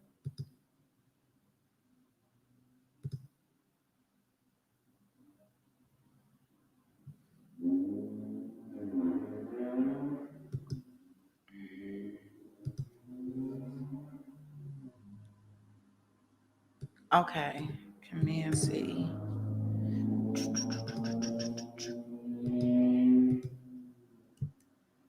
Hey, sunshine. Be back in a minute. I'm putting the link in here, sunshine, just in case if you hear me. We're going to move over to this new room and we're going to watch this day 1 of this civil trial.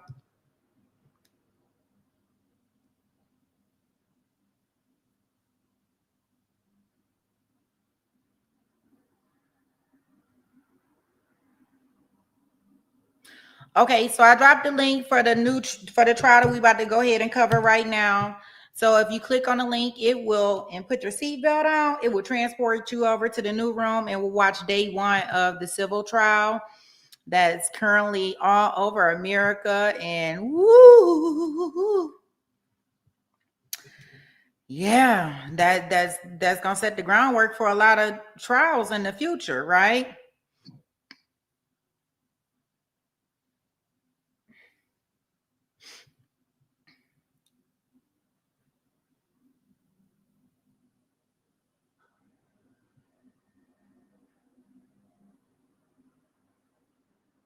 A lot of stuff for the future. All right, those that were watching the Tennessee Latosha Daniels trial, remember we'll be back with the deadly side chick trial in the morning. We'll be here at 8:30 Mountain Standard Time, which is 9:30 Central Time and 10:30 Eastern Time. I don't know. Just hit your notification bell and it'll tell you exactly what time it's going to be. All right, guys. I will see you in the other room. Have a good one.